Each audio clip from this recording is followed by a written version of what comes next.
Number one thing you could do to the haters is succeed.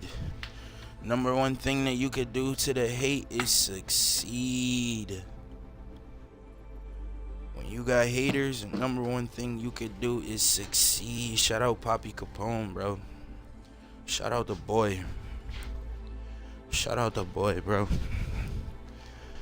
You got haters, the number one thing for you to do is succeed, bro.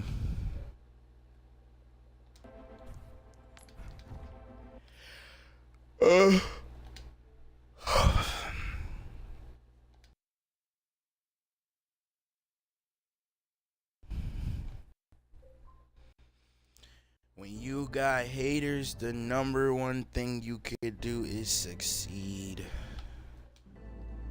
I'm telling you, bro. Just keep pushing forward. Bobby Capone is doing a great job. The nigga is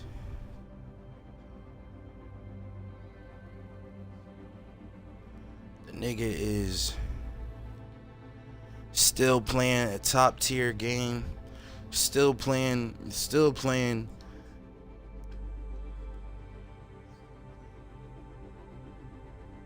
He's still playing at a phenomenal level. You know what I'm saying? He's still, and haters are gonna hate, bro. The man can go 11-0, 12-0, 20-0. The haters are gonna be like, oh, he only got 2 final blows. Oh, he only got, like, it doesn't matter, bro. The number one thing you could do is succeed, and I guarantee you, bro, what I've learned from this type of atmosphere with this game, with this side of gaming, whether it's Overwatch, whether it's Marvel Rivals, those types of people who don't want to hear the logic, people who don't want to hear the logic will be left behind. Like, they could ban me all they want. People who have banned me on Overwatch are still in bronze and still in silver. People who banned me on Overwatch are still in bronze, still in silver. The girls that I call stupid bitches are still in the same fucking rank, waiting for daddy to come and boost them. But those people are still in the same rank. Look at Poppy.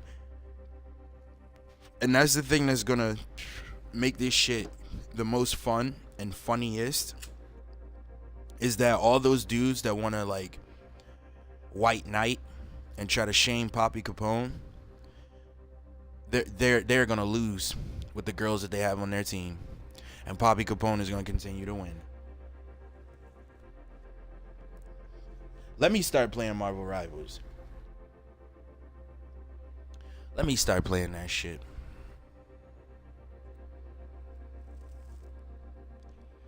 I stopped playing Marvel Rivals because of when I went to training.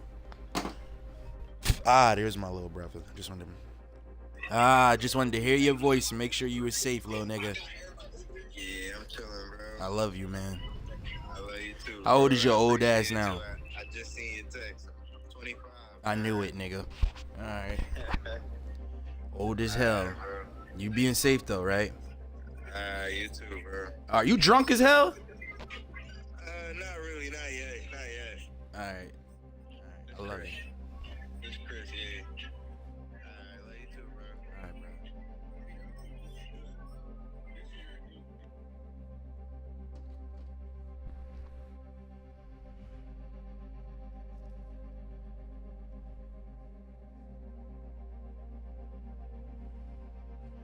Alright, yeah, that was me and my little brother. We ain't talked. I ain't told my little brother happy birthday in like 3 to 4 years because we had a bad argument.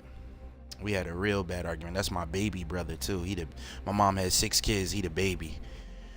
He's a YN. He's a YN. He used to be, I'm from Philly. He used to be in all them gangs and shit. So that's why me and him started arguing, because I told him, you a fake ass thug, nigga. What the fuck? We used to go to church. You not no thug, nigga. So me and him kind of had it out. But that's my little brother, and I love him to death. But, you know, I had to be a big brother. Everybody else, my dad was going and getting him out of jail. They text us one night. My dad was like, I just got Lil Ray out of jail. Everybody, we gotta pray for him. I started going off on my brother. You fake ass fucking thug. He told me, I promise y'all I'm not gonna do it again. I'm like, man, shut the fuck up. Running around with these dirty ass little boys. know damn well. You of anybody know that all of this shit going on in the news is little black kids shooting up the suburb. You know more than anyone because our family used to live in that damn suburb, boy.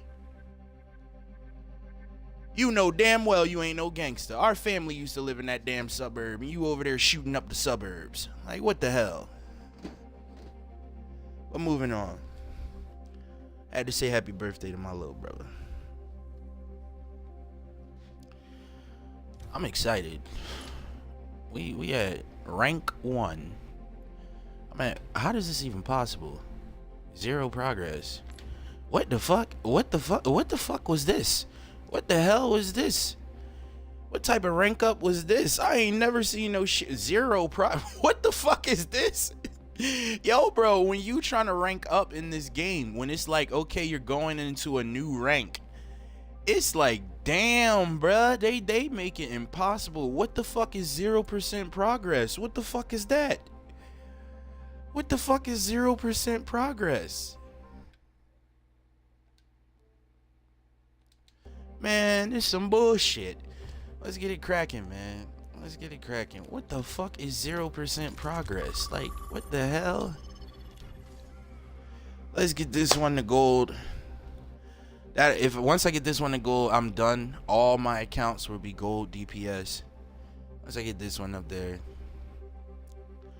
What the hell, bro? All my accounts started as gold DPS. I just didn't know what I was doing and they dropped. And now that I actually know how to play the game, I had to get up from bronze on all these different accounts. So I'm good now. All my DPS is at gold. Once I'm done with this one today, I will be trained. Once I get this one to gold, I will be primarily training on Diva and Hazard. Those are the 2 characters that I will be primarily training on. Once I get this to gold, there will be no more DPS play for me for a while. There will be no more competitive play for me for a while. There will be no more Pharah play for me for a while. Because I will be in the practice range and unranked, practicing like hell to become the very best on these characters. But right now my focus is over here.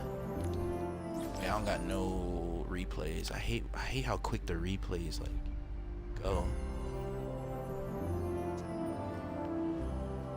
Okay.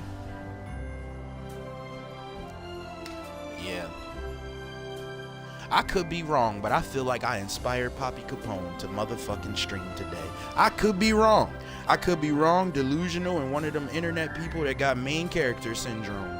One of them people that just think too highly of himself, but I could be wrong. But let me tell you, I want to read this. I want to read the message that I sent to Poppy Capone. Hold on. I literally started off the message, Dear Mr. Capone. I literally said it that way. Dear Mr. Capone, before you went viral, I typed in YouTube, I'm gonna just read it out. Before you went viral, I typed in the YouTube search engine, girls are ruining gaming. 20 videos popped up titled, incels are ruining gaming. Vote for a man.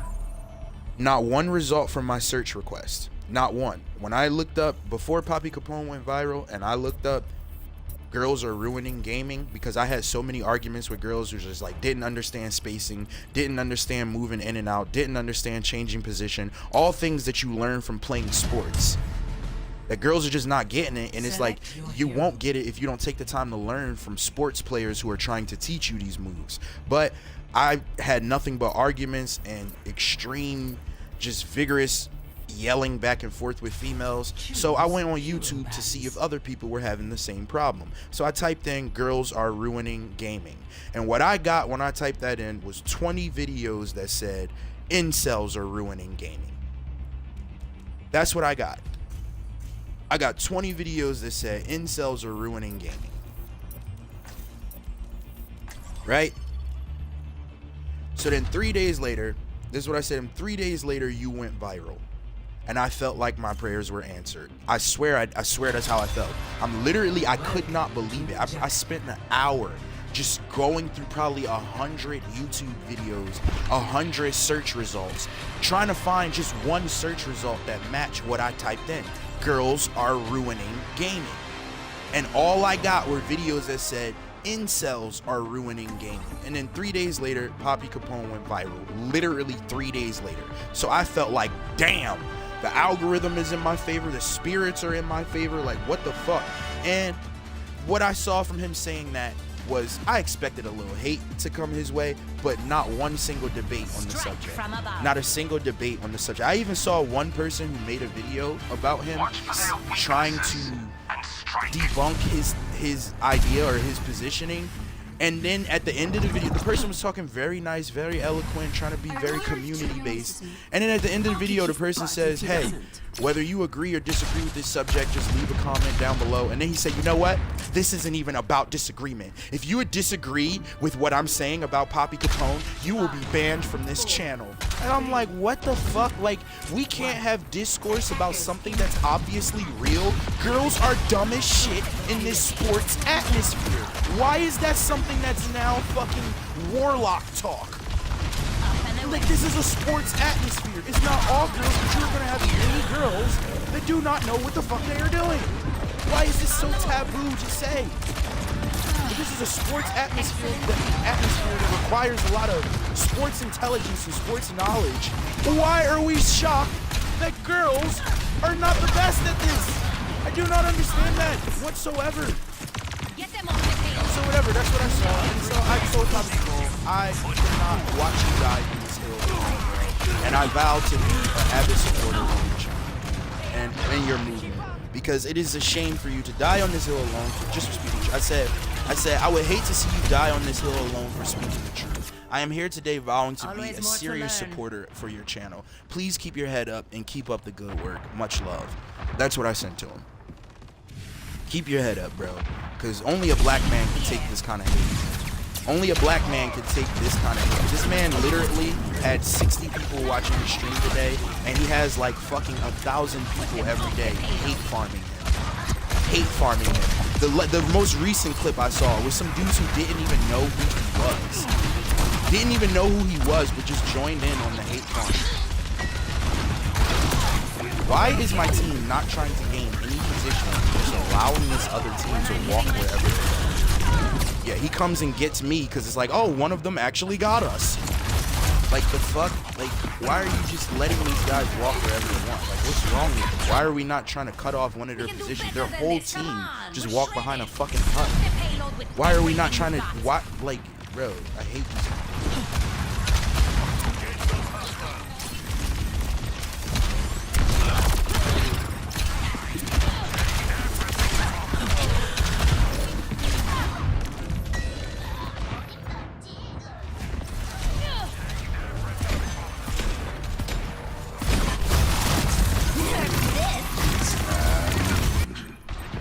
All systems nominal.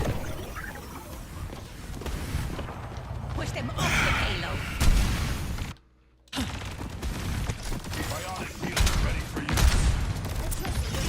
The payload has reached. Oh my god, bro. What are y'all doing?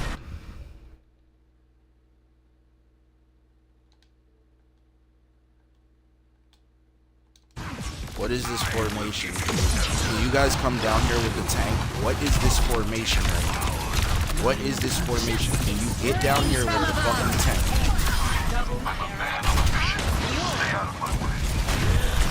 God damn it, bro.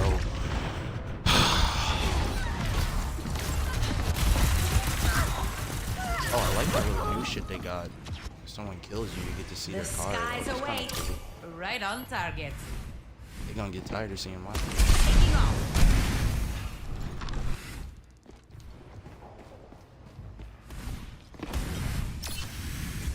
How many do I have on my team right now? 2, maybe 3. 2, maybe 3. Is that why we saw that horrendous formation just now?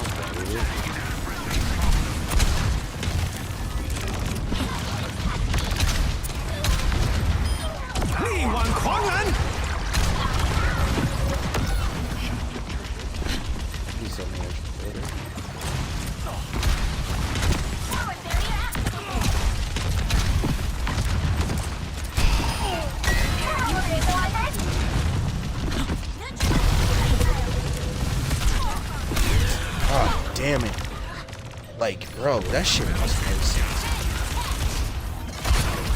Let's see this. Now, Push them we off got a the Poppy payload. Capone thing going on my team right now. Formation is horrible because of 2 people. Formation on my team right now is horrible because of 2 people. We have a Poppy Capone going on right now. Typical shit. I'm gonna start shooting from the back here because they're gonna get overrun. Look, she's gonna go do the same fucking move. Don't aim for me, big guy. Do the same move again. Get them off the payload.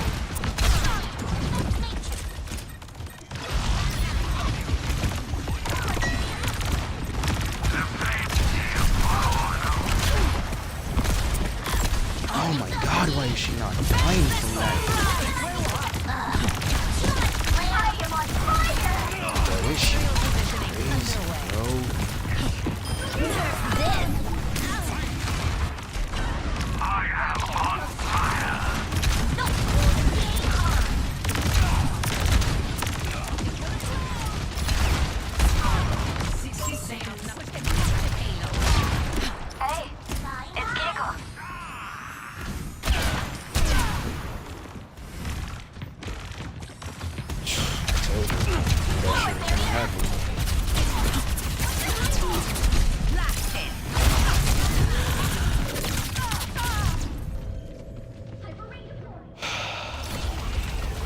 Tactical visor activated.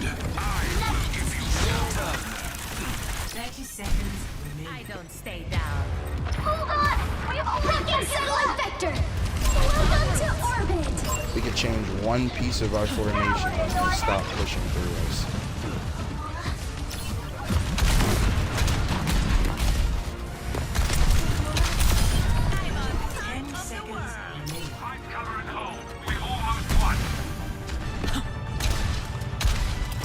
Heavy armor, heavy firepower.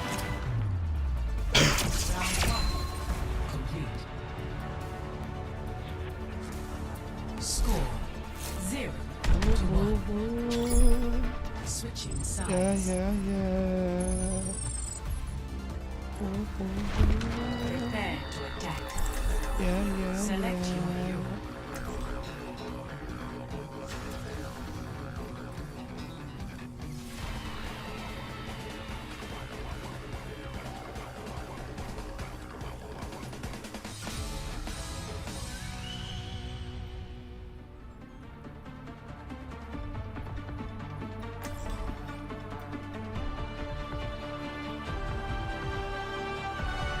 Strike from above.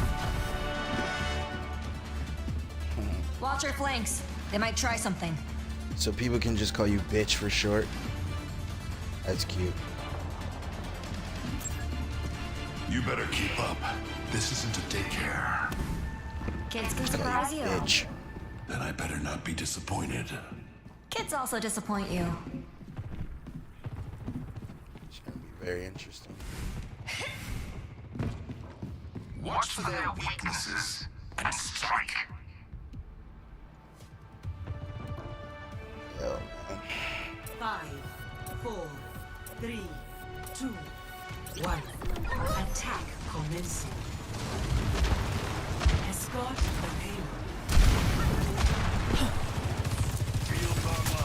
This is extremely interesting.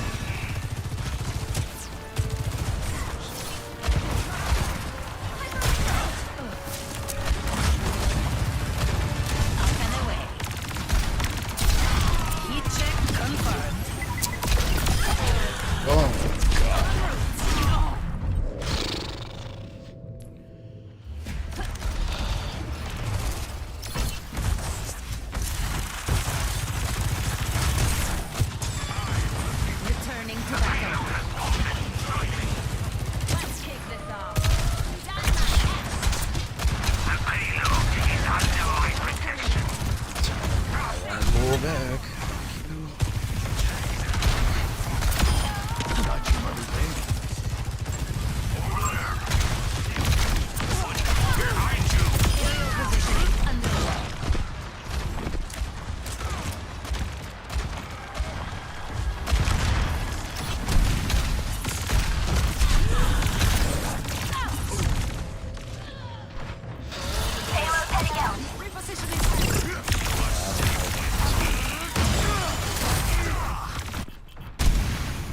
it off.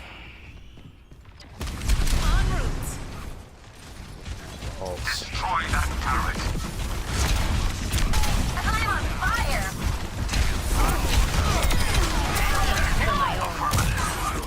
Enemy turret sighted. Rip them to pieces. Moving the payload. Let's keep it going.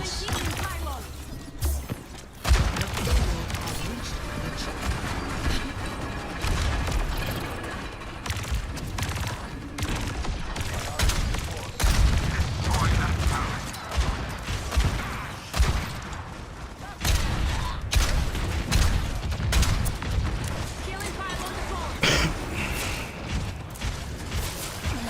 Enemy turret destroyed. Remarkable. I am on fire. Follow the payload.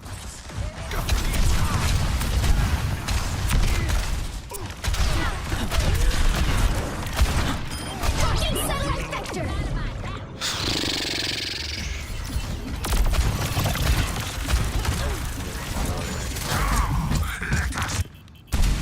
I don't stay down.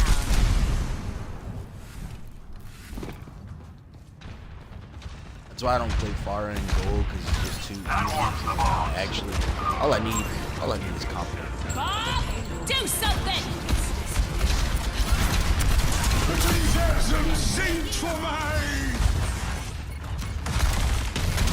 Face the sunrise. A gravitational flare. En route.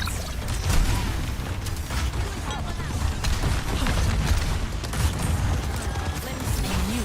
Come.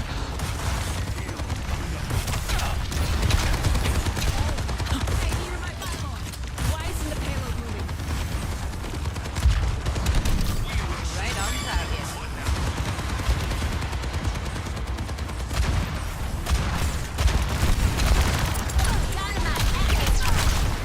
Oh my god, bro.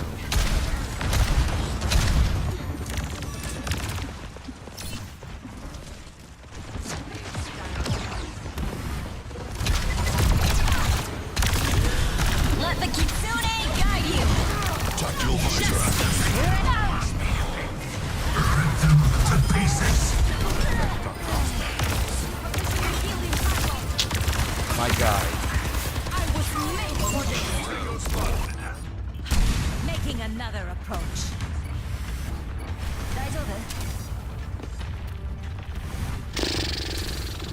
The payload has reached the Vic. Ah! Dumbass people. Like, the Juno, the two girls, bro. The only reason we won is because I think it was probably girls on the other team, but I think the girls on the other, I think they were girls, but they were doing the same fucking thing that my support was doing. That's the only reason we won. It's because they took the same fucking position. She fucking lined up behind her DPS on the stairs. Like, the fuck, man? Took the same fucking positioning.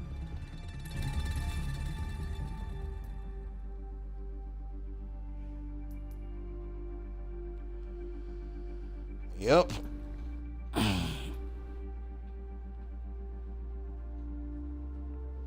Ugh, my stomach.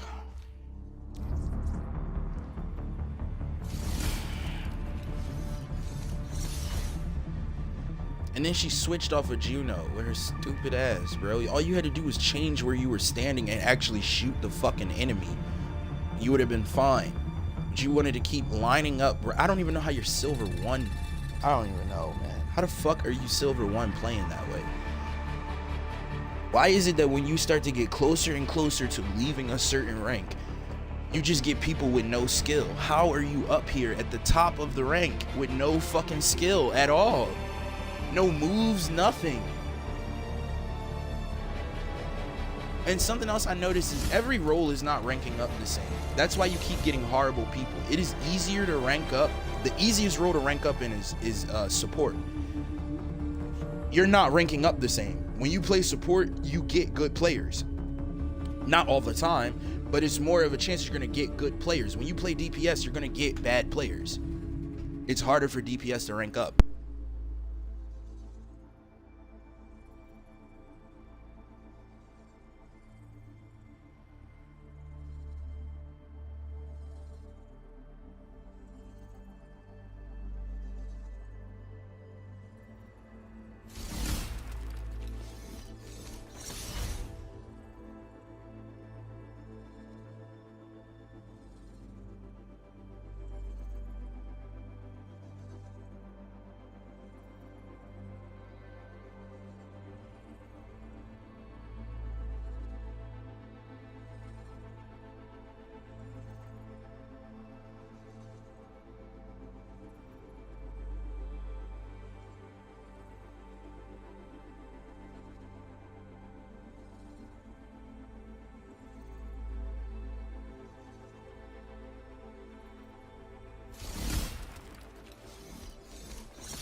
I think I'm gonna watch some more of those religious videos later.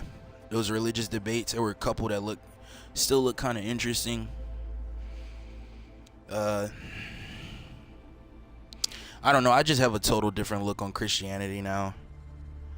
Especially since I was like looking at people's reactions to those videos, and all I saw was just like a bunch of men. Like, all I saw from the videos that I watched last night, other YouTubers' reactions, it was just a bunch of white men trying to say that these women spoke the right way.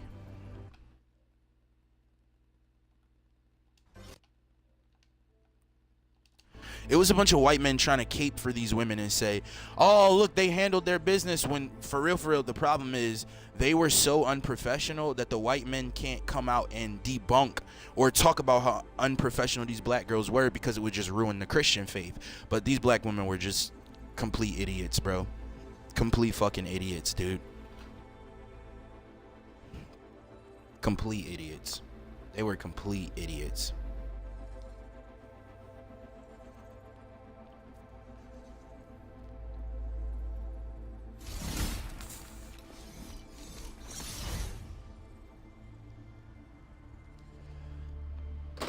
One shitty detail about the world that we live in today is people are so fucking disingenuous, bro. People are just disingenuous. So it really doesn't matter. I'm gonna give the tank props because the tank was not bad. Everybody else on my team was fucking annoying. Let's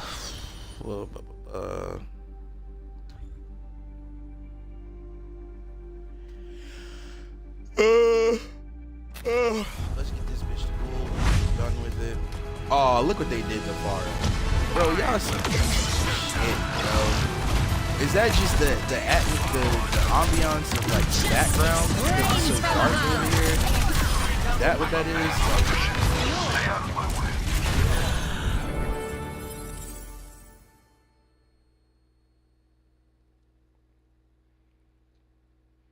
Like, why would her face be that dark?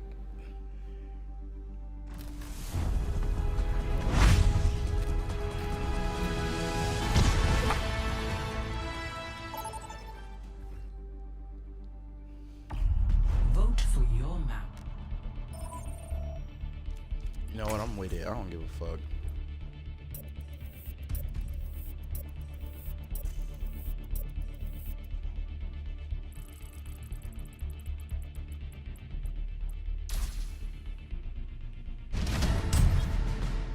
Why do people want to play such long games of Overwatch? I don't know. I just think it's a sign that you're bad at the game.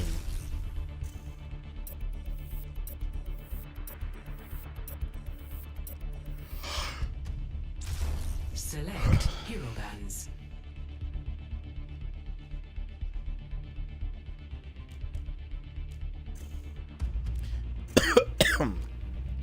People play hybrid because they lack skill. They want to run in a straight line. Like, because when you play Control or Flashpoint or any of those other things, the map is smaller. Well, not even really the map is smaller, but just when you're not playing hybrid or escort, you're required to use more rooms on the map. Use more spaces. When people play escort or hybrid, they just stand in the middle of the road and fight. And that's what a lot of these girls want. They just want an easy fucking battle. You see the color of Farah's head underneath that mask? It's fucking bronze. Why they made her so, I don't know, but it's bronze.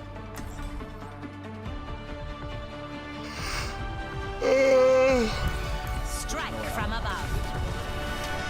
But yeah, girls and shitty players like these game modes more because they just get to play on this little road. They're not gonna make use of all these other rooms and areas, and they're not really required to in this game mode. They're not really required to. But when you play Control, Flashpoint, Push, anything like that, you are now required to use the fucking map. I have some bounties you might want. 5 of them, actually. What's the other one that they took away? What I do, kid. There was another But even one. I'm I not think they going to moved it mess to with unranked gold. That was my Alright. shit. Then how are you? with They the removed rescue it because missions? it's just, One. and I thought it was a If better you've got the game money, too. I can't even remember what the game mode was called. Escort the payload. Did I just play against one of these things? How are you not showing me their lineup yet? We're literally in front of their lineup. How are you not showing me their lineup? Still, like, fuck, bro. Alright, so they got bullshit, and we got even worse bullshit. They got bullshit, but our bullshit is worse. Our bullshit is way. How is she not dead? Let's see what we got inside.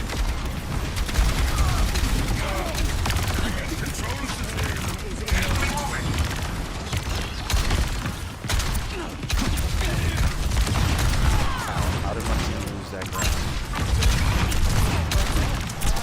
How did my team lose that ground? Aerial positioning underway. Like I said, they got shit, we got worse shit. How did my team lose that ground, bro? How are we losing this ground? Soothing your wounds. How are we not just decimating them and moving up? Over here.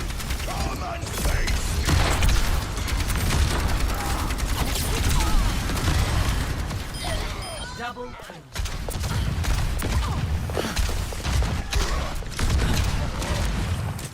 Whatever. I guess FAR's been nerfed again, silently nerfed again. Aerial position. Hitboxes and shit just aren't sticking even more.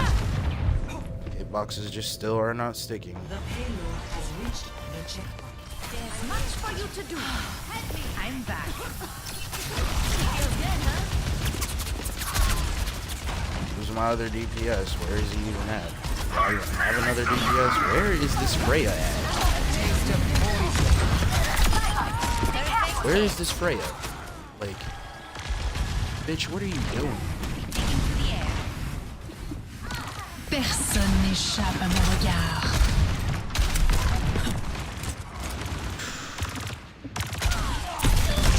Oh my god.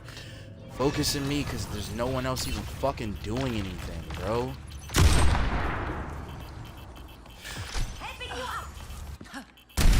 Shake it off. Hate having Up and away. You're outnumbered. Be advised. Come on.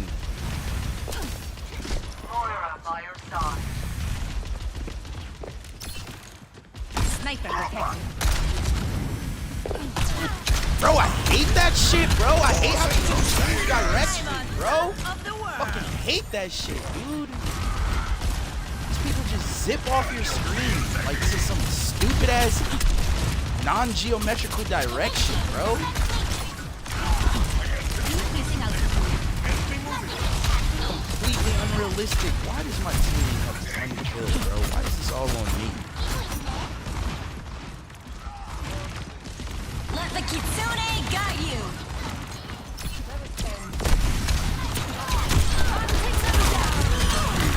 Oh shit.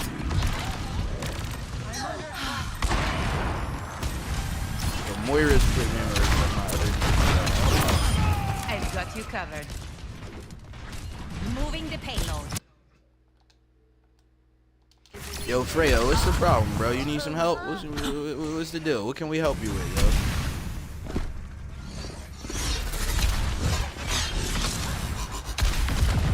the silver 1 to silver 3? Okay.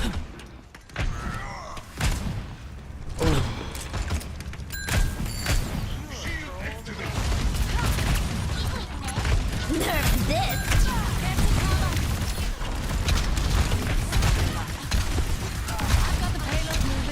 Initializing system! Waleed for winning. I hate that all they have to do is jump.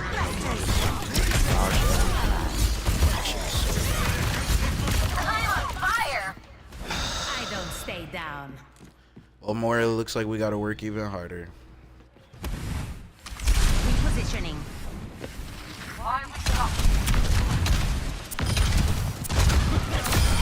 Heat check confirmed. Let's get the other DPS now. He's up here with me. And I got the tank on me too.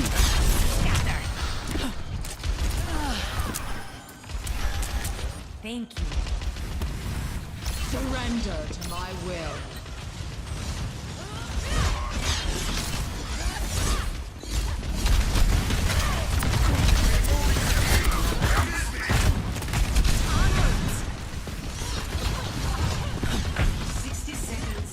Pause it, Crusaders! What are we doing? 3 hits. On the move.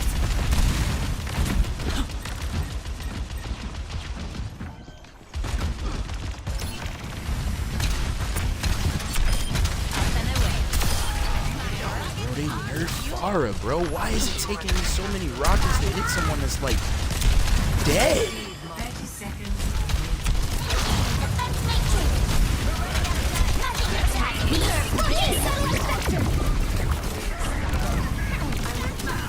Let the Kitsune guide you.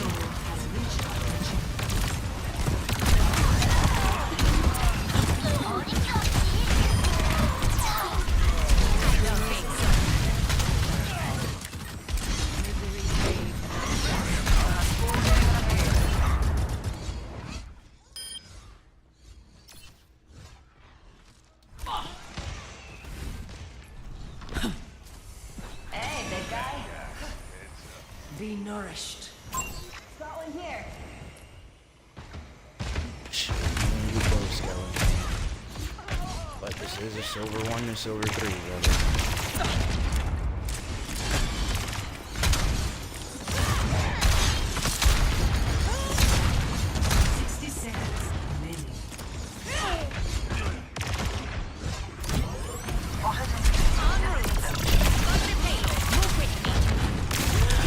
Juno is just another fucking. I hate Juno, bro. It's just another for me. Juno is just another crutch character for girls. Like I absolutely hate being shot. What? What? Always more to You just learn. told our Moira to stop? Do you see our other DPS, you dickhead? Hey, you dickhead female, stay in your fucking place and shut the fuck up and let our Moira do what she's doing, you dumbass bitch. Do you see our other fucking DPS? He's a fucking retard. Pause it, Crusaders! What are you talking about Moira for? Do you not realize she's the only thing causing your push right now? Like, are you that fucking remedial? Who the fuck do you think is forcing the push?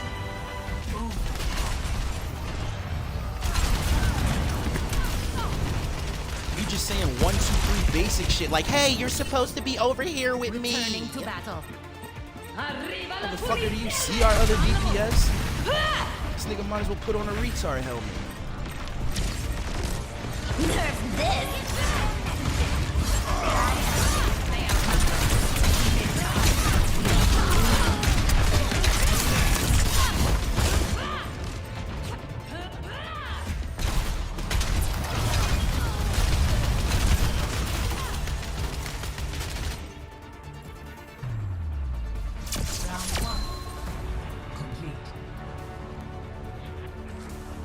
Score 2-0.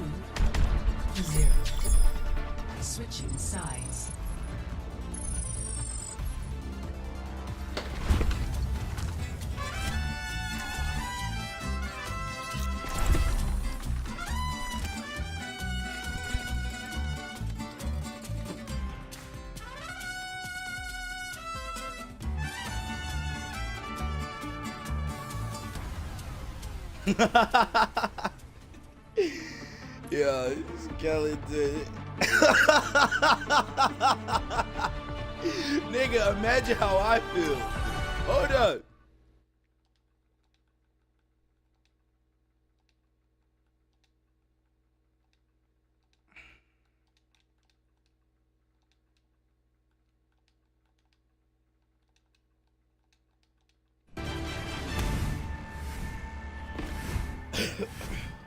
I'm with you though, skeleton. I'm 1000% with you.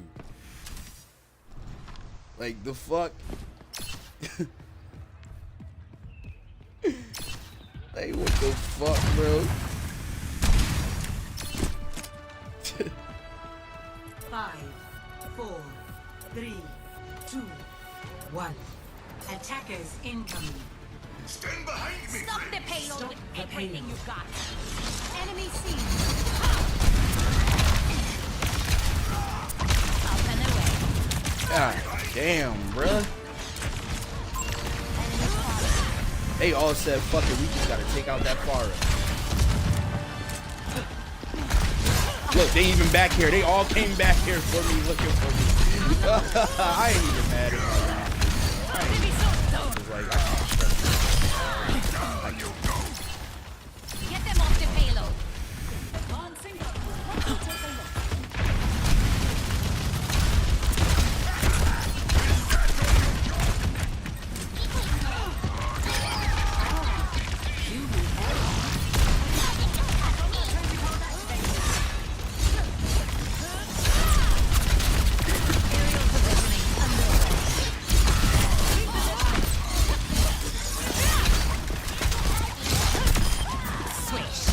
God, bro, we're letting his support flank with him? Like, that's asinine. And it's not even like a Juno or anything. It's a fucking Anna. That bitch has a peg leg.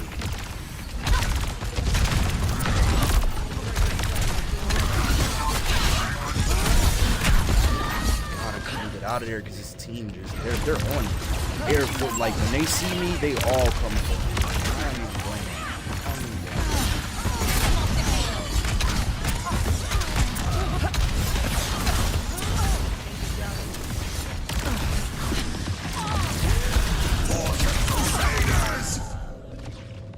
An eldritch blessing.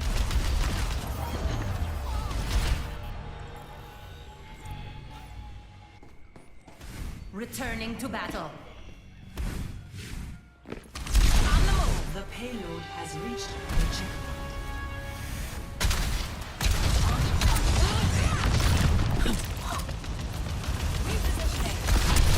Minor Earth unlocked. Stop the payload with everything you've got. Engaging enemy combatant.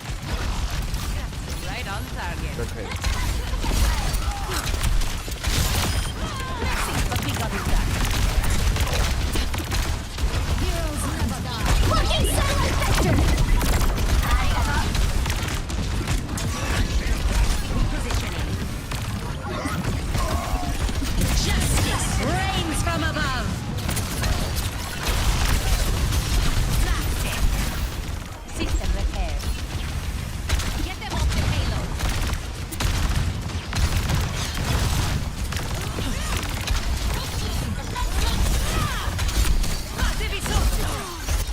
Yo, does she re-heal when she drops with her shield?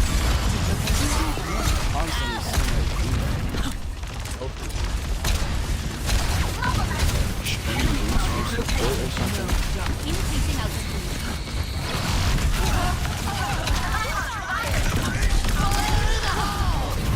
I am on fire! Come face me! For the Crusaders! Wow, really, brother?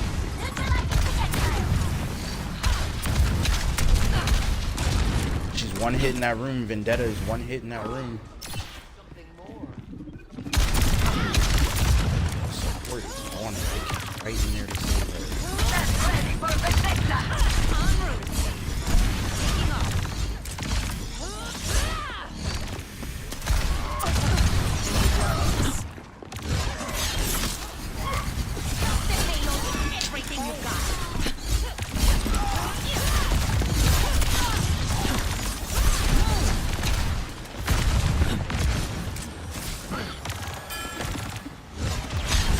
Bro, their whole team is back here at the payload, guys.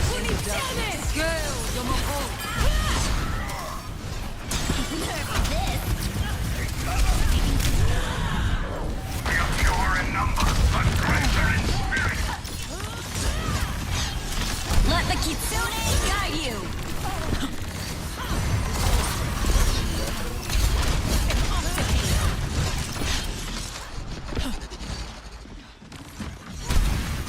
On the move. Has reached the checkpoint.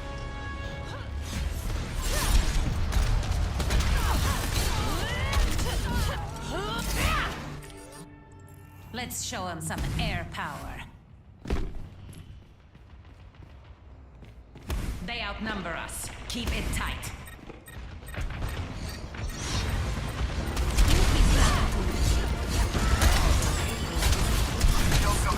Blocking satellite vector!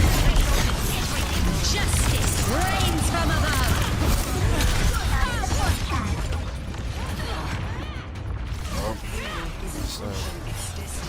Justice reigns from above. Team kill. Shake it off. Defeat.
Select a map.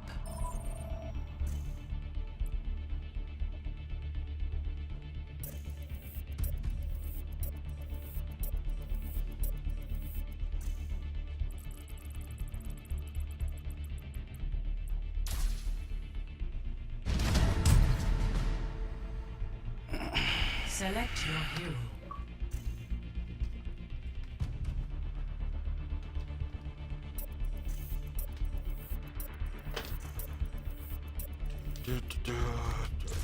Select heroes to ban.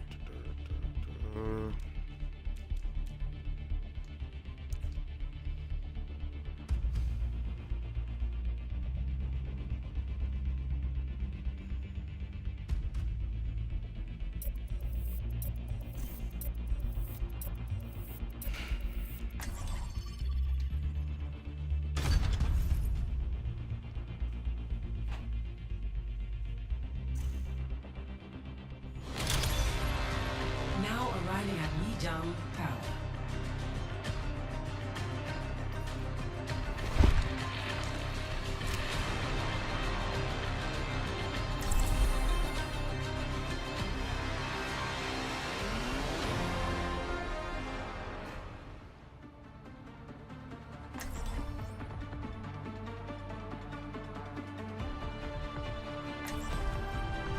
Strike from above. All right, then. Test me.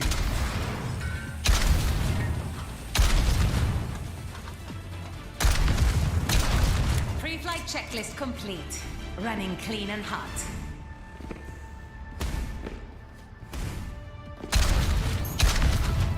Five, four, three, two, one. Round one. Capture the objective.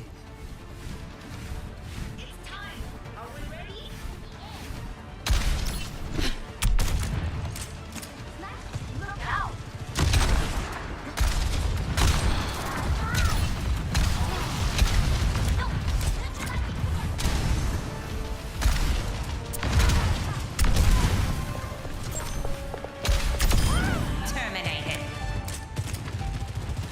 The objective Enemies is now attacking! What we got? I look after my own. There's much I for am you on the to do. objective.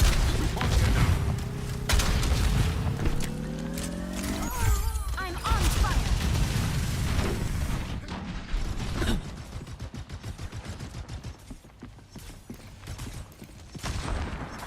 Taking off. Over there.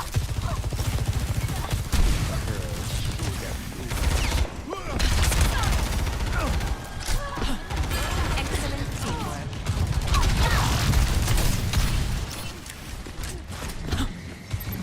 We can just let them take the objective.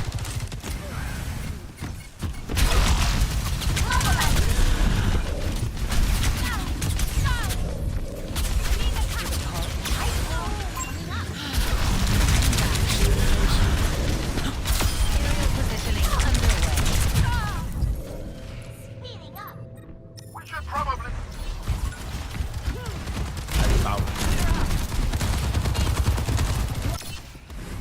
Ooh, I'm gonna shove them in a locker. Face my burning fist.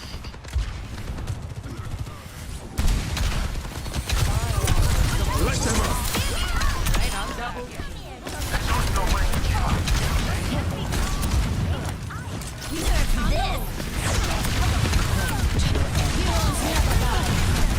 Hey, how she could just jump.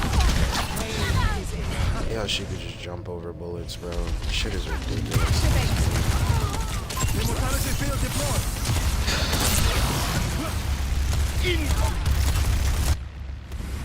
Okay, my head's in the game. We are losing the objective. This ends now.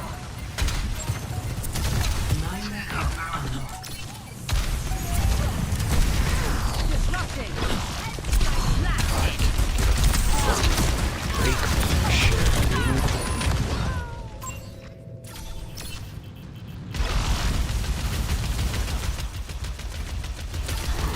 Engaging thrusters.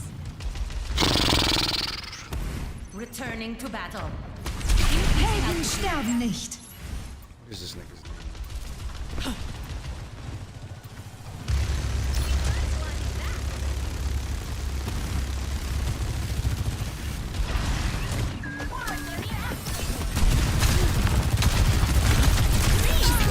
Are you serious? Are you Yo, while they're only about to reach 50%, can you get off a Doomfist, please? Because the awareness factor, I'm gonna like, is shove just... them in a locker. They keep hitting the same flanks on us because we don't have a front line. But you gotta, like, do acrobatics.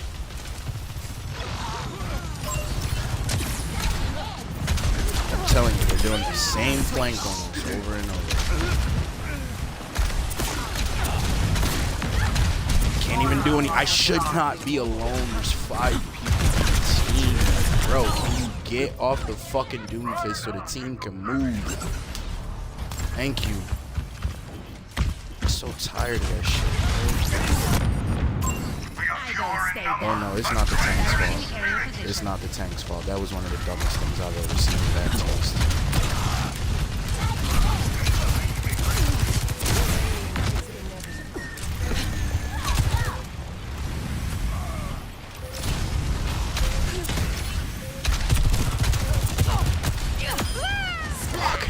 Damage. Shit is about to piss me Positioning. Nerf this. off. God, bro. score 0-1.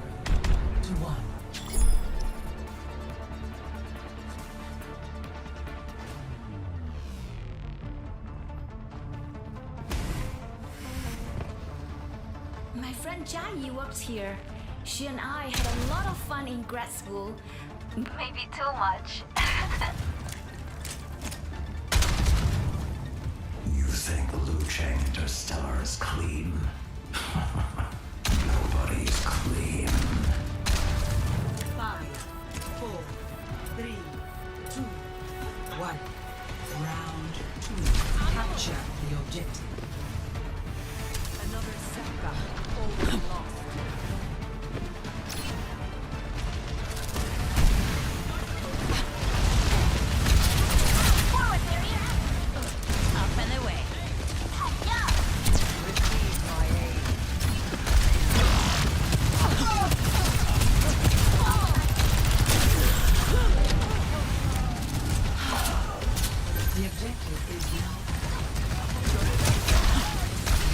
Enemy's not finished.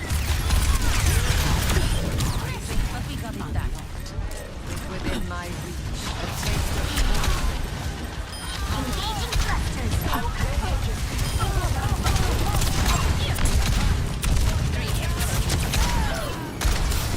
I'm on top of the world. They outnumber us. Keep it tight. How? How?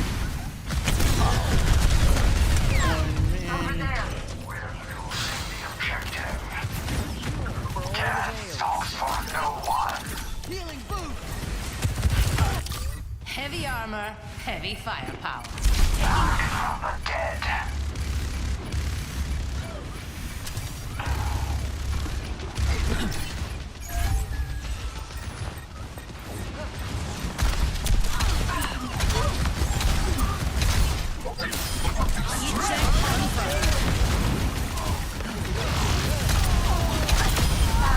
After my own.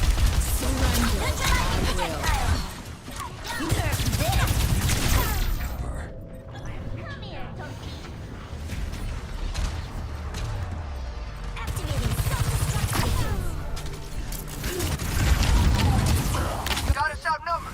Returning to battle. Knock them off the point.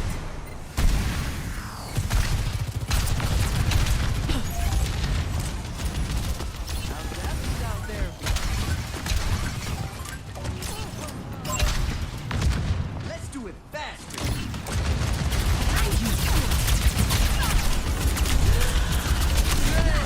Possession of the objective.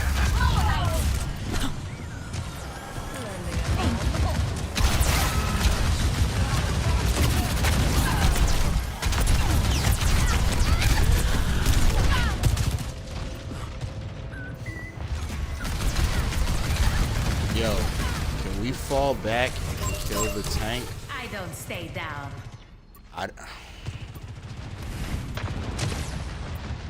Aerial positioning underway. Whatever.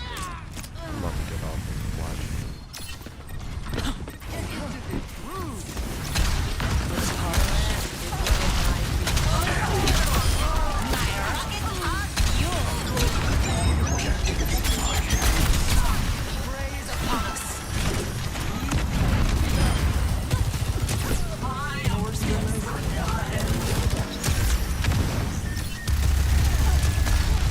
Increasing altitude. Dispersing.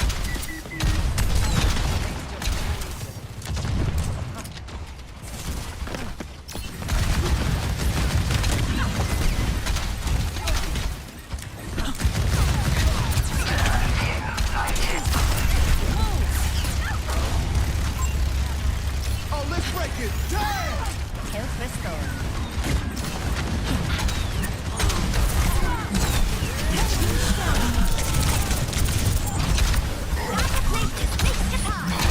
God, bro.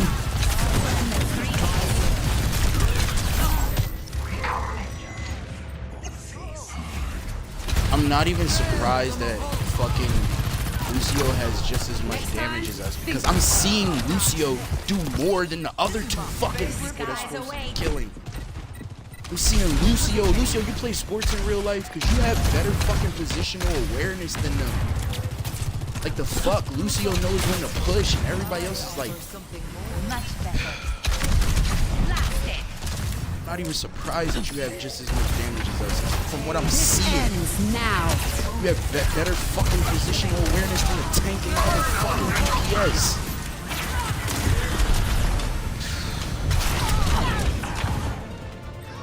I can't keep playing Overwatch, bro. Barrels, losers, and lames that never went outside and played sports. Obviously, this Lucio plays sports. It's common sense, bro. Positional awareness in video games is common sense when you play sports. The only way you can tell when someone just doesn't have it is if they didn't play sports. These niggas don't know when to push in, don't know where to move so they don't get surrounded, don't know just how to move. Your movement can outmaneuver the teammate. You're fucking running, you don't know when to push. The Lucio has fucking better, like Lucio is better.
That's why they started me at 0%, because they just trying to set me up for the long run, dude.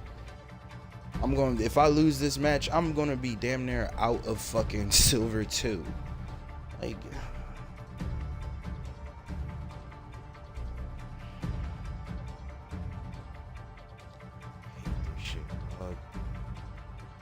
like every time we're killing, there is no reason that you should be getting surrounded when you have more people on the field. We kill 2 people, you're letting the Bastion get behind you. Nigga, literally all you have to do is turn around, stand behind a wall, and look to see who's coming for you. Y'all just keep running and running and running, and you run yourself right into fucking danger when you just killed 2 members on the other team. It's now a 5v3 and you're surrounded. Somehow 5 people are surrounded by 3 people. Like, dog, man, I'm sorry. I'm an intelligent human being. Shit like that is gonna fucking tilt the fuck out of me, bro. Tilt the fuck out of me. Like, bro, how are 5 people getting surrounded by 3 people?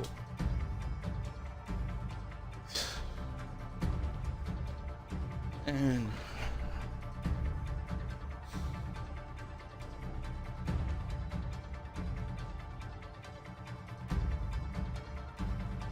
I need to get like a steak or something.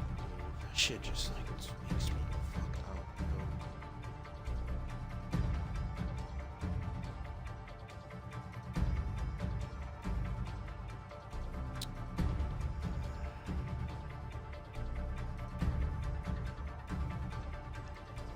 It's cool, it's A-okay.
out for a map.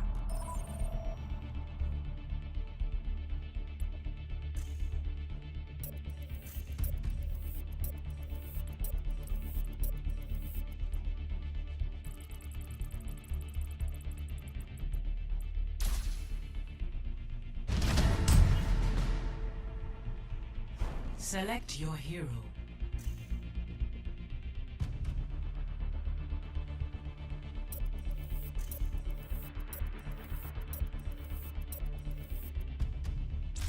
Choose heroes to ban.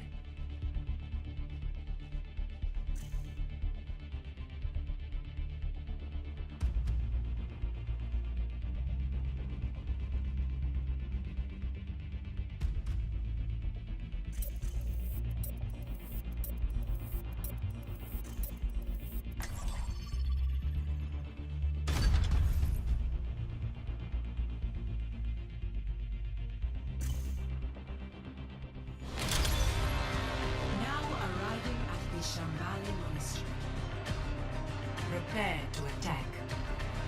Select your hero.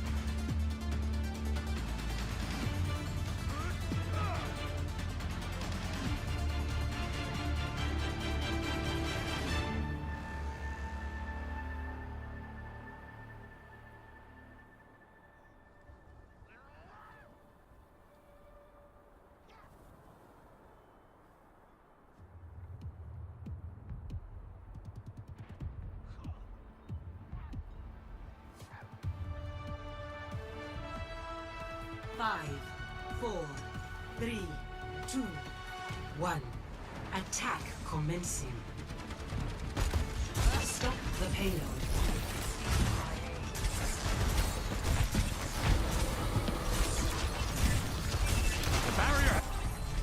Strike from above. Taking off.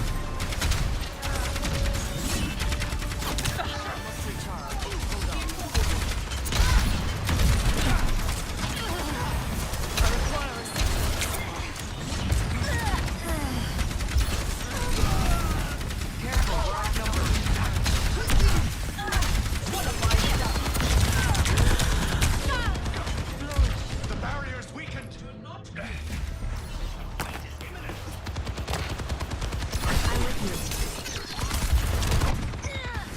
Always more to learn. Establishing aerial position. Are we moving the payload or what? We have liftoff! Your end is within my reach.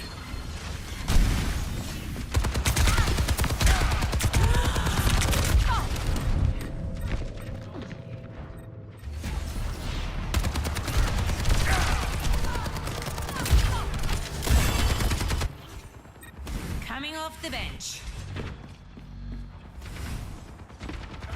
En route.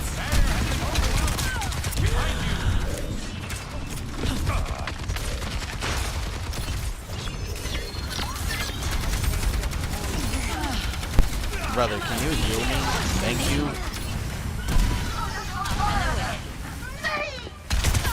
What the fuck is wrong with you, white boy? Do you not see we're in a compacted fight? How the fuck am I gonna run for a heal pack? Yes, I could, but could I do that at this moment? Yeah, because you're a fucking idiot. I don't stay The down. fuck? Yes, I have serious anger issues when someone says something dumb. I'm an alpha. No, I will not work on it. I beat the shit out of people in real life. I will not change nothing about that. I will not change anything about it, bro. I'm a highly angry person. I beat the fuck out of people. I'm also highly intelligent. And you said some fucking retarded shit. You said some retarded shit, bro. I get very reactive to things like that. I don't like when a grown man says something fucking retarded. No, bro, I can see you're a weak white man. Like you rather than, and I wasn't even talking to you. Well, I was talking to you, Kiriko, but I was standing here for 15 seconds right across from you, dude. I have every right to say, hey, open your eyes. You're a weak white man, so rather than just say, okay, my bad, you gotta, oh, well, you can go find a heal pack around the map. What type of dumb shit is that? Yeah, exactly. Yeah, a monkey that's better than you. A monkey that's better than you. Fucking idiot. Fucking idiot. No, I don't have ego. I have confidence and strength. Something you don't have. Confidence and strength. Fucking idiot. 30 seconds. Under my protection.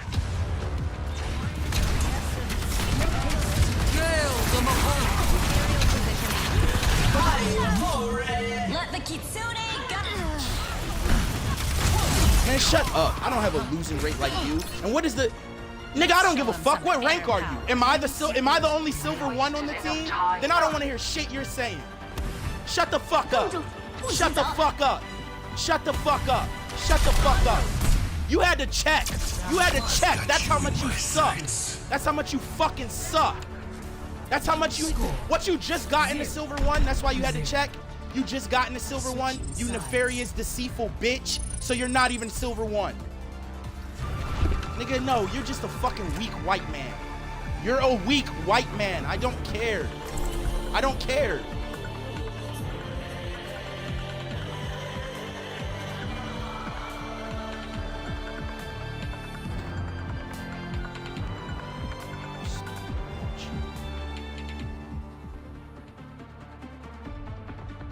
No, you're a cringe, faggot fuck. No, not big and bad. That's just the white man way. You said something stupid.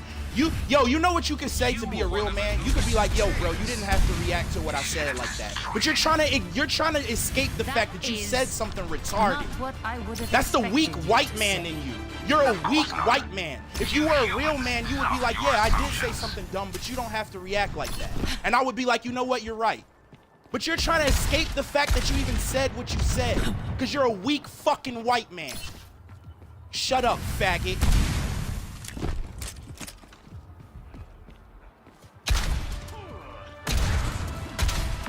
Five, 4, 3, 2, 1. Attackers incoming. Nigga, I don't care. I do this to many people like you, bro. I'm not gonna be in this rank in the next hour. I'm not gonna be in the same place. You can say how bad of a person I am. I'm not gonna be down in this rank, nigga. I'm streaming. I've been ranking up on different accounts all day. You can hate me all you want. I'm better than you at the game. I'm not gonna be in the same rank with you later.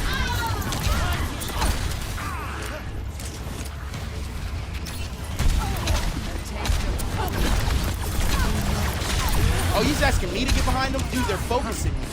They're focusing me. They're focusing me.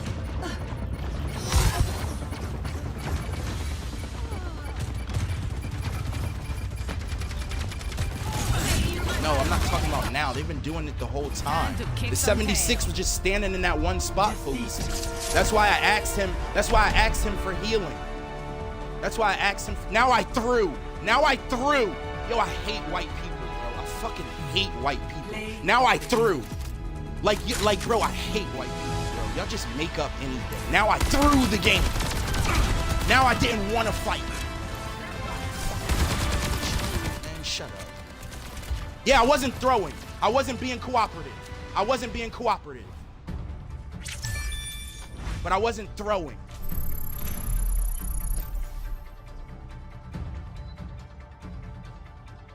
Fucking hate white people, bro.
Sometimes it takes that fire for me to start doing damage, heavy damage to people.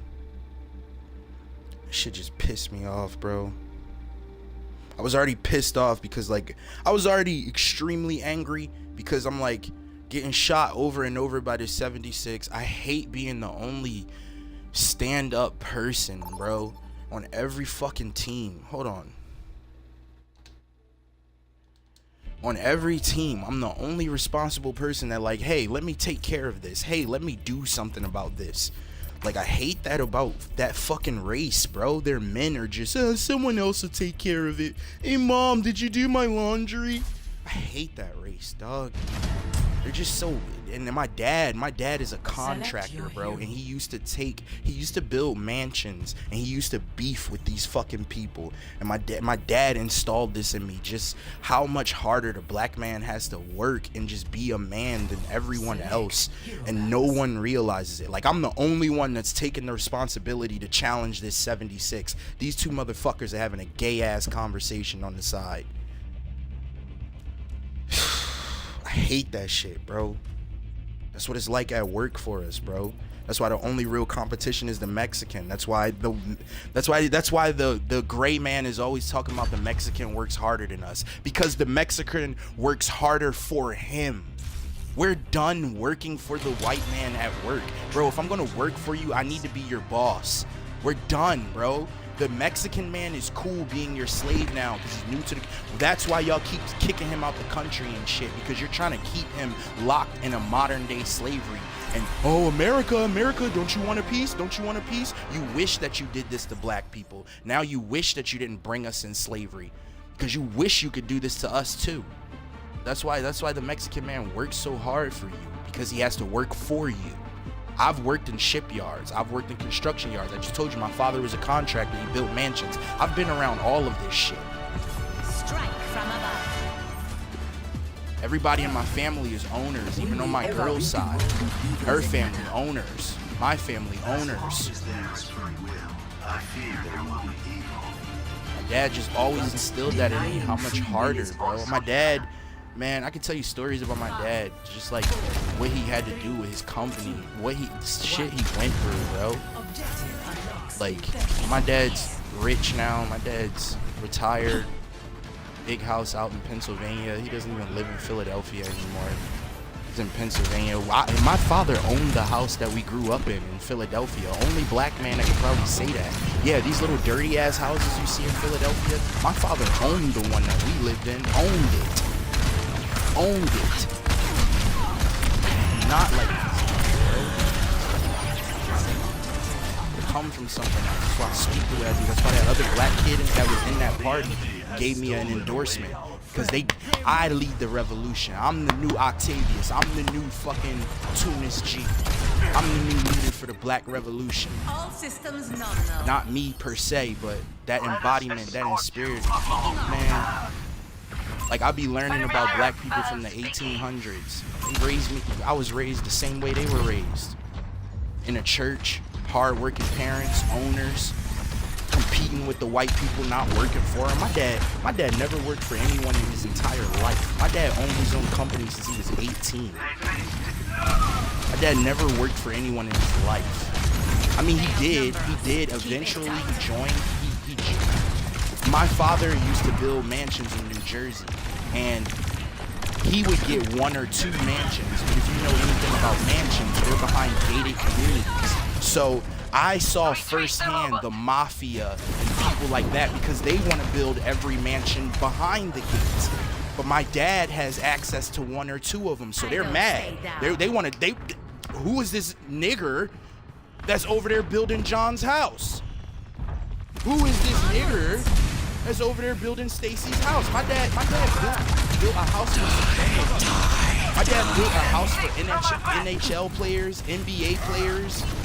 My nigga. My dad has built when I was a kid, it was a thing in Philadelphia to buy an entire apartment building downtown. That's what the rich people used to do. They used to buy entire apartment buildings and just turn the whole apartment building into their home. Like, but my father, he got a lot of these houses for himself to Shake it build, off. and the mafia came to him with their company. They had a company called K-Hovnanian, and they asked my father to join the company. Now, my dad just figured it would be a better opportunity because he was getting so old. My dad was like in his 40s around this time, or reaching his 40s. My dad was probably in his early 40s at this time, like 40. He was anywhere from 39 to 41 years old. And it came to him, and he took the opportunity because he's like, well, damn, I can't keep doing this. My dad is literally building mansions, bro, hiring teams, putting them together himself. It was a lot of work because he wasn't getting to where he wanted to be. And so he joins this company, and they gave him a whole crew of Mexicans, you know, the Donald Trump type illegals. My dad used to come home telling us stories about the illegals that worked for him all day, bro. He had like 30, 40 illegals work, and he would get more, 60 to 100, because my dad was so good at what he did. He was a supervisor. They hired him to be a supervisor on one of their projects, and he had to run a whole team, and like, he's the only black guy there, and I've experienced that because he raised me to be a hard worker, and I've worked in places like shipyards and shit. I've seen that. I remember I said that to a white boy in here. You know who's the managers down there at the shipyards? It's African people. It's one African dude. It's about 1,000 Mexicans, and then every other country has I don't know what you would call it, some type of sponsorship to be able to come in and bring their people to work. The Japanese, they have a whole section just for Japanese people, a whole section just for German people, and this isn't like special engineering.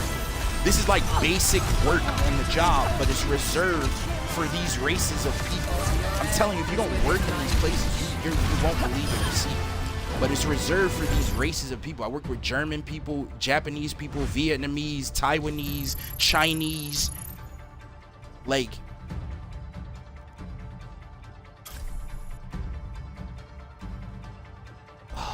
man, I don't even know why I'm doing this right now, because I'm just about to lose everything that I worked for yesterday with just a few shitty faggot ass teammates, bro. Well, but they hired my dad to do this. He didn't shut his company down, but he slowed down his production to work for them. He met a new lady and all that other shit while he was there. But he would tell us what it was like running how the safety issues, the cleanliness issues, just everything, the language barrier issues, just the process of having a crew full of illegal aliens and shit, and him being a black man who was raised in a church. His grandfather built his church and shit and stuff like that. He has never broken the law ever in his life. So he's standing here working with these group of illegal aliens, and he's trying to figure out how the fuck this is legal. He's trying to figure out how this is even fucking legal. And he's getting firsthand vision of what the white man can get away with. And he's coming home with these stories with us. My dad won all type of awards at this company and shit, and then eventually he left and he went back to what he does. Honestly, they laid him off. They laid my father off. He won a bunch of awards, and then they got rid of his group, the illegals that they had, and then they told him they had to lay him off. And my dad learned a lesson from that. My dad took that as God, because he only worked for them for like a year and a half, maybe 2 years. He only worked for them for a short while, and he took that as a sign that, like, just stay on your path. My dad's a carpenter, contractor. He believes in Jesus. He be getting on my nerves. He be sending me all type of Bible quotes all the time.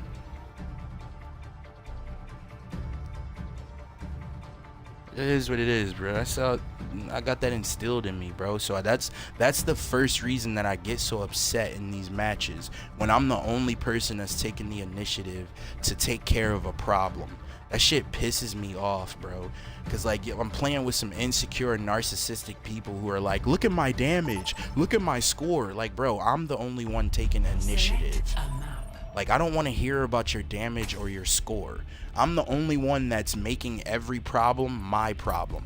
Bullets are flying by my head. I don't know where they're coming from, but now that area is my problem. You might not see me moving at all, but that's because my father is a geometric person, a person that believes in geometry. I'm doing geometry before I move, before I do anything. I'm getting all my angles. I'm trying to see if I could use this one spot and hit 3 angles from right here instead of exposing myself and fucking dying for no reason. I know where the bullets are coming from. Now let me put myself on a 45 and 90-degree angle so I can hit left and right. Like, what is, like...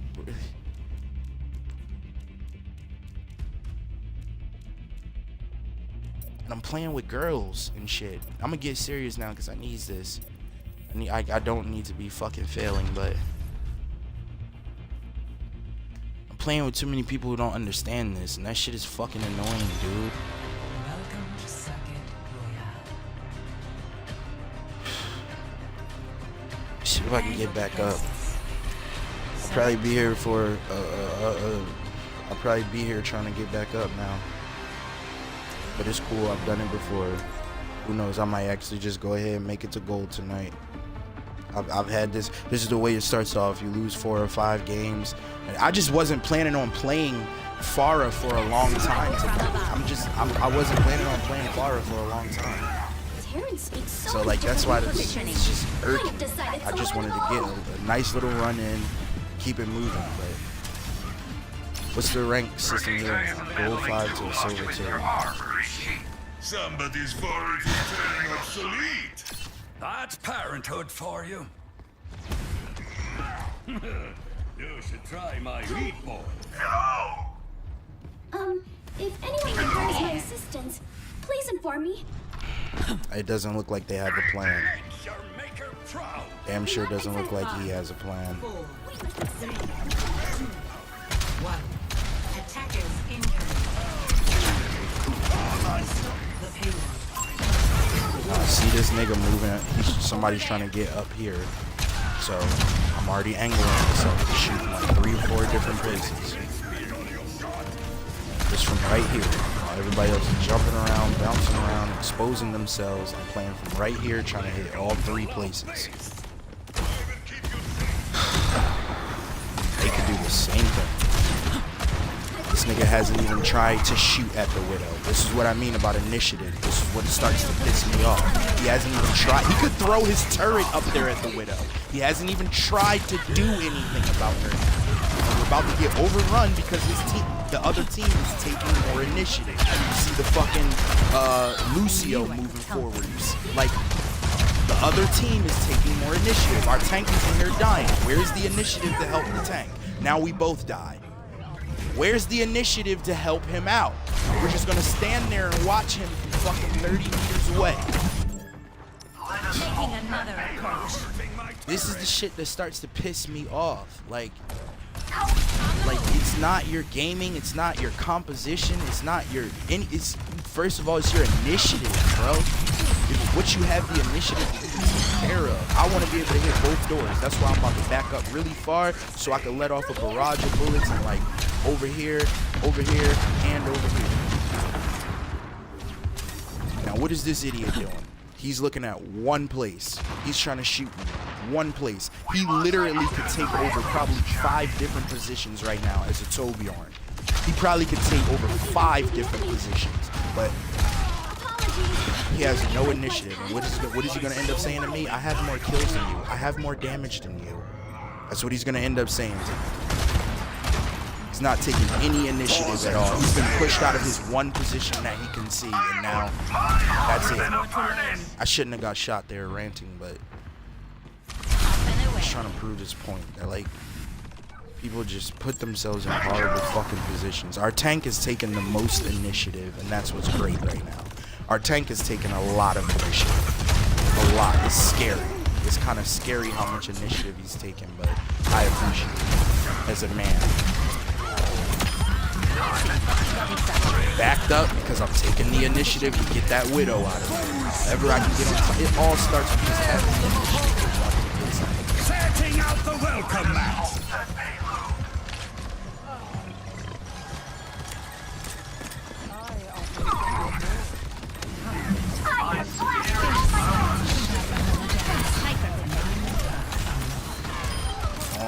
No, she's trying to hit me. So I got down. Look at this nigga. Look at this nigga. Look at this nigga. Why do I gotta get hit first, Harley? Hit the idiot. Someone call for security. Aerial positioning underway. Juno tried to take initiative and she's not strong enough to. I appreciate it, but I feel bad for her.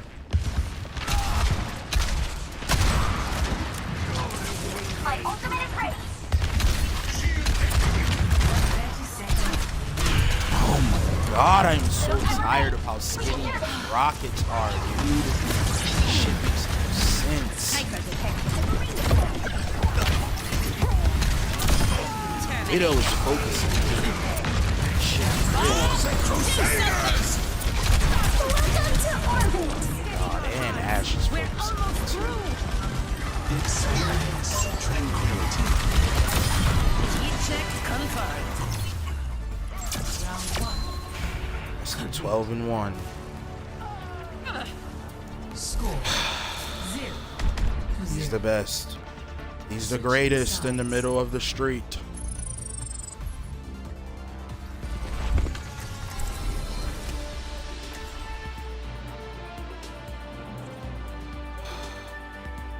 Yo, somebody said it best in one of my matches before. They said, look, man, we all play Overwatch because we're bad at video games. Thank you. Bro, I love a person with humility, bro. I fucking love a person with humility, bro.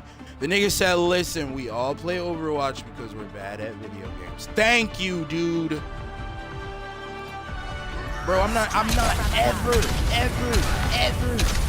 sitting there with my 30, 35, 40, 45 kills talking about, oh my god, I killed it. No one cares. Oh my god, I'm killing it. I'm usually pissed off at that point because that means I'm breaking my damn fingers. I'm not sitting there, oh my god, I'm the greatest. I'm the world's greatest. I'm that star up in the sky. I'm not like, what the fuck? I'm the world's greatest. 5, 4, 3, 2, 1. Attack commencing. Sniper detected. Escort. I got control of the payload. Help me move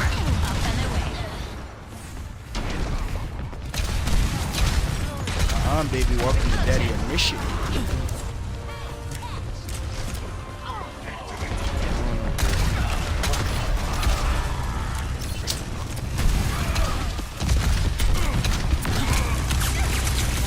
Oh my god, how this is gonna be a problem, dude. This is gonna be let me get with the Reinhardt, let me get with the tank, dude. Talking about form offense and defense are two different things. You have to be calculated on offense. And he pushes out when I die. I'm ready to go to game check first. He pushes out when I die. Like, I hate when a tank pushes when one of their teammates die. I fucking hate that shit, bro. Like, why don't you push before I die, bro?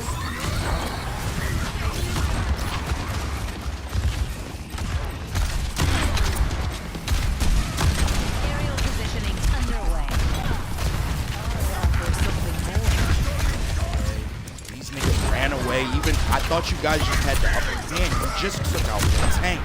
Why are you running away? How is she surviving that? Why are you running away? Personne n'échappe à mon regard.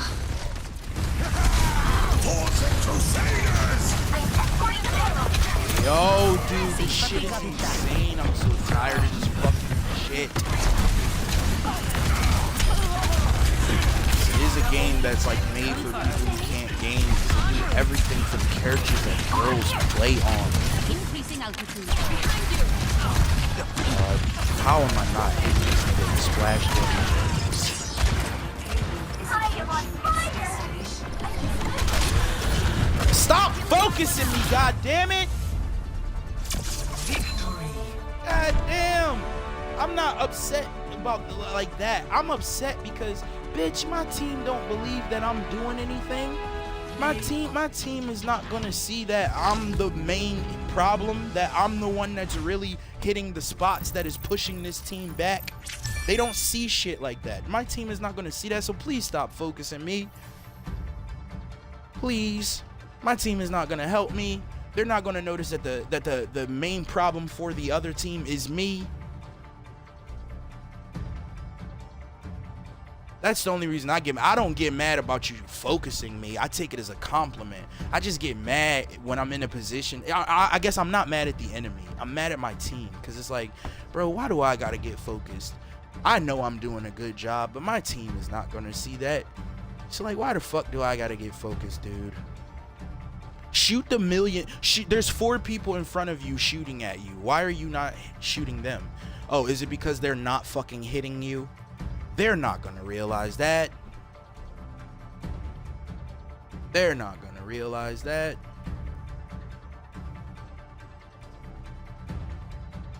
Let's see if I can get some balanced matches now. Now that I'm not a fucking gold Pharah.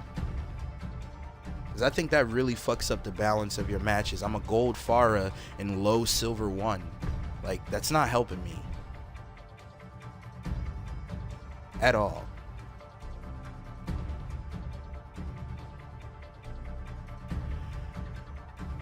Wait, did they say something that like that shit does not affect your team collaboration or some shit like that? Your matchmaking? Let me see.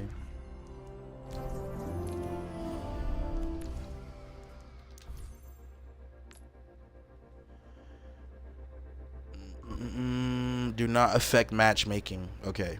Don't affect matchmaking or soft reset alongside rank resets. Okay.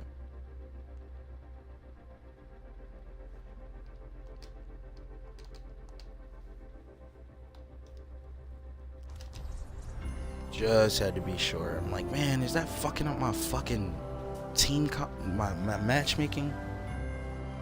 Like, they say no, so okay. Say no.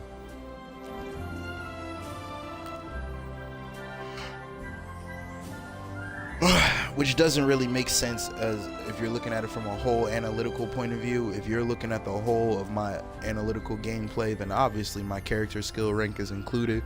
But you could say that it's not. Okay. I'll buy that. Because there's some process of matchmaking where the computer just has to look at me as a whole. Regardless of what you say is included or not included, it has to look at my career profile as a whole. And some percentage of that matchmaking. So some percentage of that matchmaking, my character SR does fucking matter. That's the same way, because listen, those of us who knew before they started changing so many things in the last like 5 seasons with the settings, they've been attacking settings a lot. In the last 5 seasons they have. You probably just didn't notice it because it wasn't big and blanketed like it was this last time. But if you knew, then you knew you do more damage when you completely take off assist aim. You do. They're sitting there telling you that but you do, because you do. You do more damage if you take off assist aim, because you do less damage if you have assist aim. You do.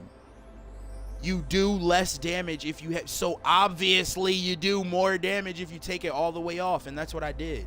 On my first account, I had 0 assist aim on now, and they kept changing the settings over these last 5 seasons that now I have to use assist aim.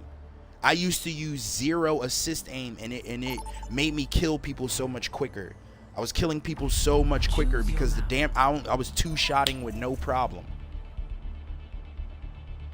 Because when you take off assist aim, you do more damage. That's why they're attacking the shit. Because inevitably, when you have more assist aim, you do less damage. It's there. You just need to look it up, but it's whatever.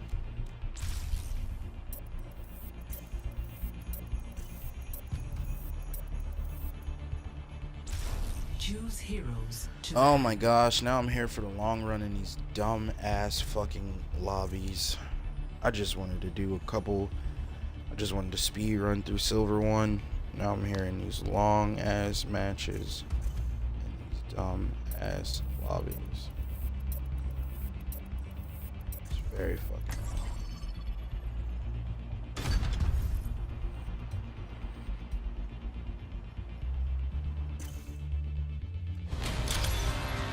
Welcome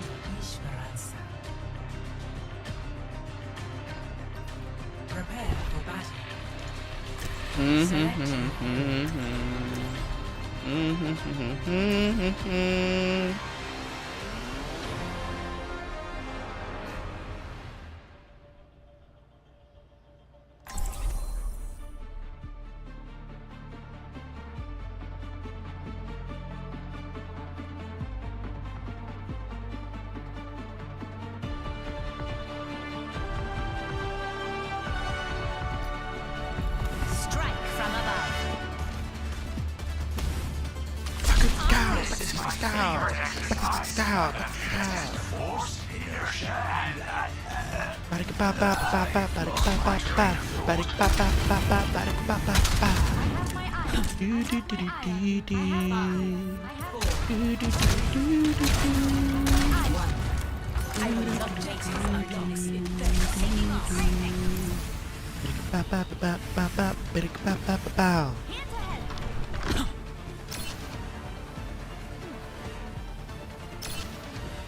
Continuing damage increase. Hello. The enemy is approaching. Impersonate somebody else. Thanks. Enemies re-engaging distance. Waiting. Up and away. Damaging. Thanks for the assist. They're moving the barricade. Wow, so many people died already.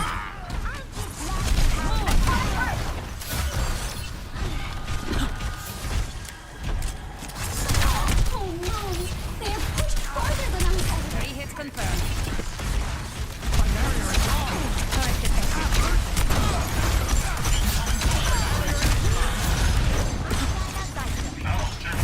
Establishing area position. Power.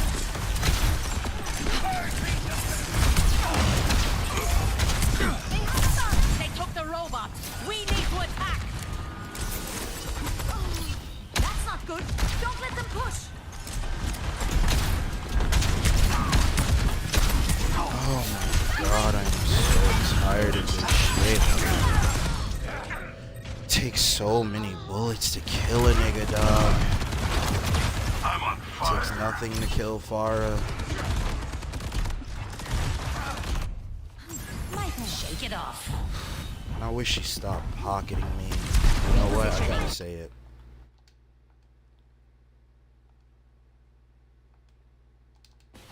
No pocket, ma'am. No pocket. I do not want the pocket. No. You not want the pocket? We must halt the enemy barricade.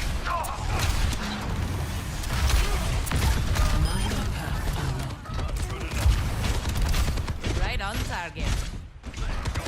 Enemy turret ahead.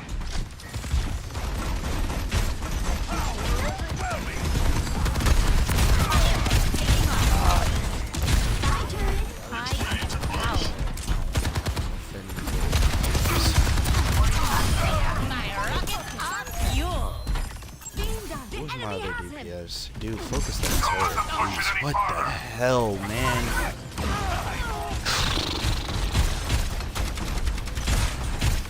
Bro, every time we get a little ground, like, Enemy turret. Let's show him some air power.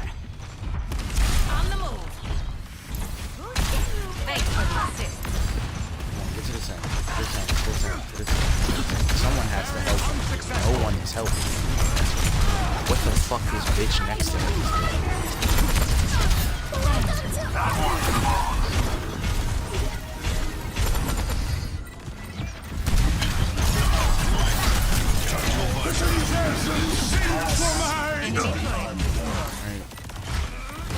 Increasing altitude. Justice reigns from above. Please stay the fuck alive for 10 seconds.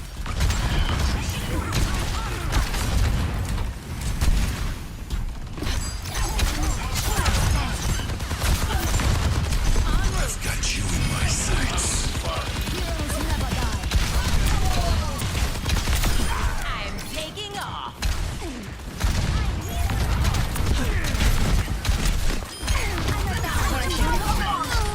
Come on, let's go. Enemy turret down. Hello. Exercise is good for your joints. Thanks for the assist.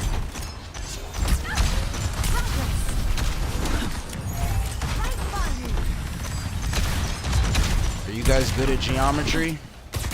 Where the fuck is the team? What is with you two? Are you guys good at geometry? What kind of geometry do you see behind them right now, Tank? Do not just rush in. I think you're bad at geometry. That's why you keep fucking rushing in. You do not have to rush in, my God. Take a look sometimes. Aerial positioning underway.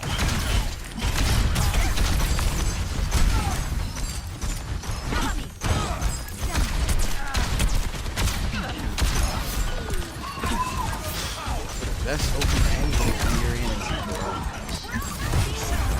On the move. They've taken the robot.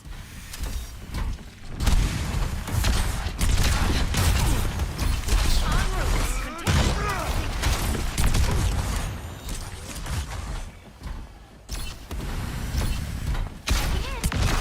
I'm gonna use this. Damn it, I knew that was coming. How the fuck did he get up there?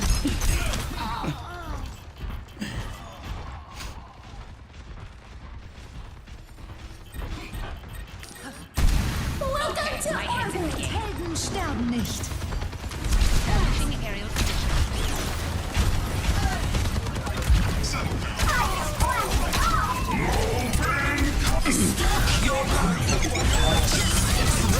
From above.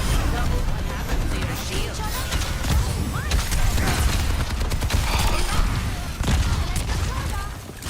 On the move.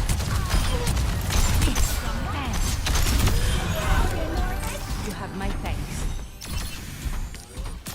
The robot going around, try to get us some Thanks for the space. assist. Oh shit! Hello, Mr. Roboto. It's being done. Oh no. I see. Increasing altitude.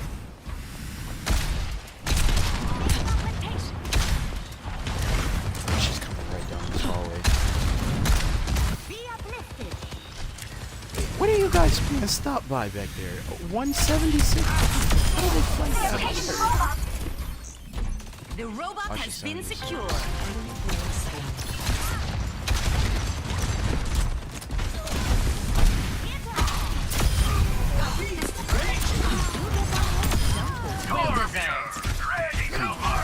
We have killed them like so many times. There's no reason for us to keep losing ground, man.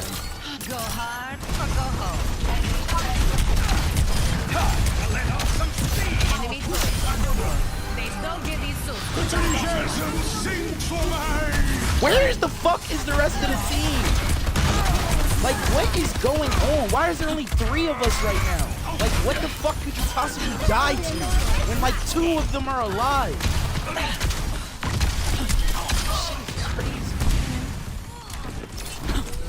Barricade is pushing forward. Thank you.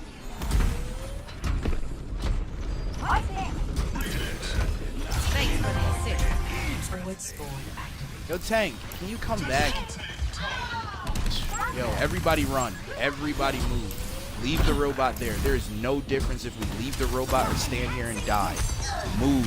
Concuss him out. God, bro, I was trying to keep numbers at least till the tank got back.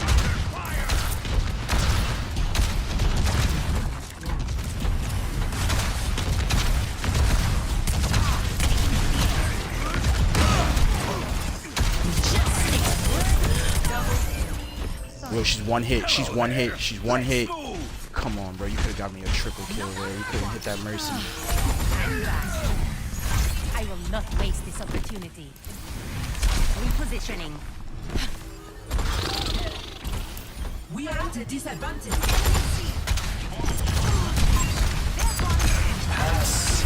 Oh, keep going, keep going. Leave him, leave him, leave him. Go, Tank, go. Just get away from him. He wasted his ult.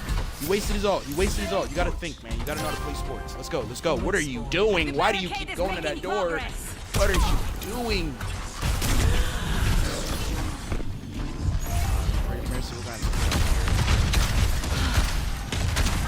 Why do you keep going to that door? What the fuck is wrong with you, man? 60 seconds. Thanks for the assist.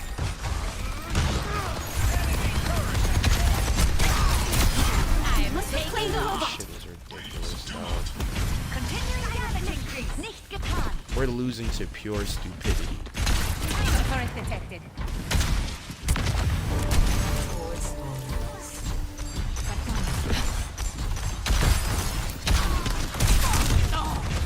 Das tut mir leid.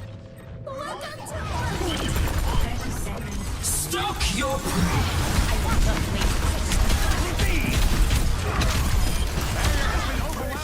Enemy turret down.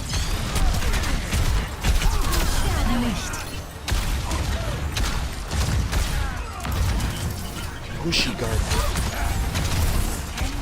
They've taken the Where robot. is she? I'm trying to get her. Dude. Yo, bro. Mercy, we tried. Yo, these niggas is getting flanked by fucking Zenyatta, bro.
Ready to kill some.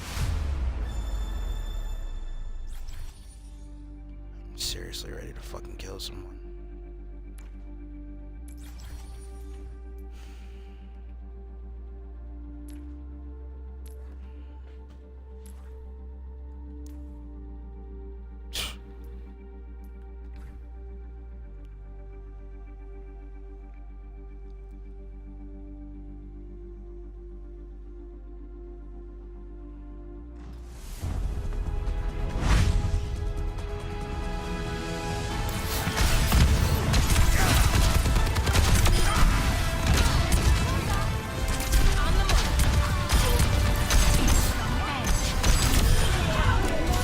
You have my thanks.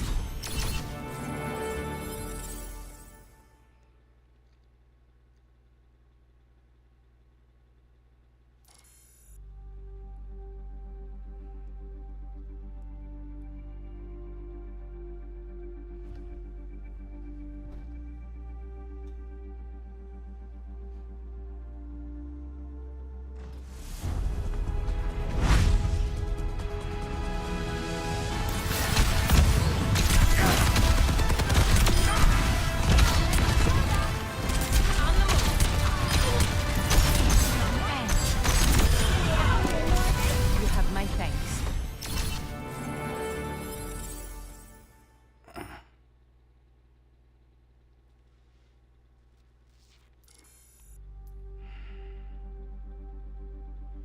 I don't like even having these things if they're not play the game. It's been a while now since I just saw 5 play the game up here. It's been like 2 weeks now. I'm kind of upset. Like, damn. I'm used to just having this whole thing: play the game, play the game, play the game. Like, damn.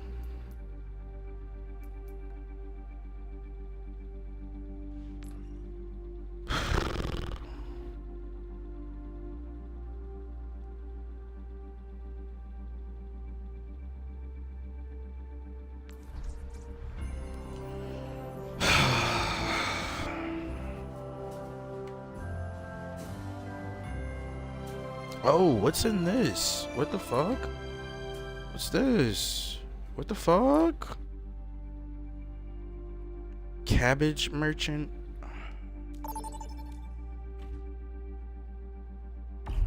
Vote for your map.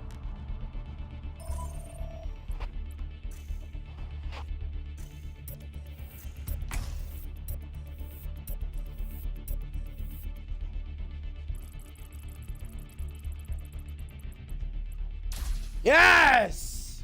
If I had one wish. Select your hero.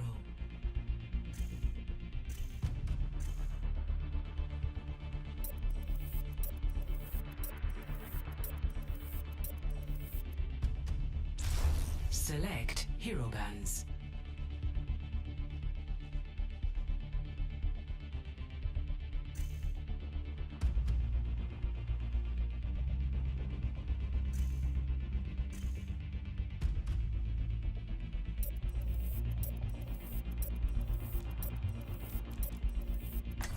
Shit.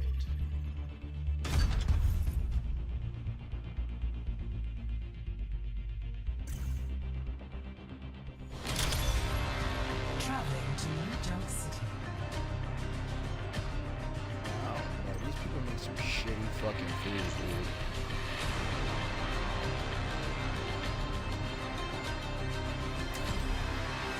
Burger. I want like a real burger.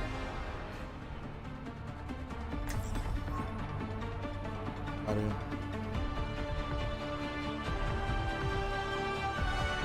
Yeah, I want a real burger.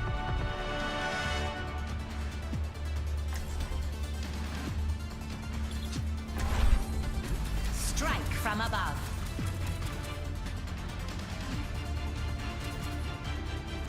Yeah, I think I'm gonna do If that. you're going to die, do it when I'm not looking. 5, 4, 3, 2, 1. Initial flashpoint. Arena. Aerial positioning underway.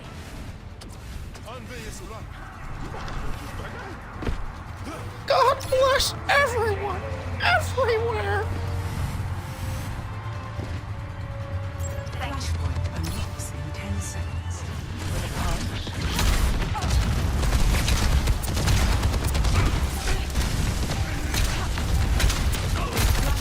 Remove them from the objective.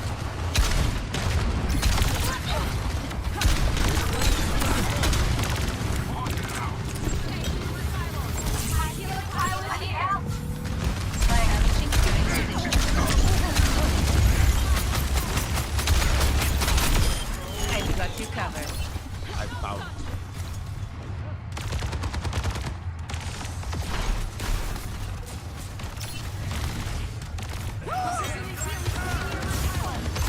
Receive my aid. What the fuck? Dedication. Dedication to the craft?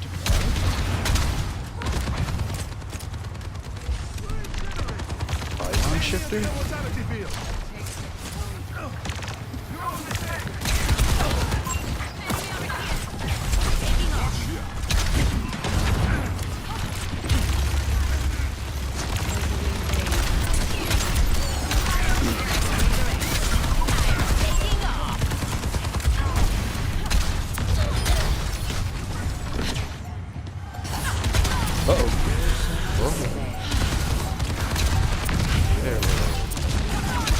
Can that class? Secure. Next flashpoint. Refined. I'll finish the way up. You ever played basketball with like a girly girl? I'm not really a girly girl, but like tomboy type chick. I see an enemy.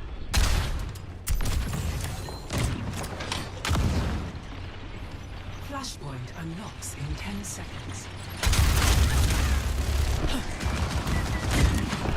Either I like to come earlier, you guys like to fuck slow. So something's going on. Flashpoint unlocked. My ultimate is almost ready to finish.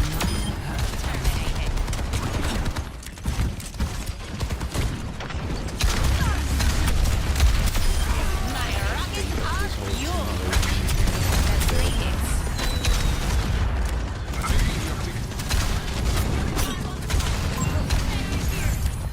Yo, if the fate of the world was in one man's hand, what race of man do you see going?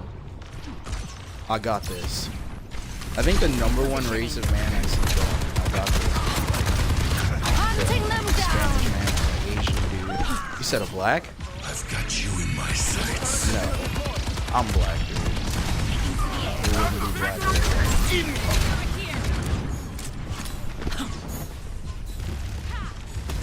On the move. Definitely be a Spanish person. Like, we gotta think in reality here. What people are like flipping off the mountains into the fucking river and shit.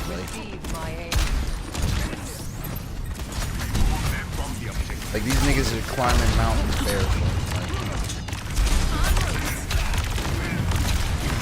Like, nobody's gonna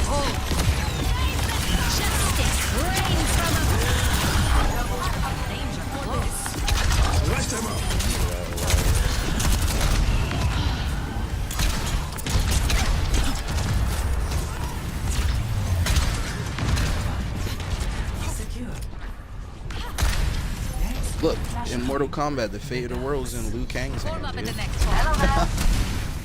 Hey there. We need a Liu Kang. I'm on top of the world. Ooh, you motherfucker. En route.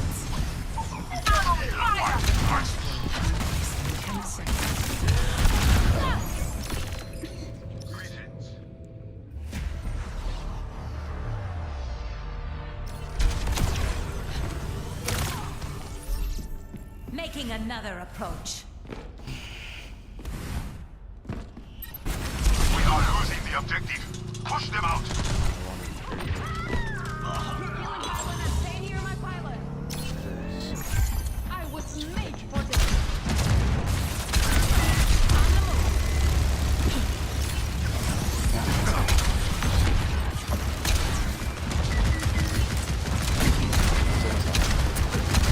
I see an enemy. Area denied.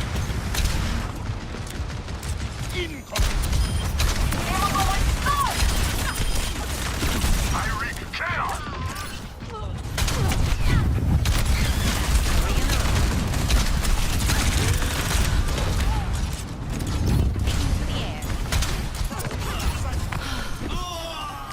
Excellent teamwork.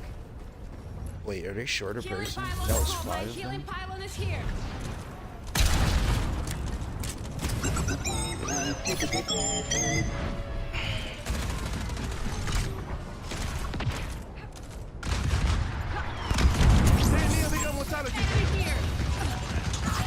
Let's see.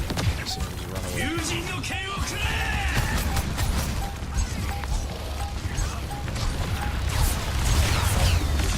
Alright, GG.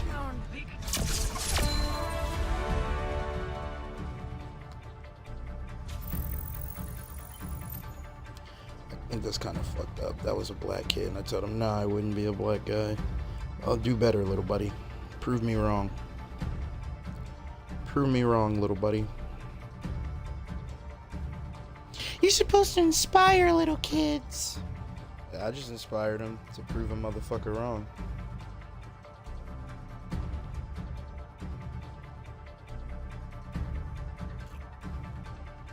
Ew. I don't even fucking like French fries, bro. Like, I don't even fucking like French fries. It's not really something I'm into. Like, it depends. I can have French fries every now and then, but see, that's like another food that I've letting go in life. Like, when I was a teenager, I stopped eating candy. When I was like early 20s, I stopped drinking soda. Now I'm about to, like, I can't eat French fries, dog. I just can't, bro. It's just like trash on the side of the plate. Like, I cannot eat. Like, if they're homemade French fries, fucking slamming, I'm with it. But like fast food French fries, I can't eat that shit anymore, dude. I just can't. I can't even put that shit up to my mouth. What kind of cheese would you like?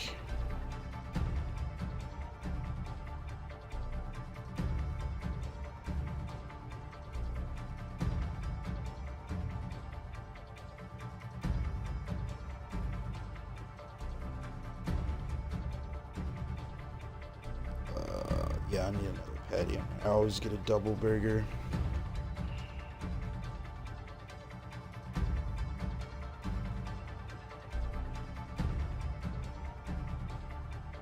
Fireball whiskey sauce.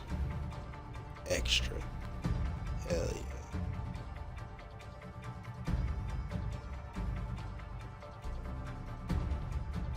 yeah. Alright, I think that's gonna be it. Nice fat burger patty. You know what I'm saying, boy? Yes, sir, boy. You better eat that burger, boy.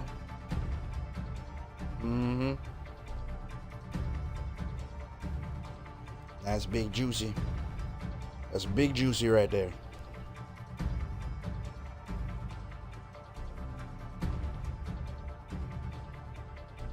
Wait a second. Oh no, I'm good. I'm good. Oh shit.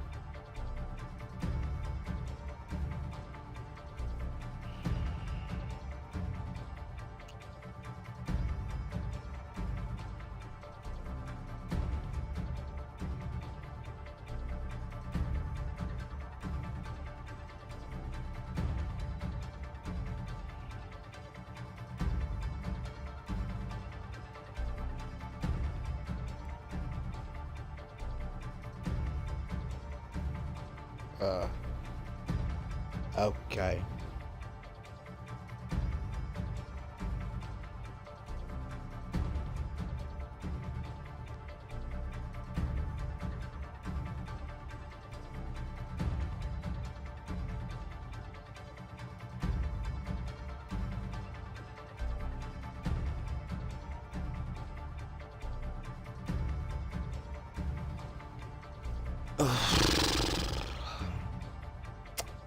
I just need to run to the bathroom real quick and I'm gonna start up the next one. I just put in a placement for a burger. I'm gonna be right back. I need to run to my kitchen. Oh, this is my friend about to invite me to a different game. Because I will join my friend right now in a different game.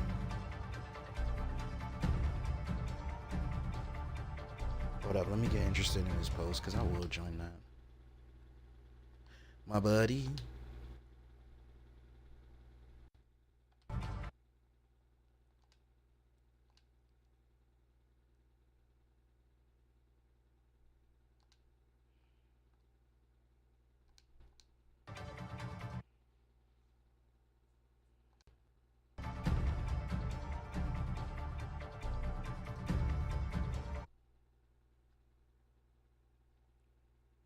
Yo.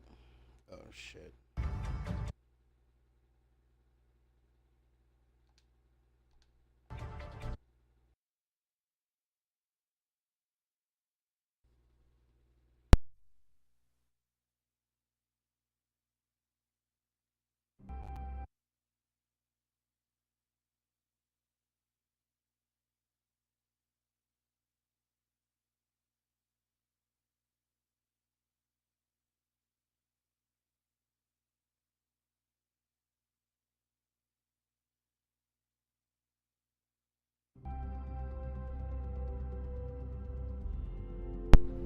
But I'm gonna join my friend in this other game.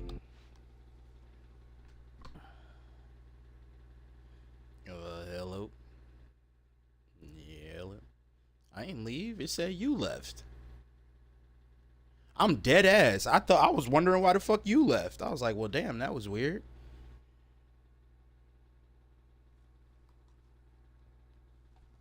All right, just give me a second. I gotta run to the bathroom real quick. Air, what's going on? Yeah, I recognize your name. I can't lie.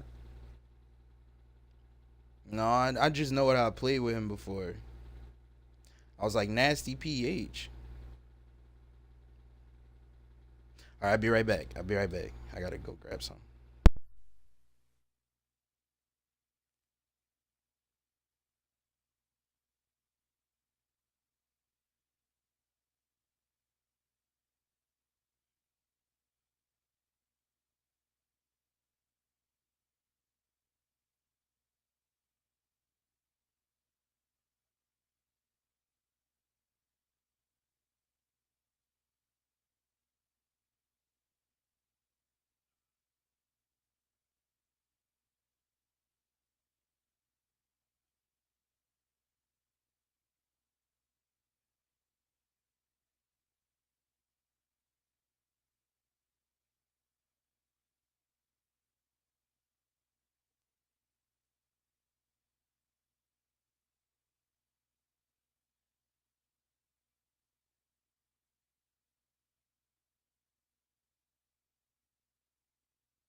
I'm coming.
Wait, what y'all talking about?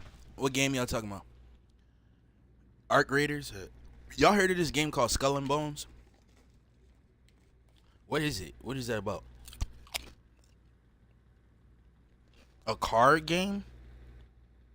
Oh, a pirate game? That sound kind of cool. Oh, sure.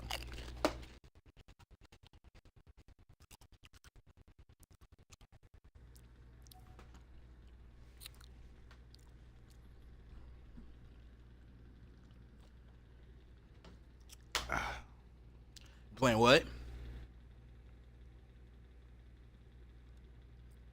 Hell yeah.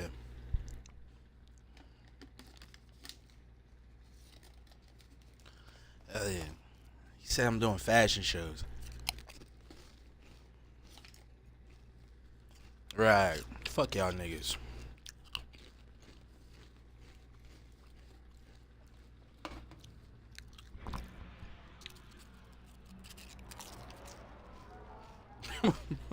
Wait. Why you sound? What the fuck I do? Nigga, I ain't doing no fucking fashion shows. I be in the stores a long time though. I be changing my outfits for a long time. I ain't gonna lie. I mean no goddamn fashion shows.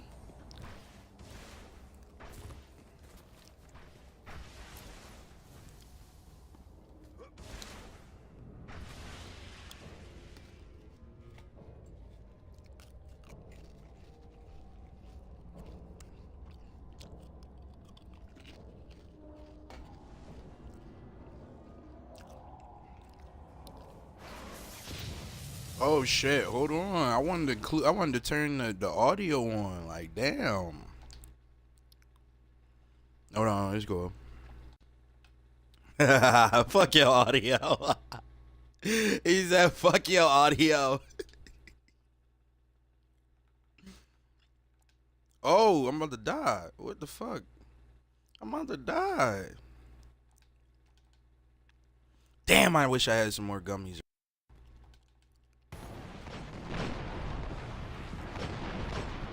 Go ahead and run.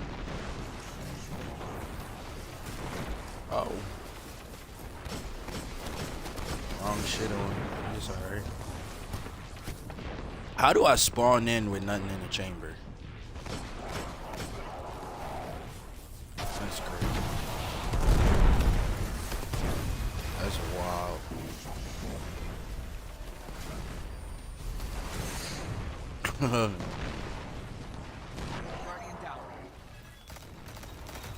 What for?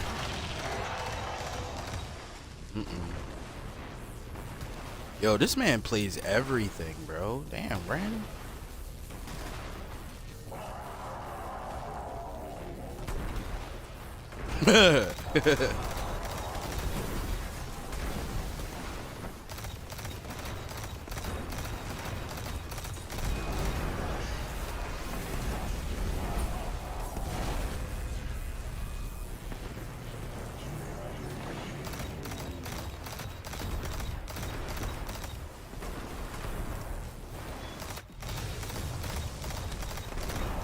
How quick you think this one gonna be? How quick is this gonna be, guys? Wait a second. What's weekly? Is it Crota? Yeah. Oh, you already did them? You already did some Crotas?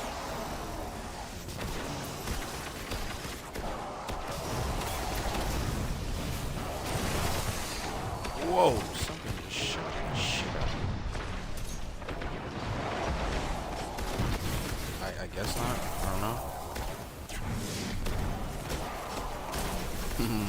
It's fun that way.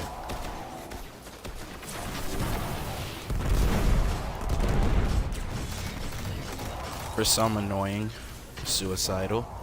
It's a bit of everything. It's beautiful.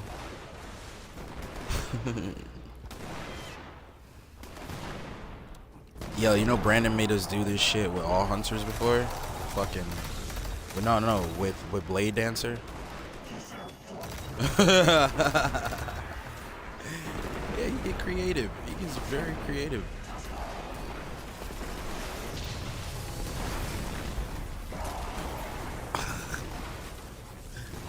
What? You missed the times where you used to get kicked. No Twilight, no self-res, and no bones.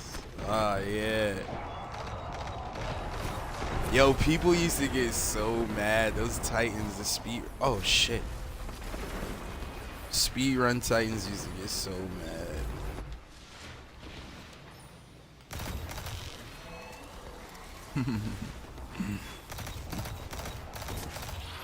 I remember that a lot too. Before, if I don't do this one time, I'm out.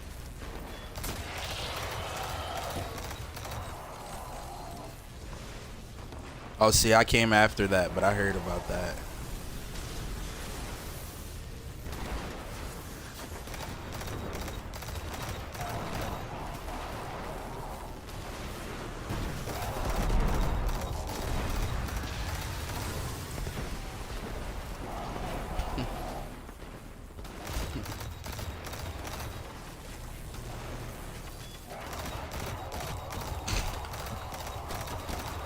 Oh, wow. You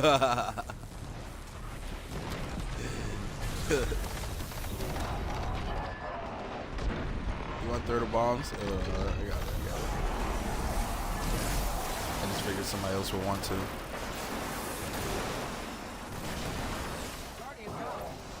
Whoa.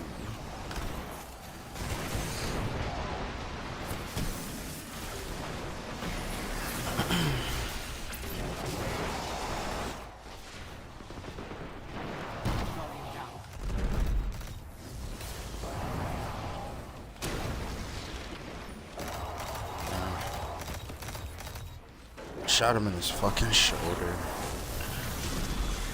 I mean, if you feel like you want, that's what I'm saying. If you feel like you want to switch it, go ahead, but it's not that deep.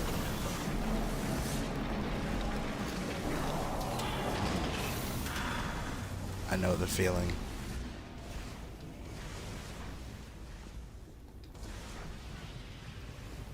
Ooh.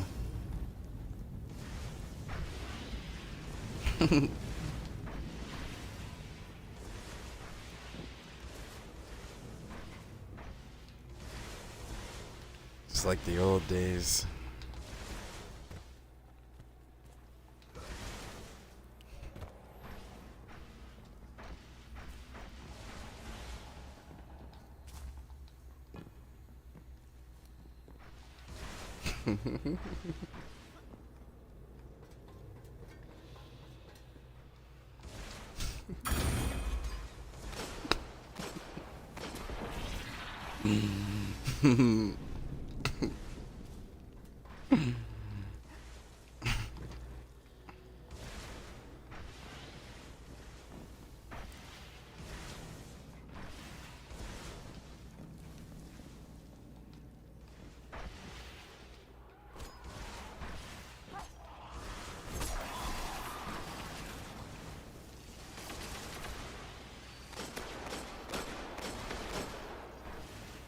Guardian down.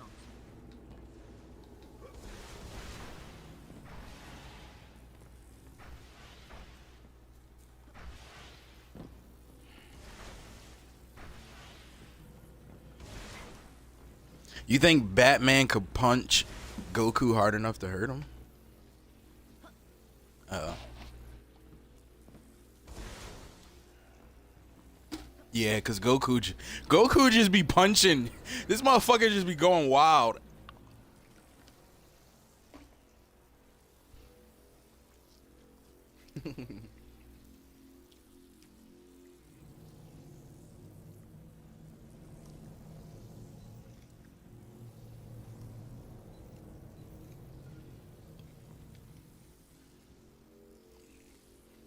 No.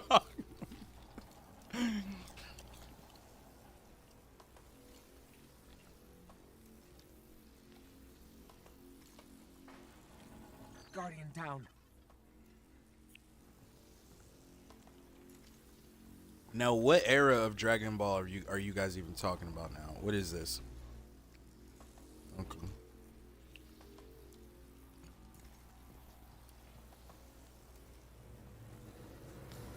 Guardian down.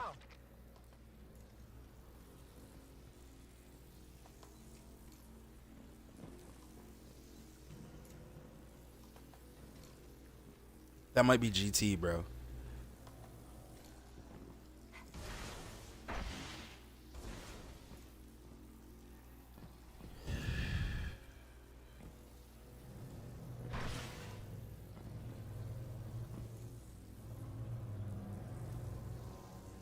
But see, ain't y'all from different generations?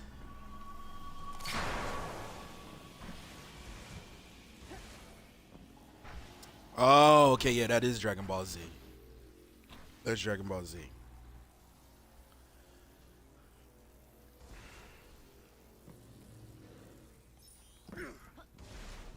The what? I don't get that.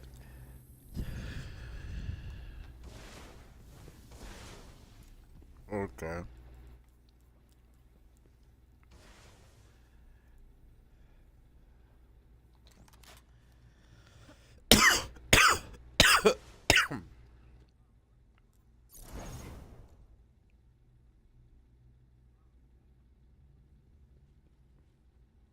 Ooh. Yeah, I think Spider-Man who doesn't talk be a little fucking crazy. Yeah, that is.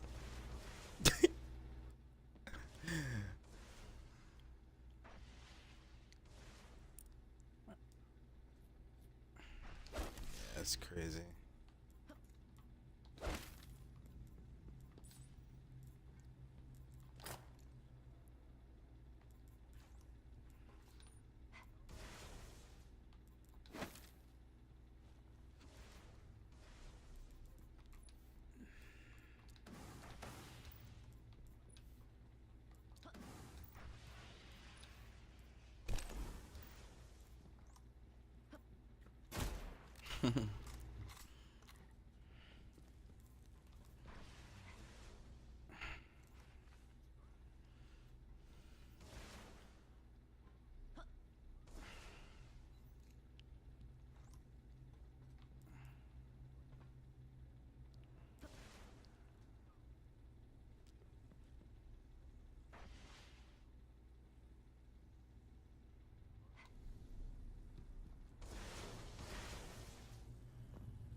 All right, we got a Titan now, guys. Look at me. I'm the honorary Titan.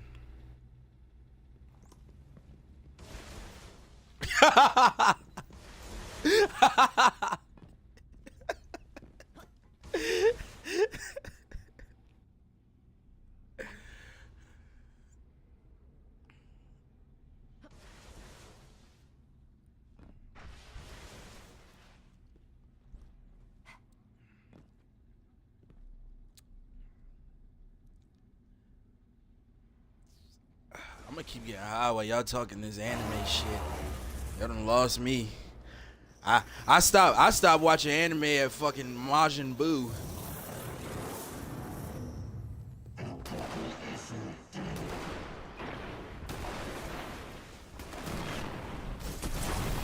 Facts. Yeah, Frieza's that nigga, bro. I think Frieza's underrated.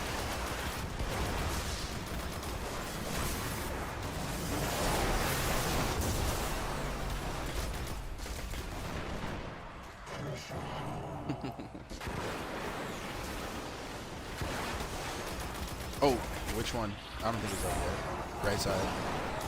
There you go. Did you pop your all early? I mean, super.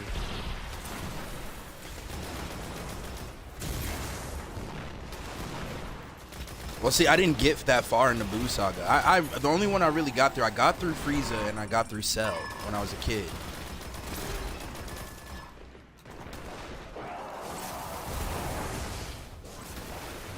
Like, I had parents that, like, didn't really let me watch cartoons, so they'd be like, oh, are you watching too? When is this Majin Buu shit over?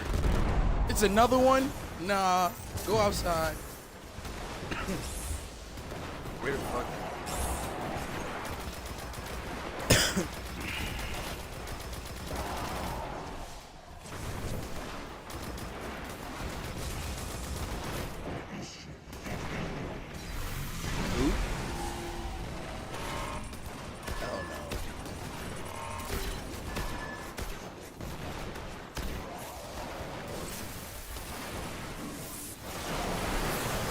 I'm mad that they never really incorporated Madam Web correctly.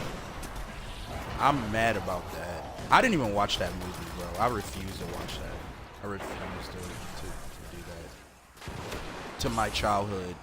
I refuse to do that to my childhood. That is not the Madam Web I remember. I refuse it. I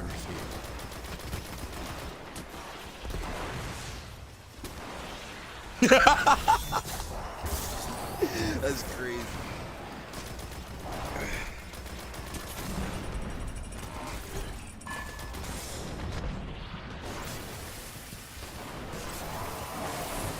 Uh-oh.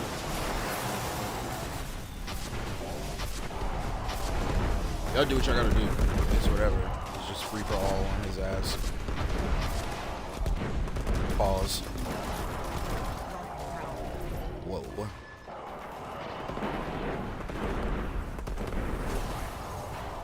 What doors?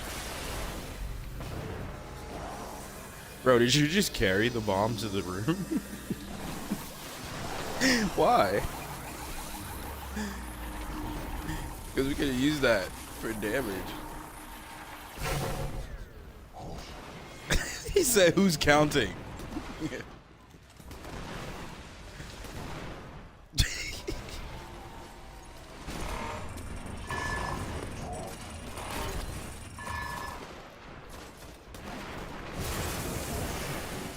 I missed my final bomb and like two of my rockets.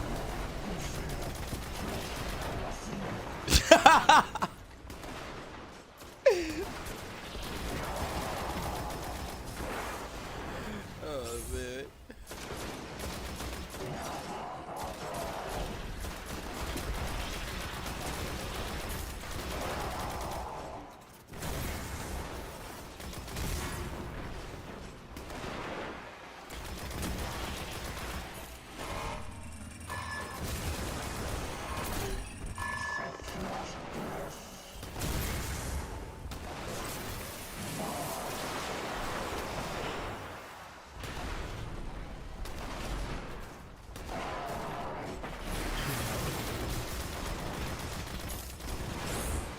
Left.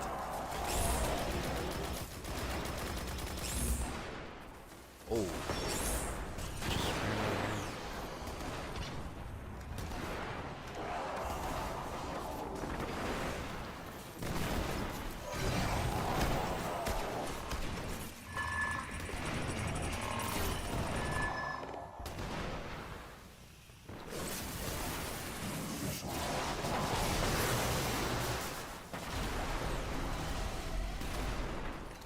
It's okay now, I'm not the only one.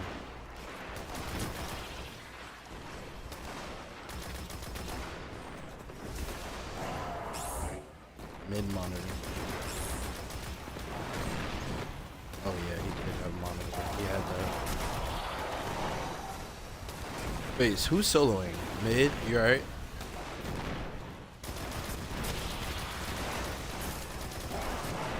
Sock 'em boppers, sock 'em boppers.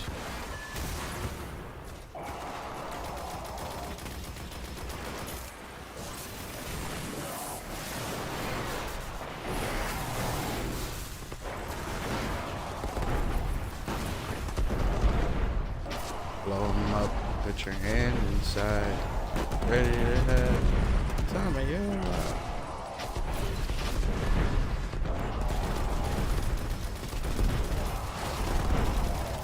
We can do this!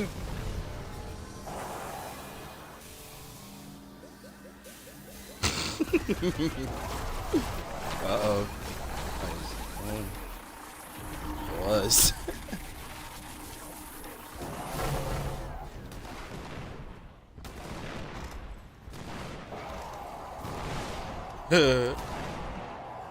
Going back to what? Bro, are you doing another raid? Yeah.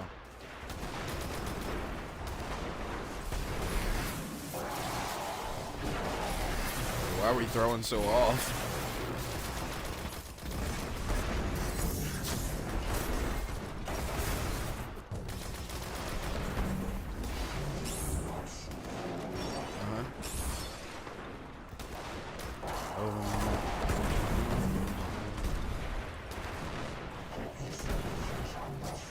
Try to be over here so we can get.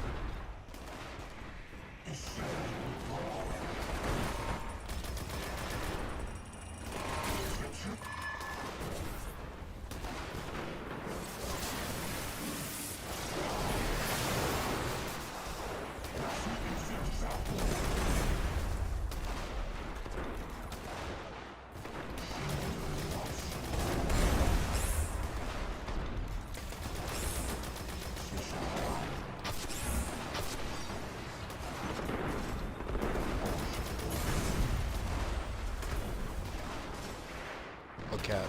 Shit.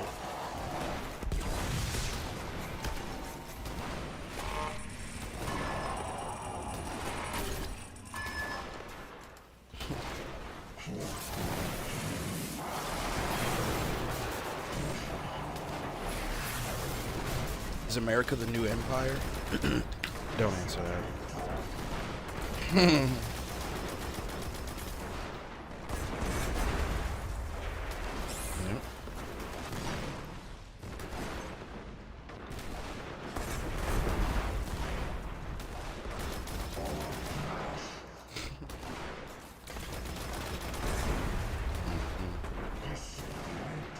You seen him, Jeffrey Epstein? How? You seen his house? Oh, hell no.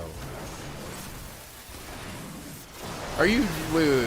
So there's videos from his house of disgusting things?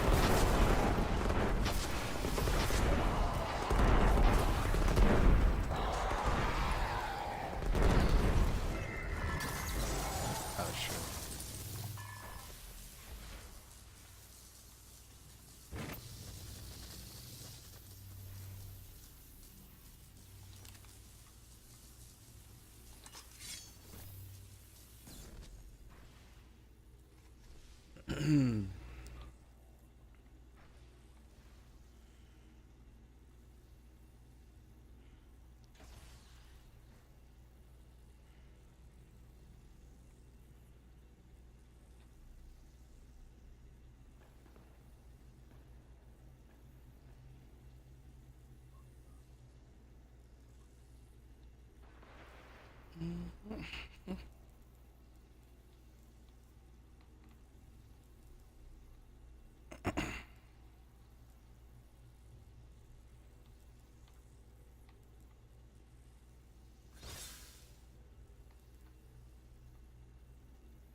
Oh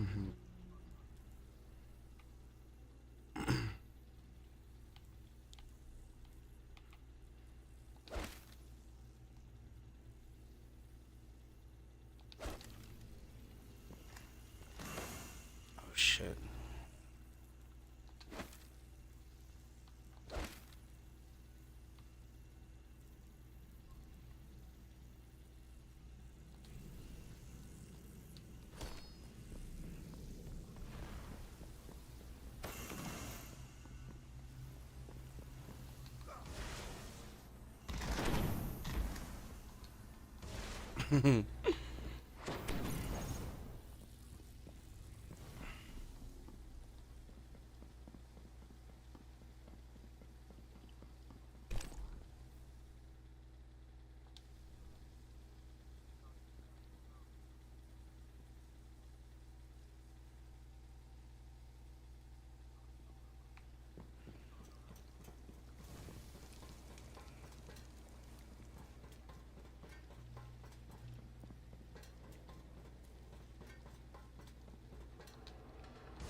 Need to put my sniper rifle on. Yeah, that's what we thought, y'all. Wait, I guess I was waiting for you guys to pull.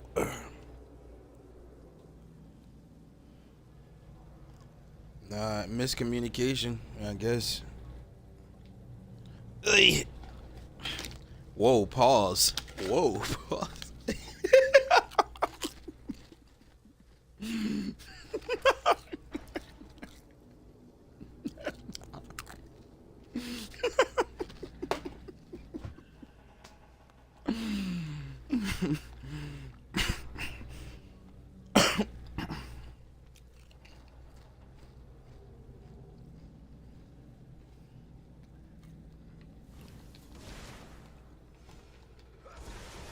Nigga self-projected.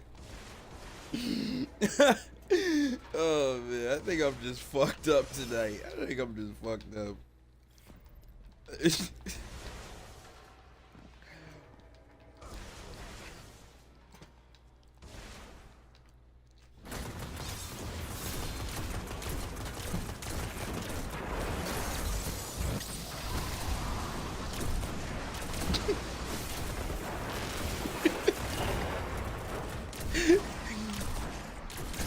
He come out of nowhere, out the shadows, like, yo, mom.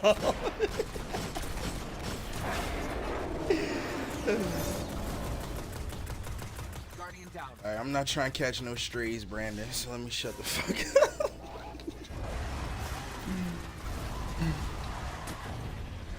How did he's so what?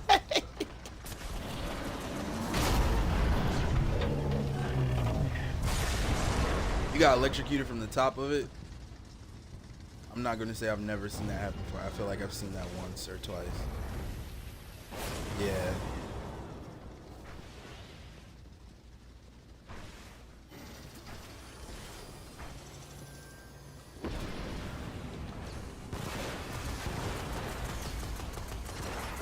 You said the code is dying out and decaying.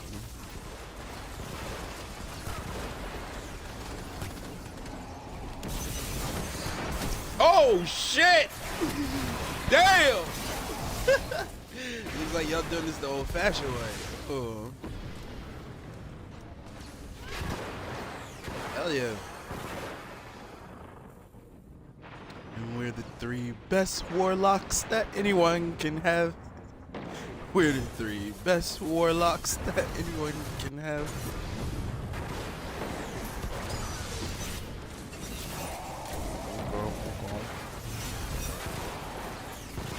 Oh shit! He gonna snitch!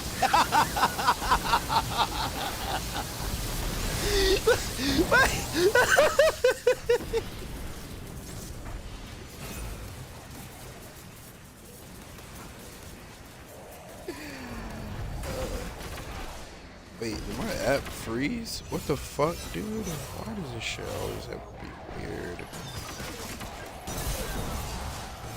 Christian.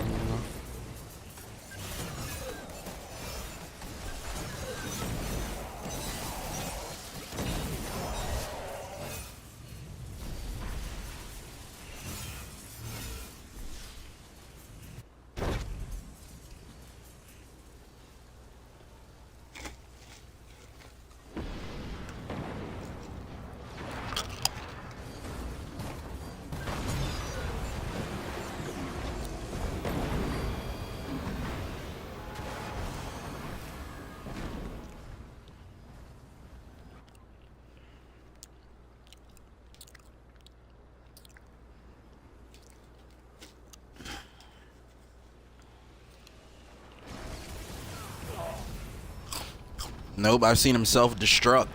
I never seen him self-res.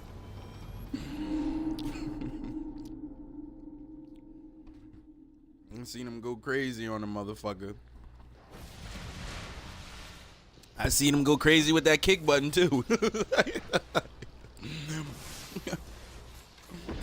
Oh shit. Hold on, I gotta go downstairs and get my food.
All right, I'm back. I'm back.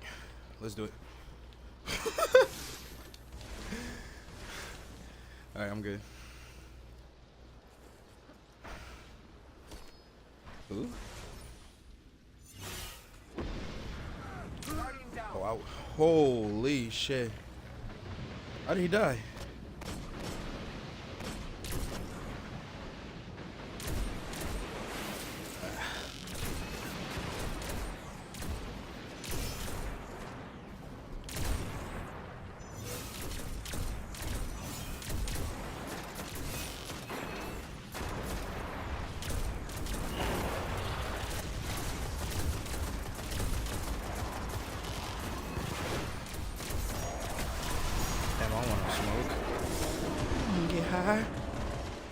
Oh my god.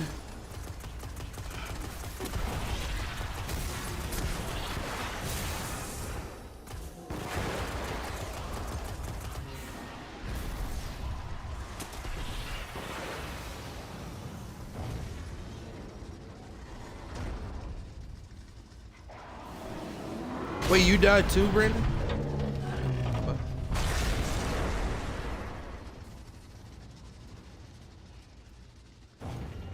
Wait, what happened? Just smoke some weed. Oh my god. Oh my god. That's happened to all of us.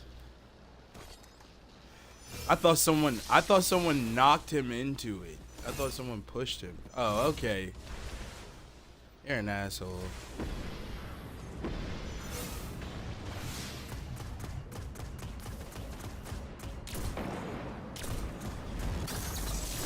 Boy, let's get this thing down. Shit.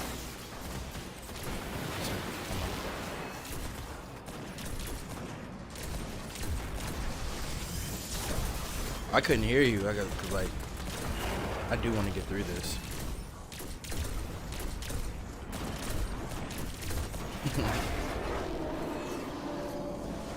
Nah, it's because of this fucking cheeseburger that I got.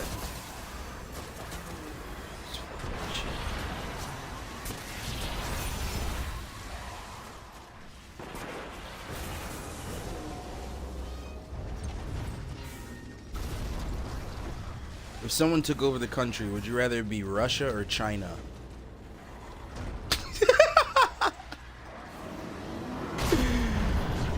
He said those are so bad. Gotta have more options.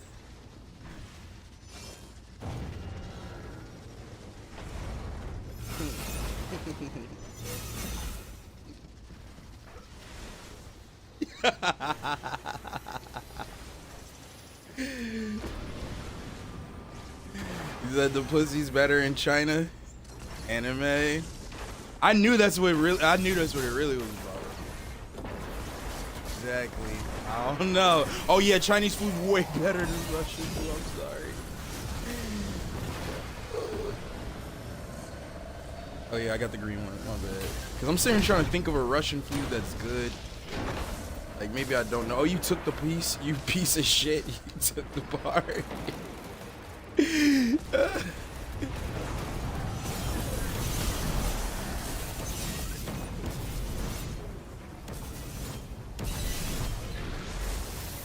is he going?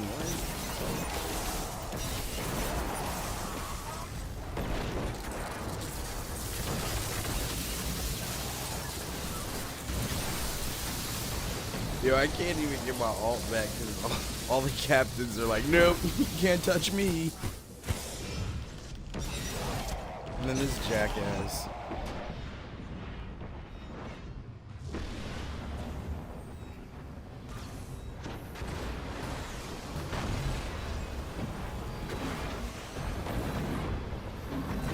Guardian down. Not really.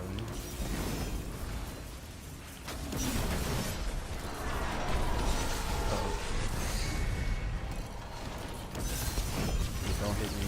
Please don't hit me.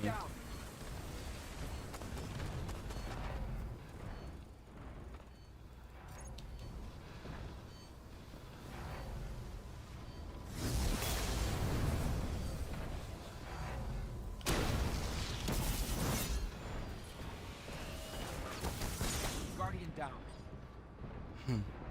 You got you. I'm trying to survive. I'm being a bitch.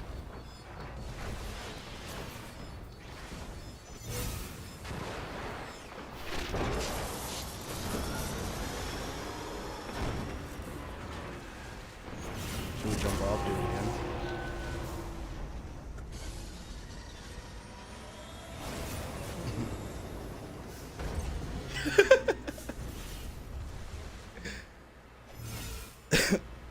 Wipe for damage. He's trying to knock us off. He's trying to knock us off. Better beware of this guy.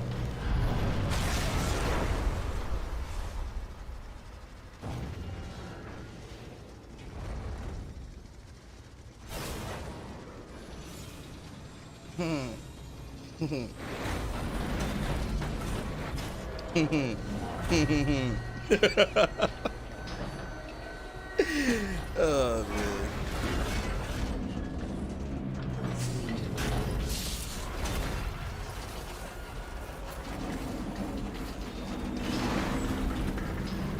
I get around.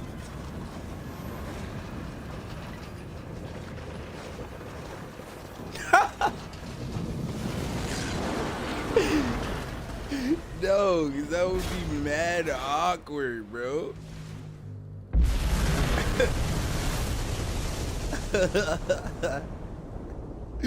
What if that was just normal for everybody, bro? What if that was just how our bodies work? You just at the table to that's crazy. That was a good meal, Peggy. That was a good meal, Lisa.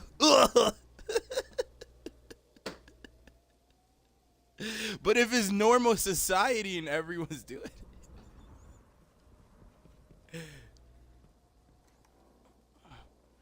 it. Listen, if you never farted in a girl's bed, bro. Not in her face. I said in the bed.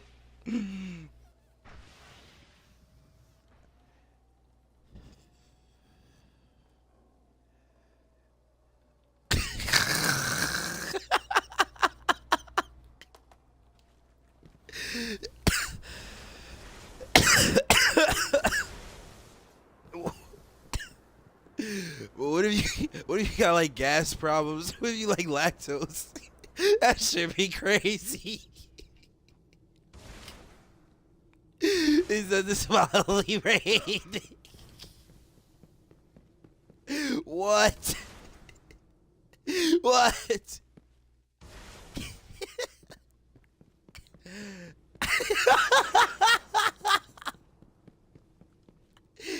Oh my god, bro.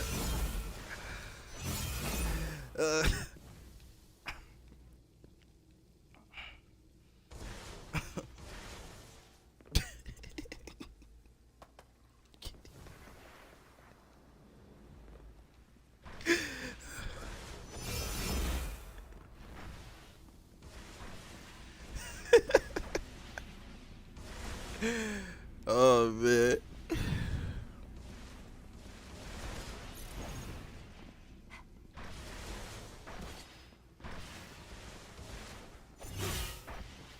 Damn, how you beat me down here?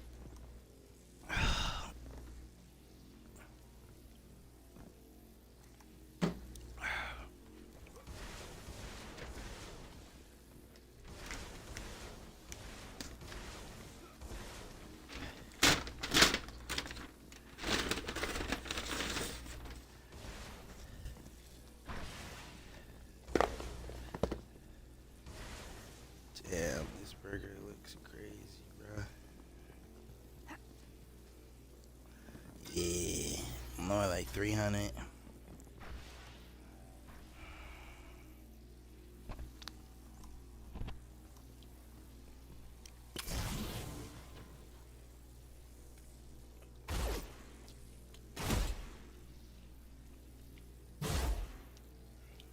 Bro.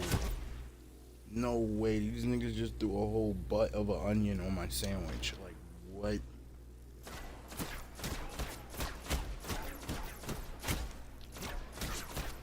Nigga, you don't cook your own food?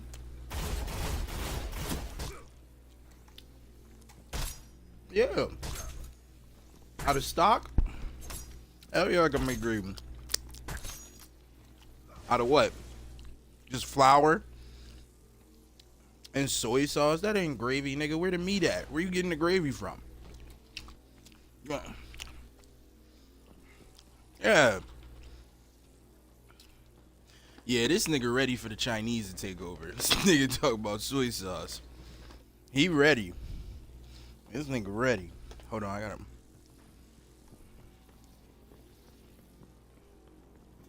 Yeah. You like beef or chicken? Sometimes it matter to me. I think I rather prefer beef stuff. My girl like chicken.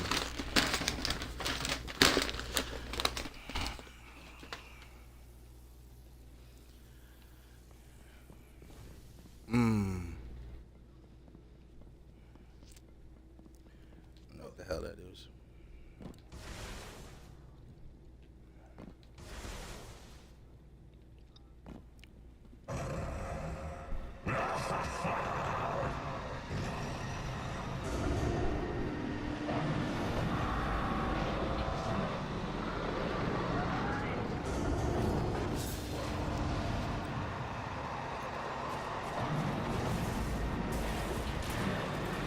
Whoa, whoa, what the fuck? Y'all see that shit? Maybe it was just on my screen. Someone else said their shit was lagging earlier. Pork belly, what the shit?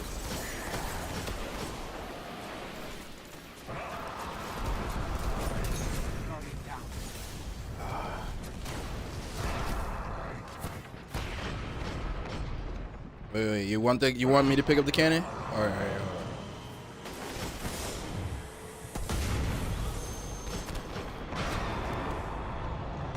on. Sure.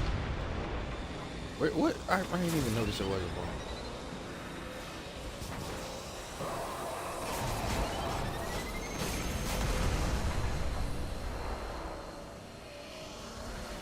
I had to tear it in the ads shooting at me. I didn't even notice the bomb.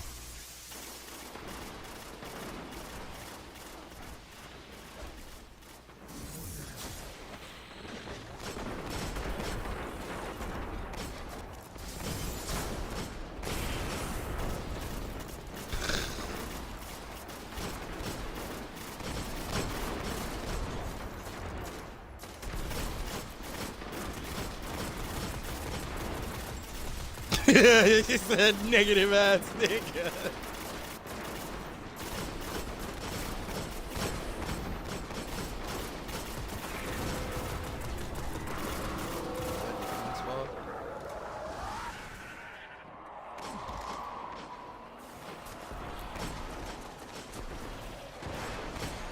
Alright, so I'm leaving the cannon.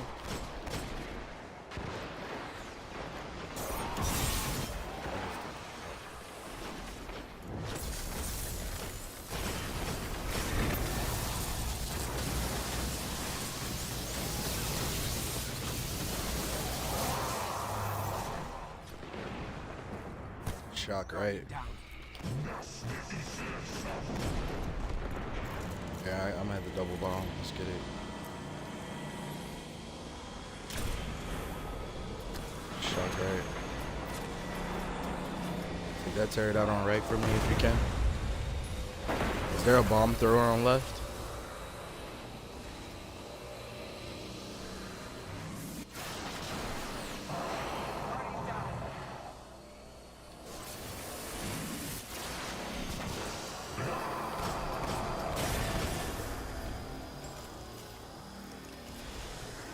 What you mean? Or do we just hit all sides? What the fuck? How did we not get all three of those? Wait, y'all can hear me? Alright. How did we not get all three of those, man?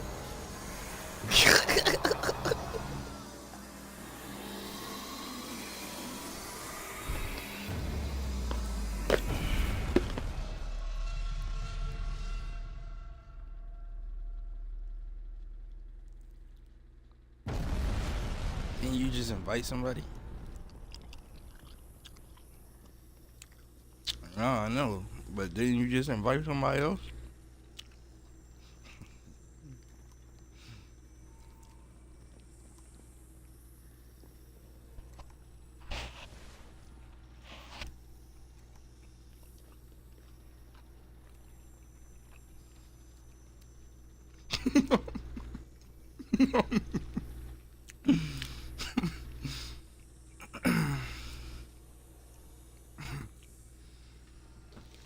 Yep. Not much.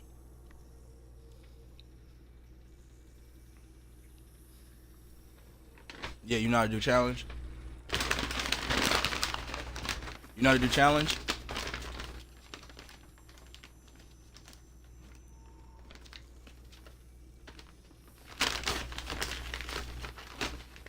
Just asking him. Yeah, see? Brandon gets it. Oh shit, whoa. I almost dropped my controller, bro. That's dumb.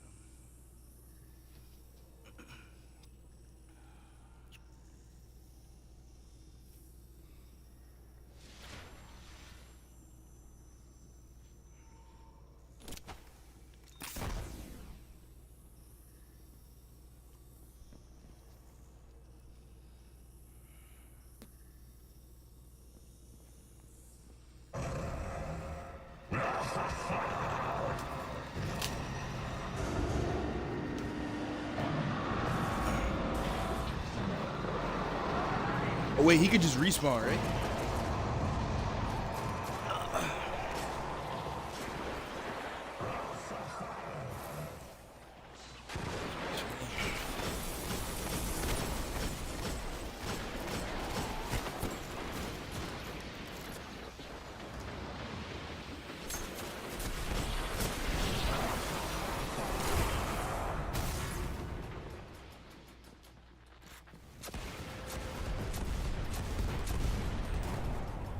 Guardian down.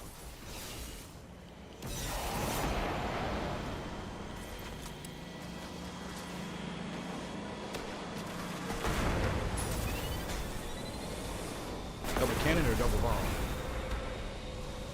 Double bomb. Yo, there's a bomb in middle. There's a bomb in middle if someone can grab it.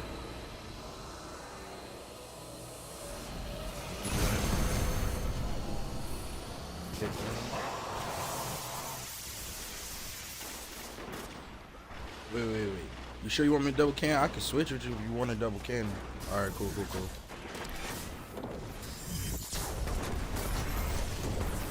I ain't gonna lie to you, I don't actually feel like double can.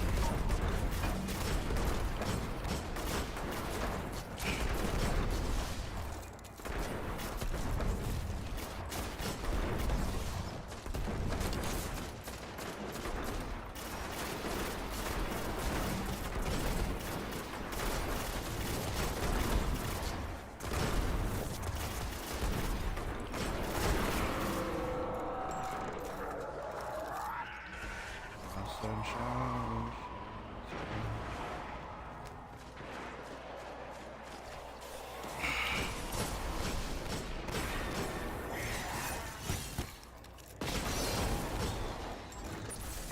So, anytime, brother.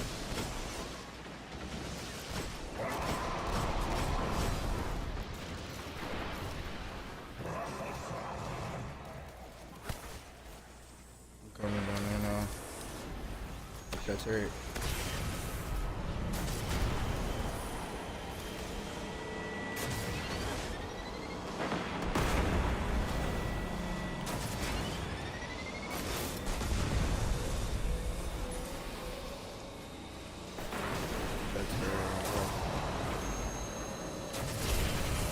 Let me sound with solar.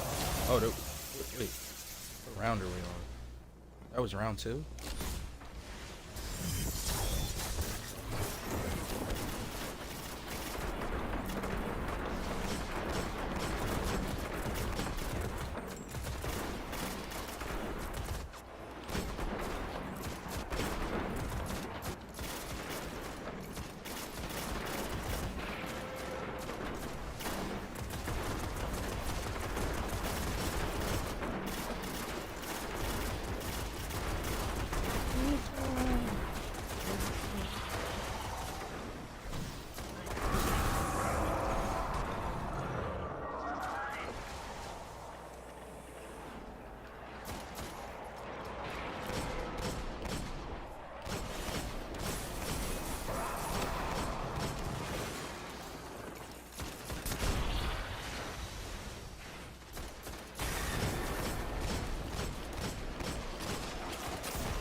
Switching.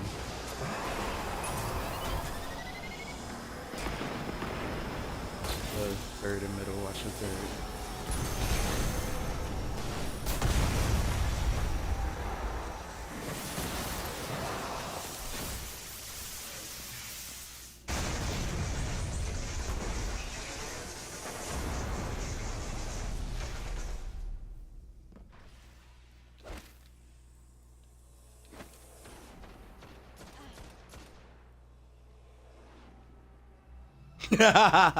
Yeah.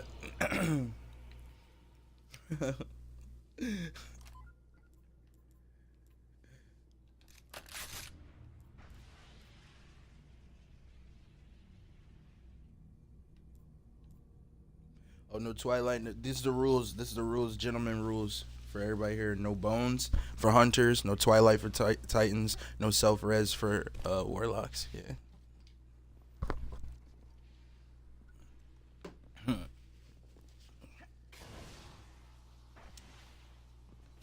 Endurance. Nah, endurance.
This Ripper, booty snatcher.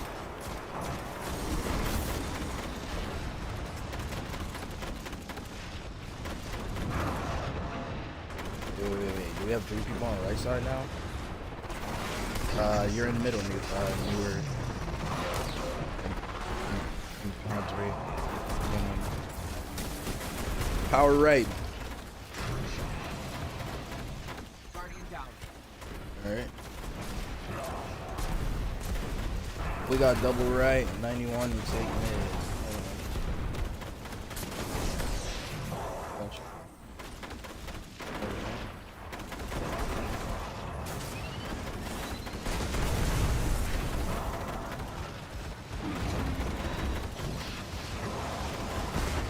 I'm in power right, then it's all sides. Everybody stay to their side. Oh, no. You stay on right. You stay on your side. You're a bomb thrower. Yeah. I'll be left. I'm sorry.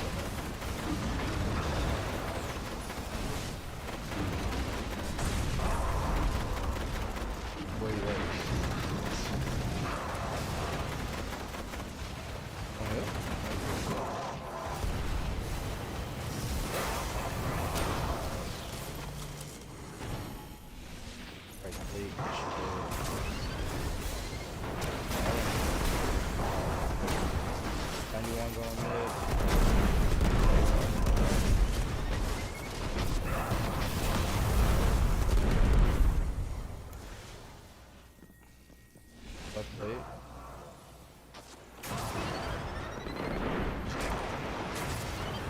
Going left.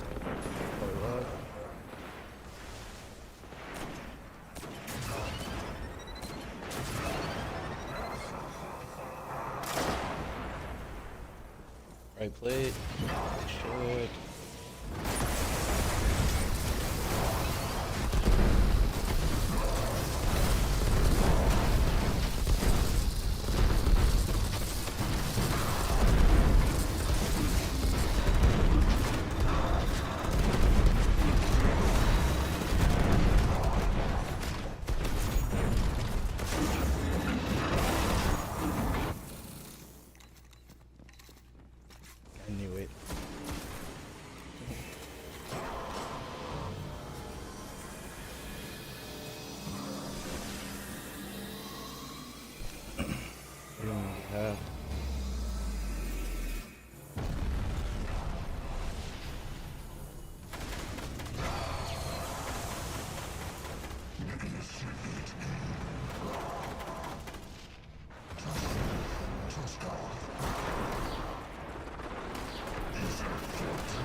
91 going mid. 91 going mid.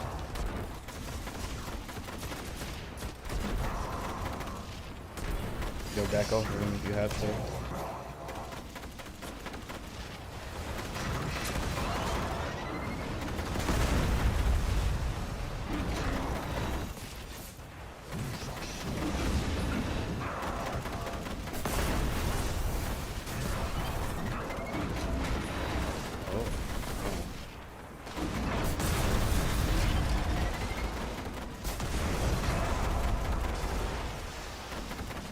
Bomb in mid, please.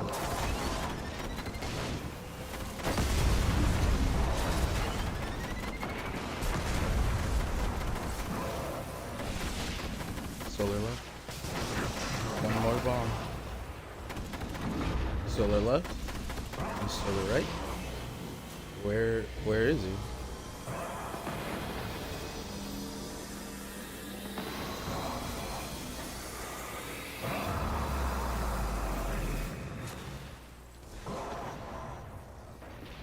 Yo, I'm not getting placed. The clutch, everybody. Power left, going left.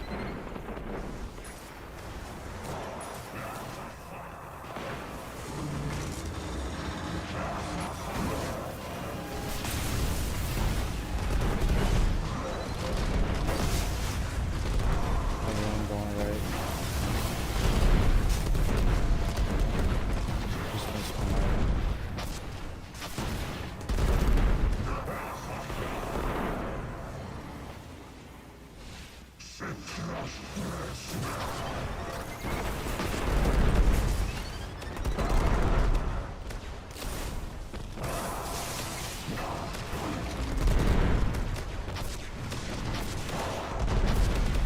Damn, I should be shooting his legs.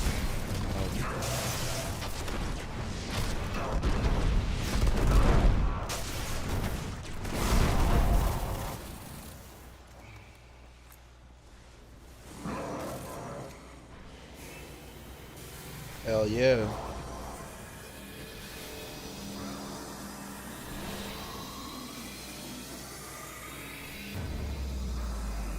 Why won't you slam the plate?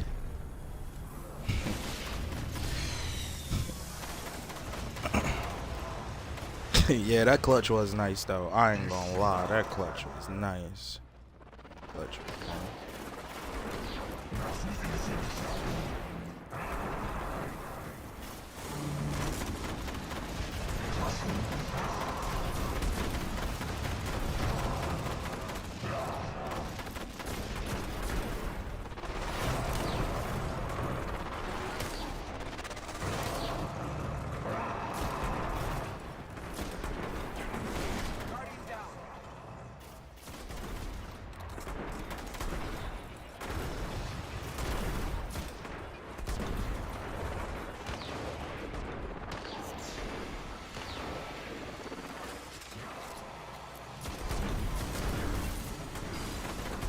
Ooh, watch yourself.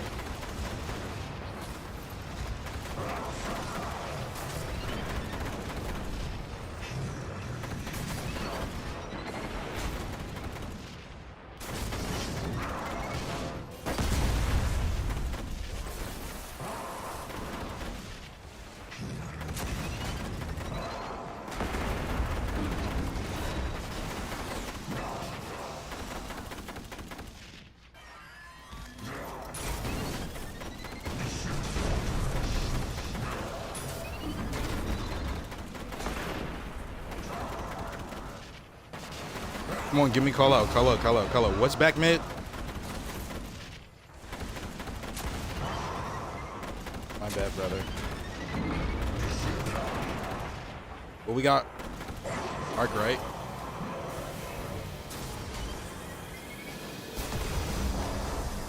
Might have to take a plate.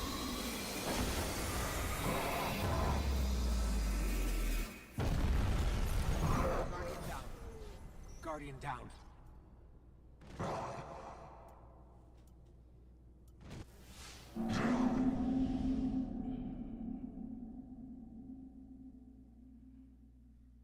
We got it this time. I know everybody wants to be done with this. We got it this time.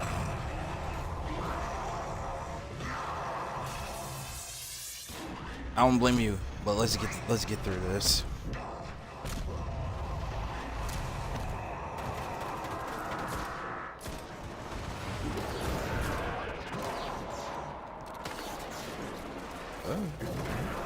Huh?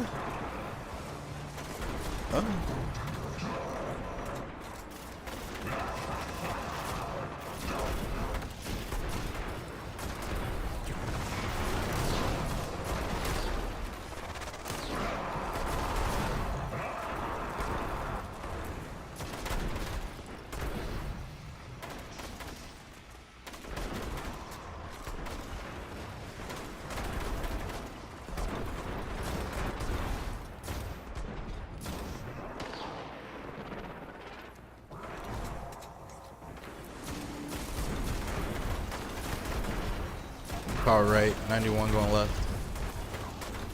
Fuck.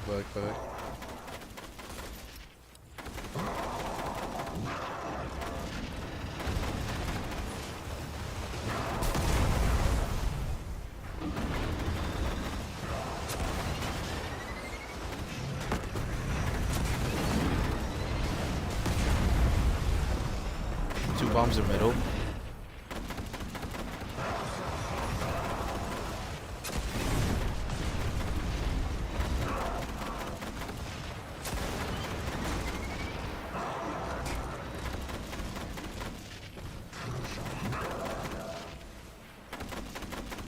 Yo, left, can you jump down and grab that bomb? Boy, left.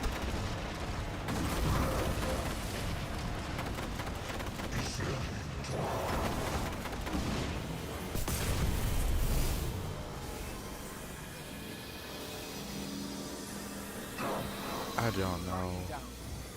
Guardian down.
Hey, do you want the cannon on right side, bro? Hey, if you want to take the cannon, yeah, you could just definitely.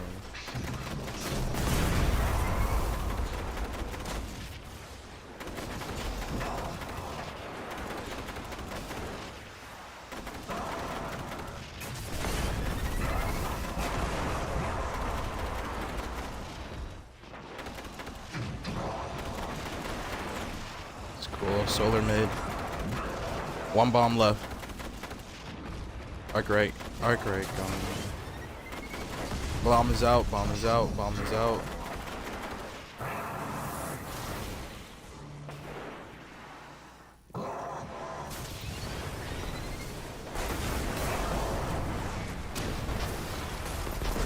Need a right.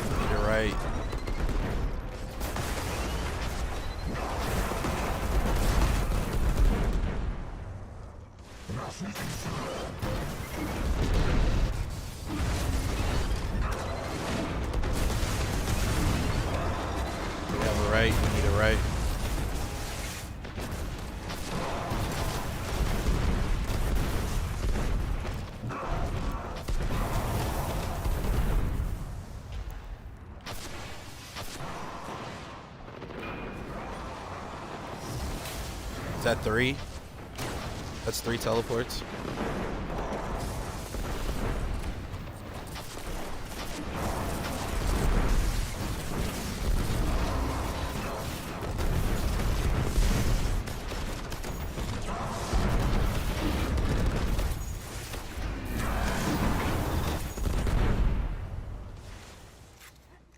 Closest plate.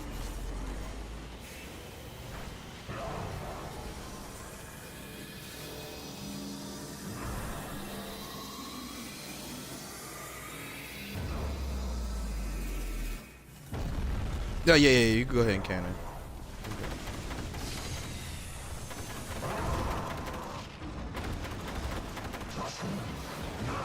I appreciate you, thank you. It's like you were already killing the captain.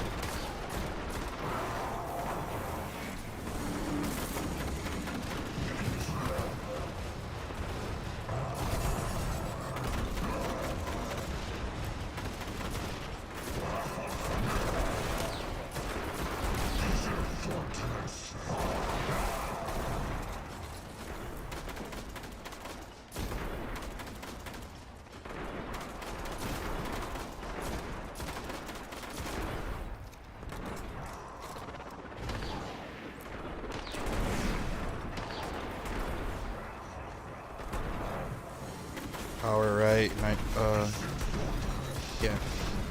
Thank you. I fucked up.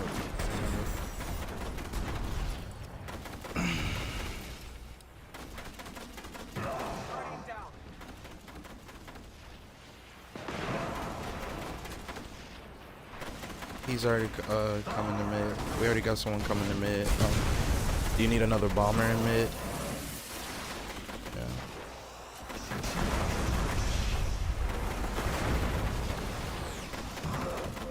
It's okay, Mark.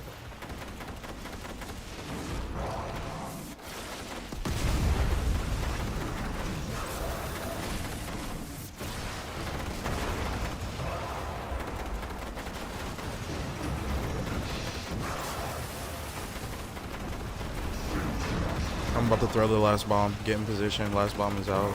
Oh shit. Good shit. Good shit. The plate if we can. Oh shit.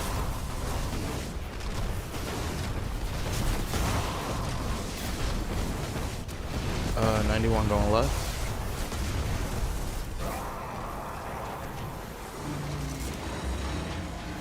I got it.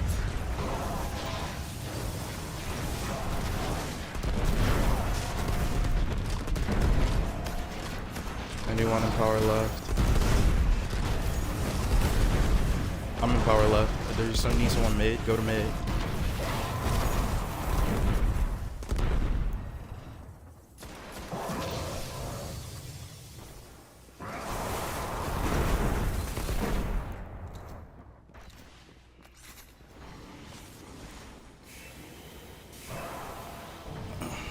No, I think what was being said was empowerment was needed on mid. I think it's just, well, miscommunication. It was, mid was said different times.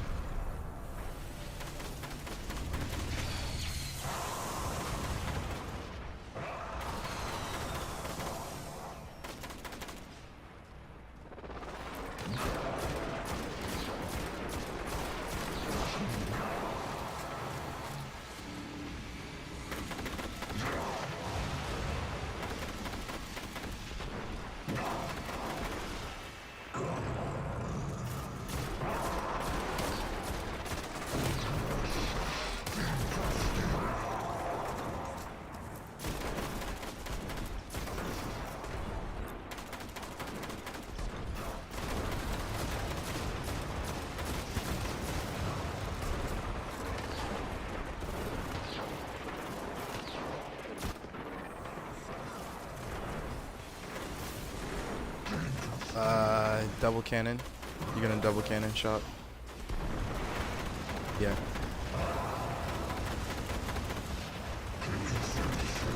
You guys have an empowerment on left?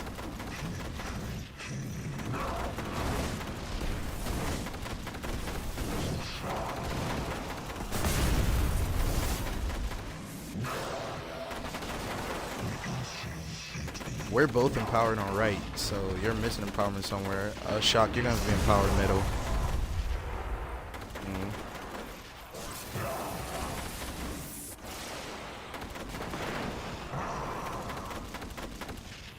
There's 2 bombs left. 1 more bomb.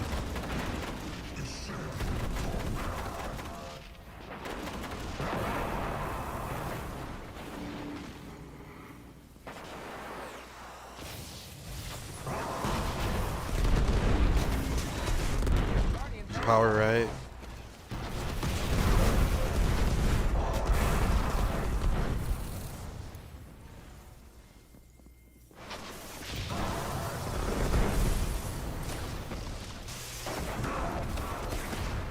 Power right, the size.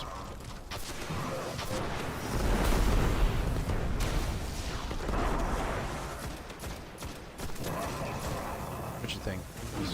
Nope. Got a blade? Oh shit.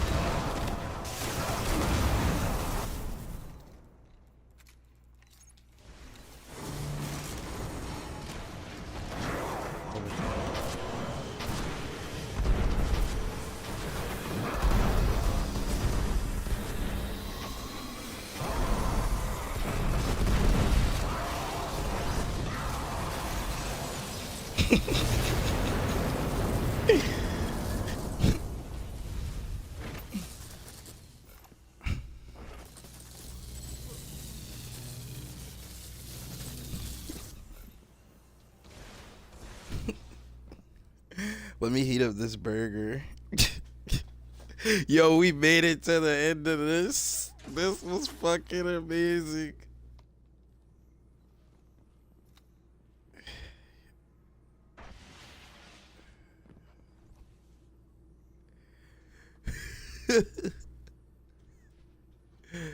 Oh man.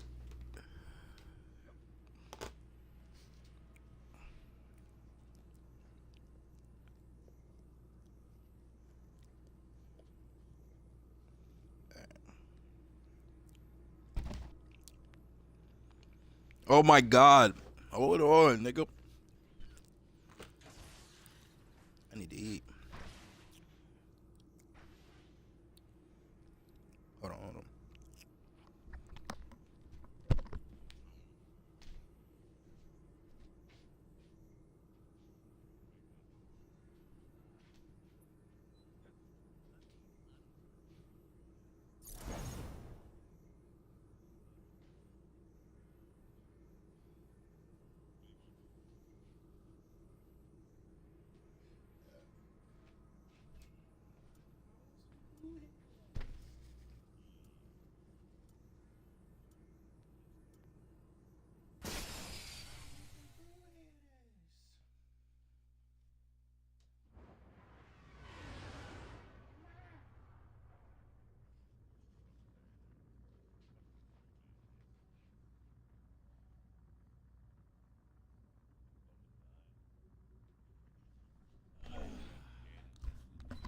Ichima.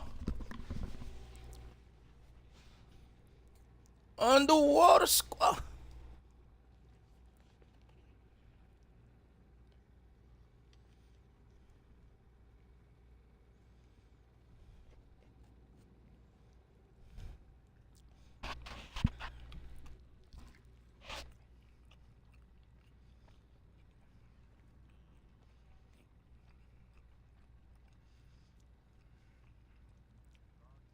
Damn, it's 12:30.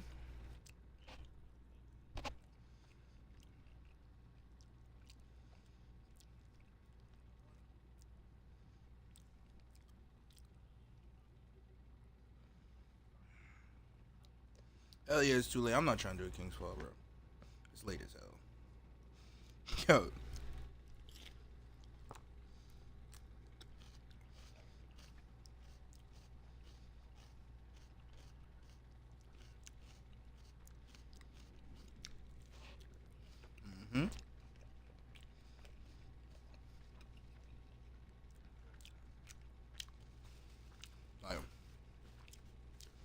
Mine like 4 hours. So, 4 hours.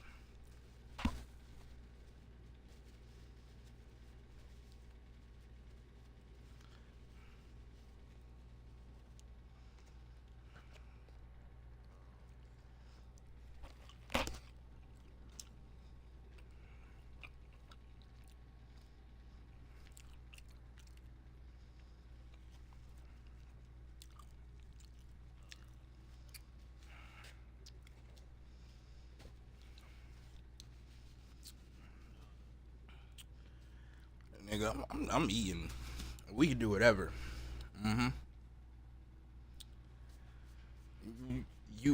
We can save it for tomorrow. I don't give a fuck. I ain't about to do shit but watch YouTube. Alright, bro. Alright, we do this shit tomorrow. What time you gonna be on?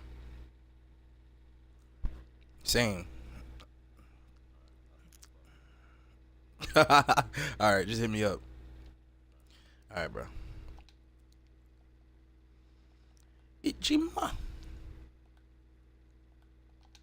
Underwater squad. Alright, so now here, see here.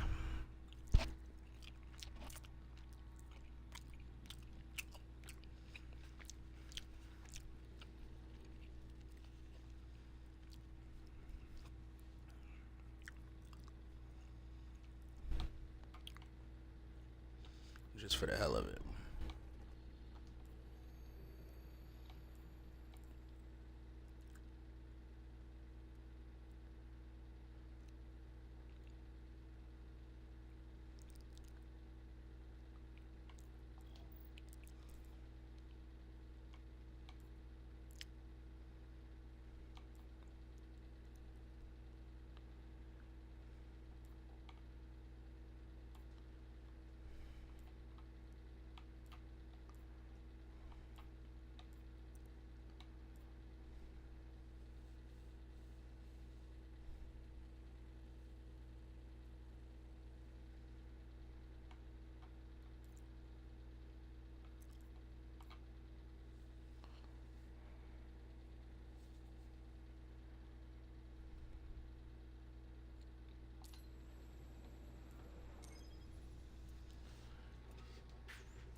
It only took one blast from the dreadnought. When you're through, it'll never fire again. Just don't forget to plant the transmat link so other Guardians can link.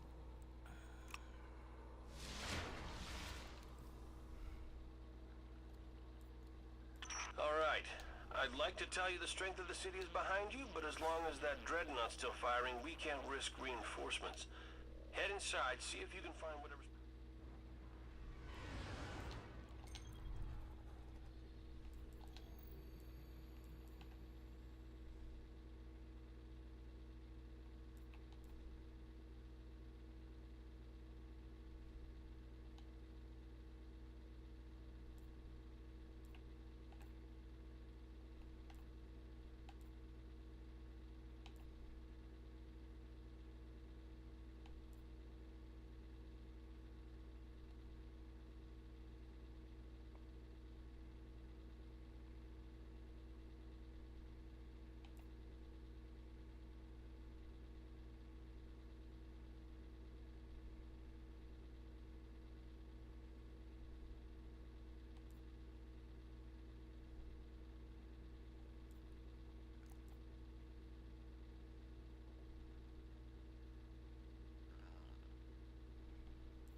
Oryx is dead, taken, unleashed.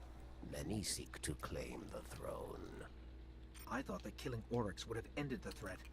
Instead, we created a power vacuum.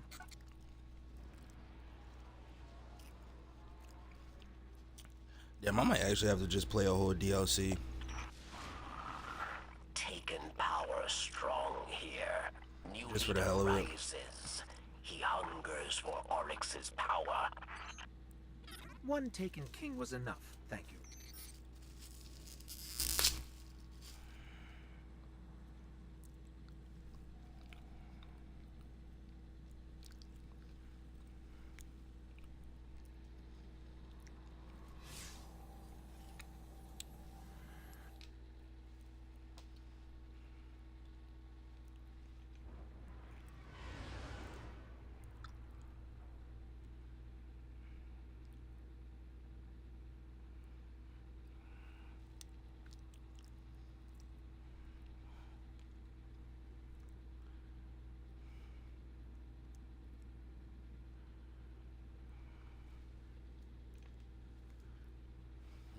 You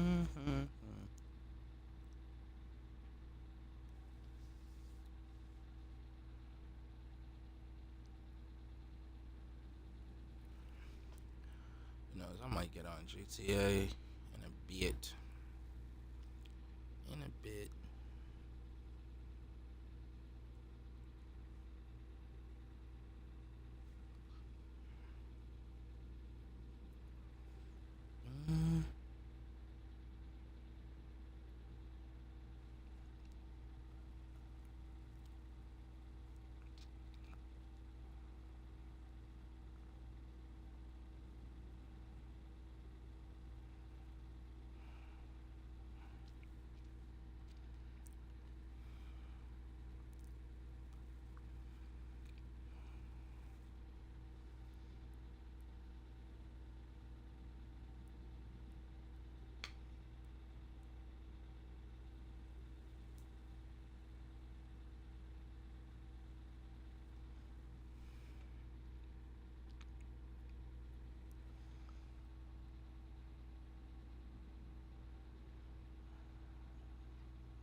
Once I looked up at the stars.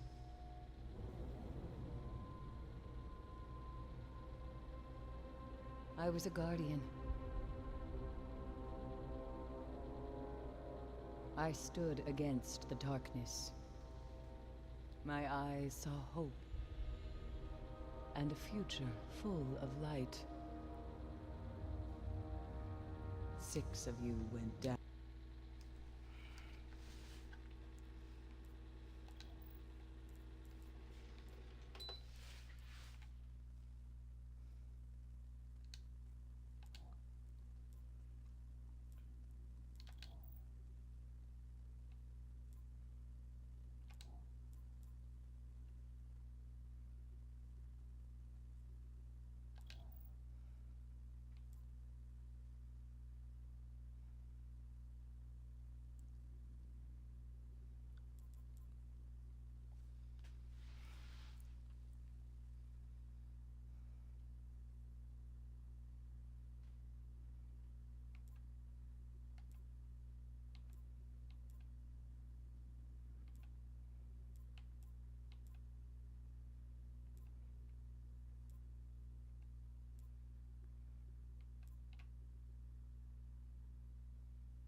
I think tomorrow I might play like the complete series of the game. Where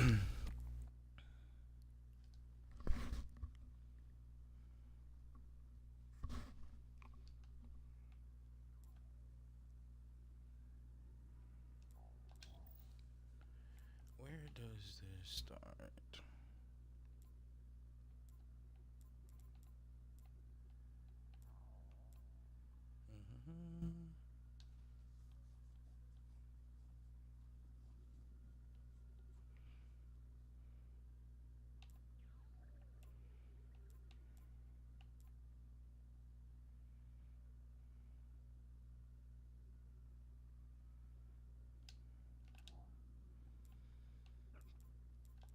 Well, where is this part of the story?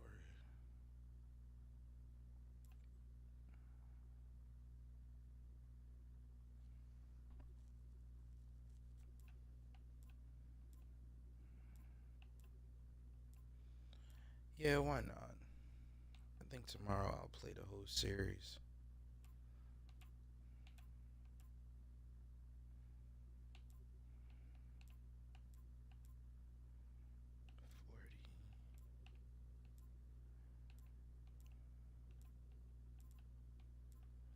Where does this shit really take place?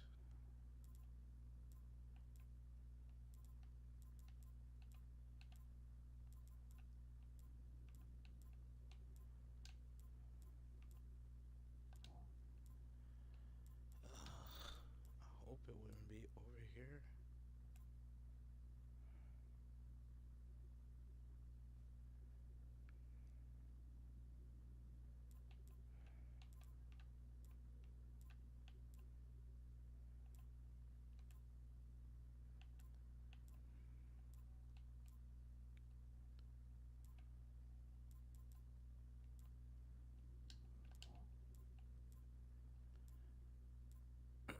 Did I just travel to every fucking planet?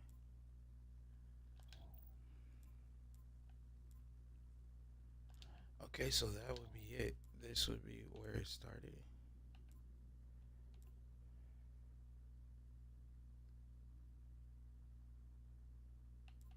Okay.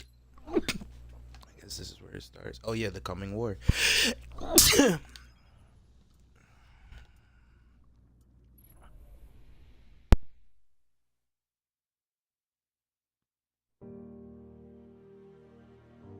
I was born the moment the Traveler died, as everything collapsed around us. Before that day, there had never been a ghost. There had never been a guardian. I don't know much about the Traveler, but I know it made me to bring you back. And I spent a really, really long time searching for you. The Cosmodrome? Not the first place I looked. As I saw the other ghosts find their guardians, and the centuries went by, I wondered if I'd ever find you. And then, I did.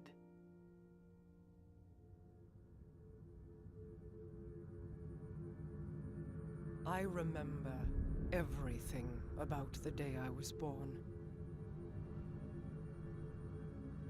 I still bear the scars.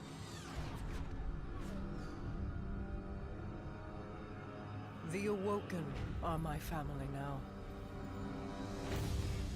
And I am their queen.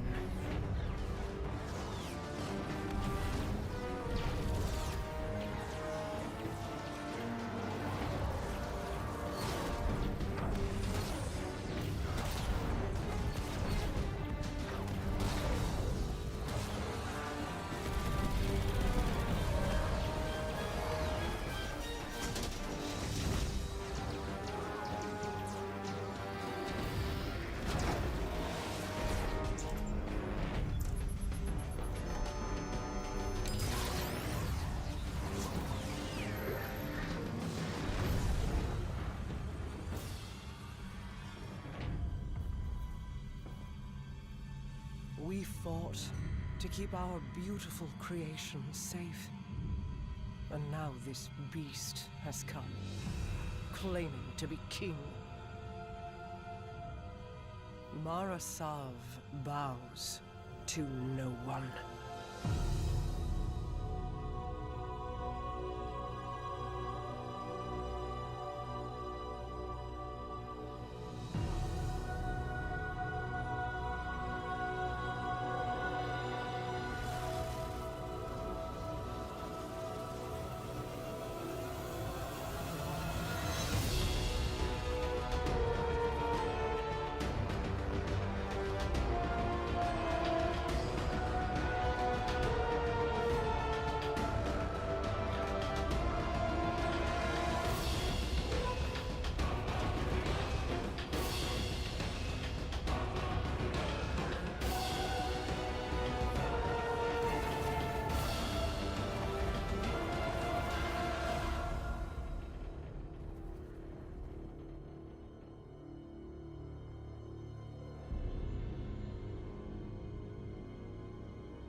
You and I know how this ends.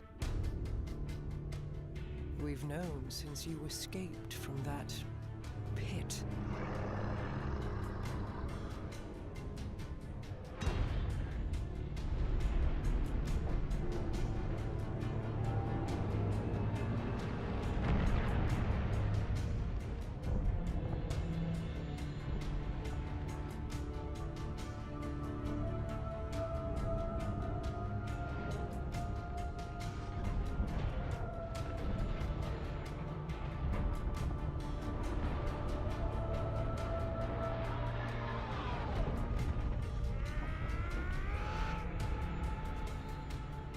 The Awoken have played their part.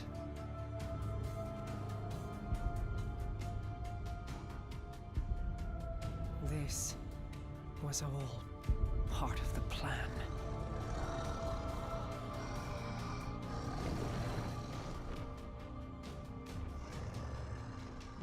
Guide them, my hidden friend. It is all up to you now.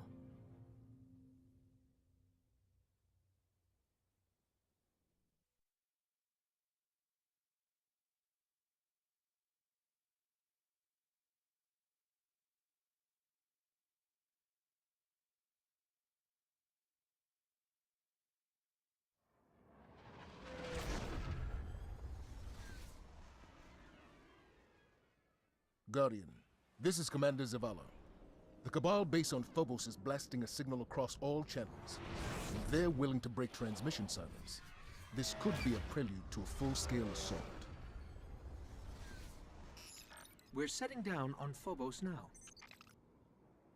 I'll be monitoring your feed, Ghost. Good luck to you both.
I think tomorrow I'm gonna play the whole series out, every DLC and whatnot.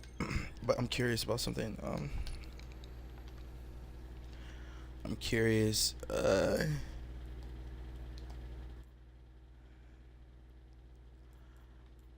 Damn, why does it tell me to do this? How many of these could I possibly have? Okay.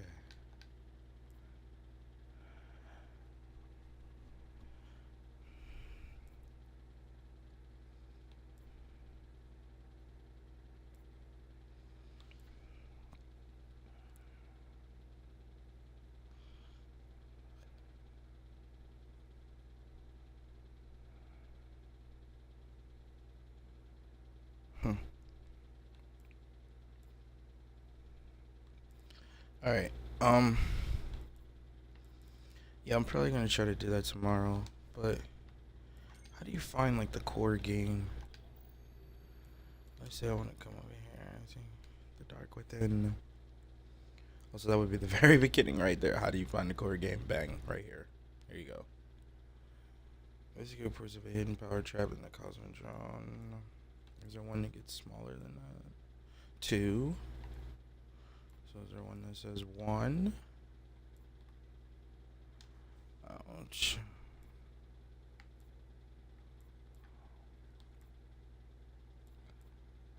Mm-mm-mm.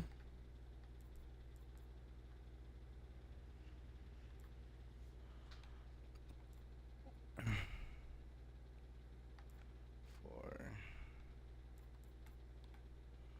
6.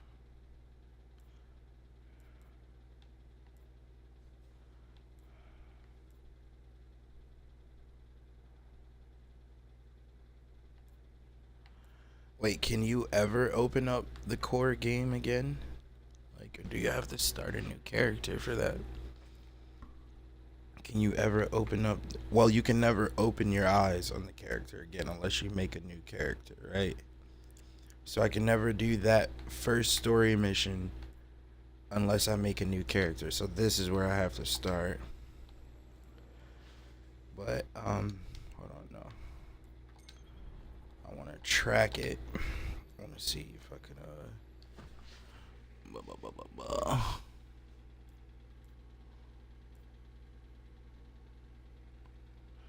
Huh. So I would literally just have to track the story from piece to piece to piece on my own. Just hella annoying. Alright, so I'm gonna have to like find something on the internet that just gives me the whole...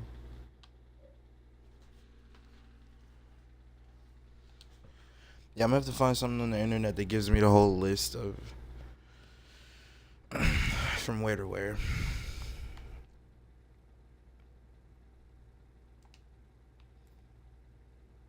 But I'm gonna just play the whole Destiny thing tomorrow.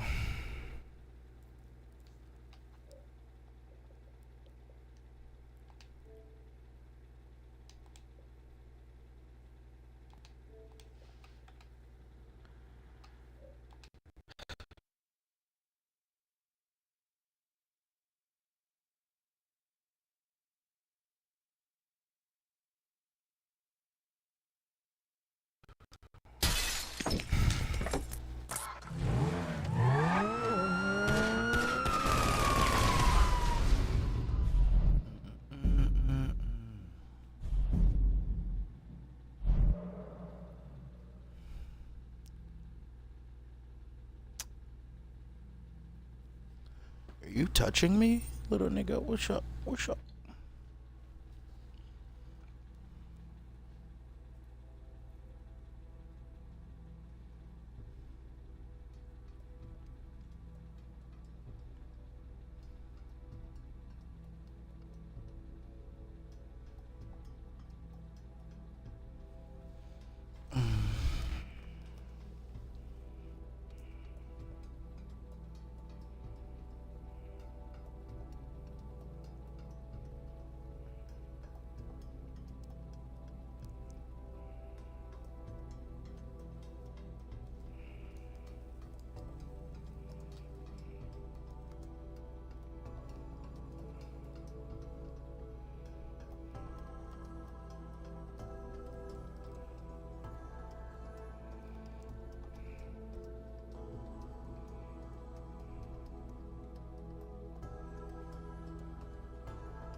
right. We might be ready to move on this thing. If you want the work, you'll get a knock on your door any minute.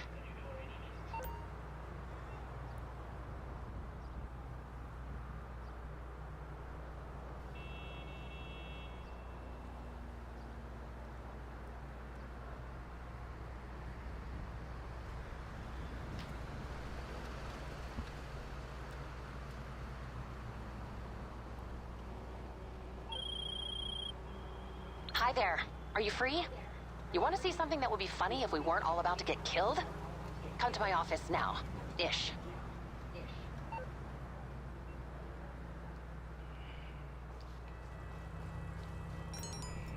kidding? I totally nailed that audition. Well, fuck them. That network sucks. You've got to book me something soon, Jonathan. Okay, yeah, bye.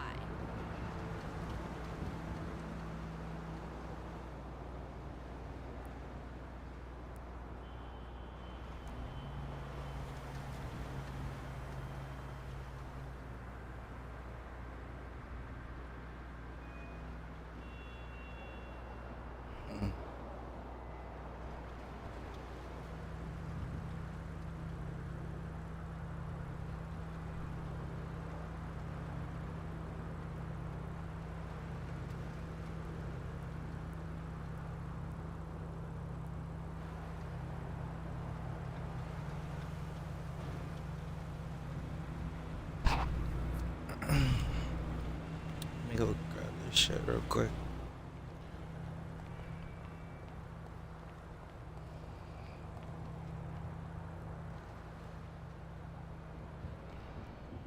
Your bleeding in the movie was hilarious.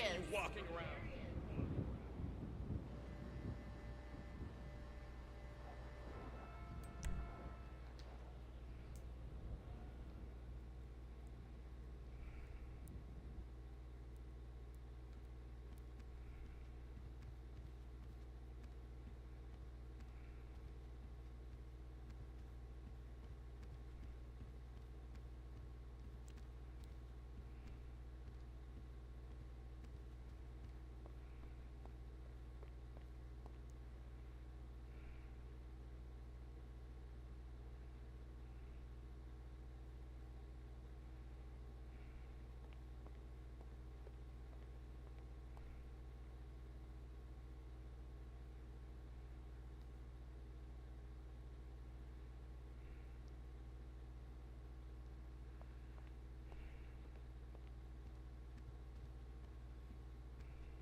Guest services. Can I help you, sir?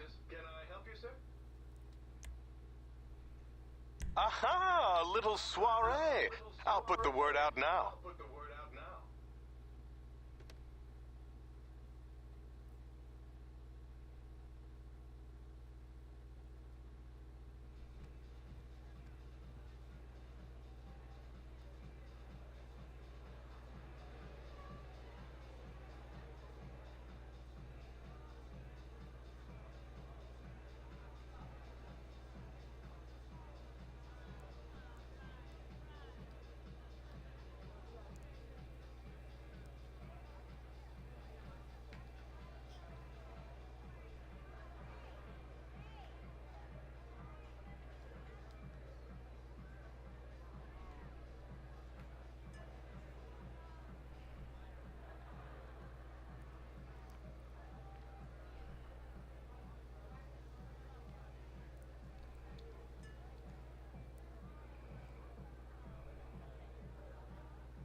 The worker.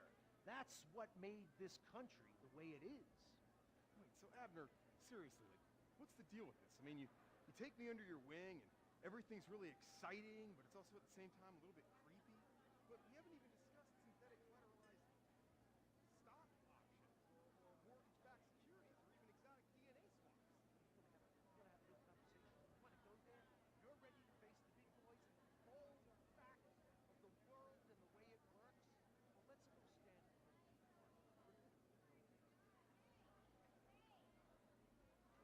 Let's find out why.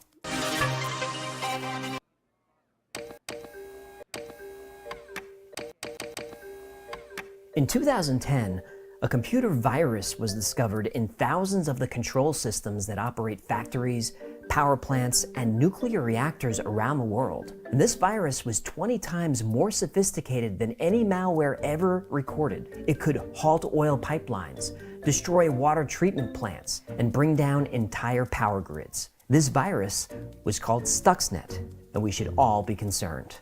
Let's find out why.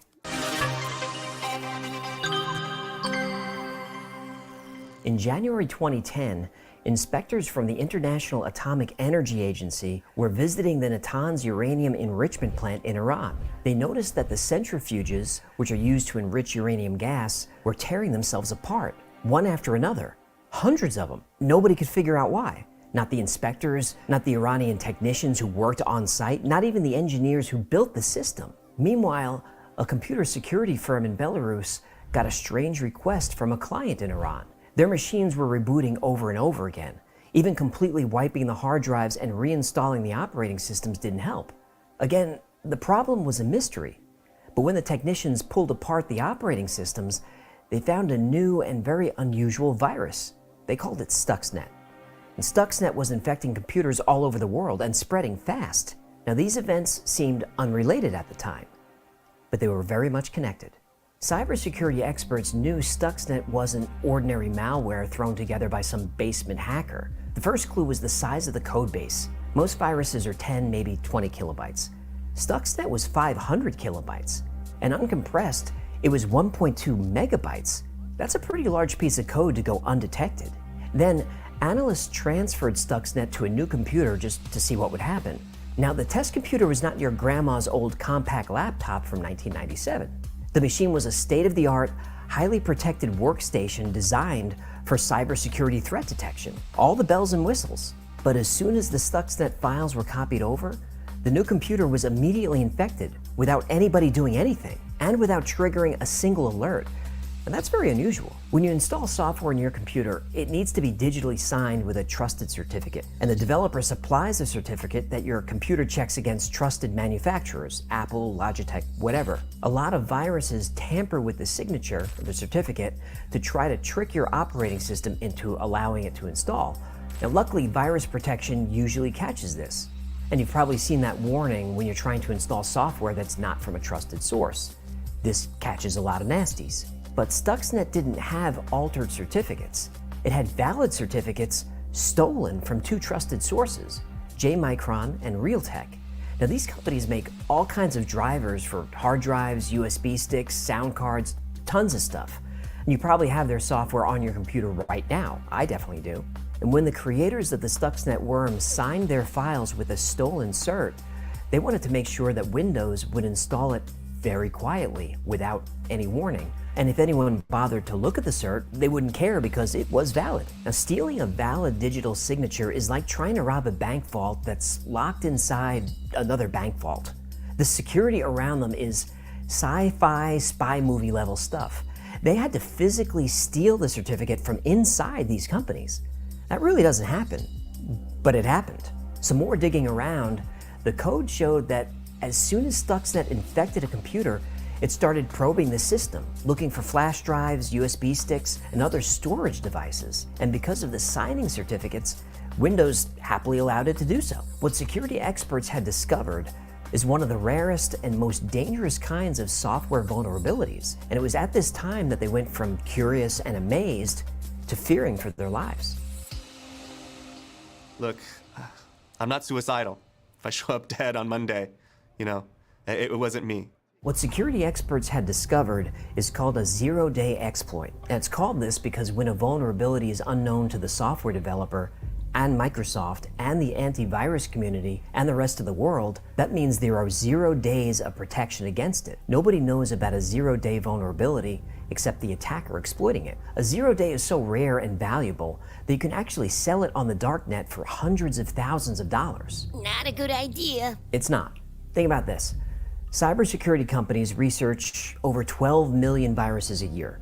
And in that time, they might find maybe 10 were 12 zero-day exploits. It's a once-in-a-million occurrence, but Stuxnet contained 4 zero-day exploits. This is unheard of.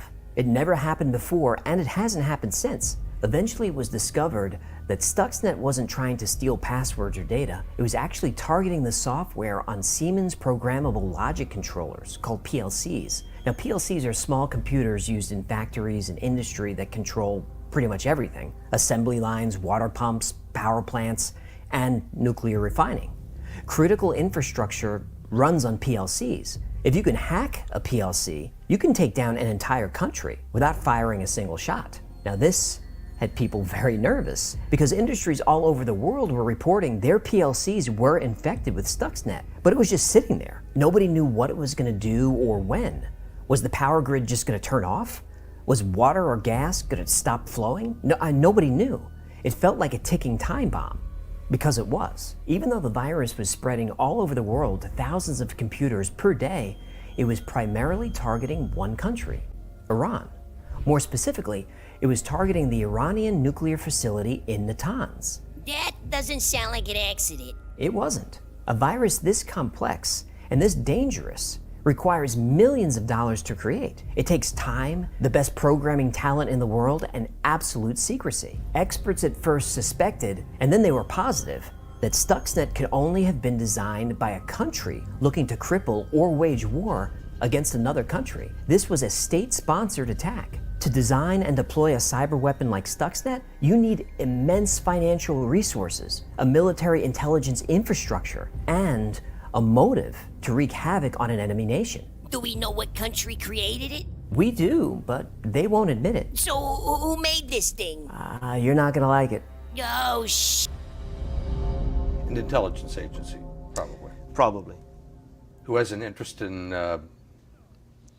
setting back the Iranian nuclear program?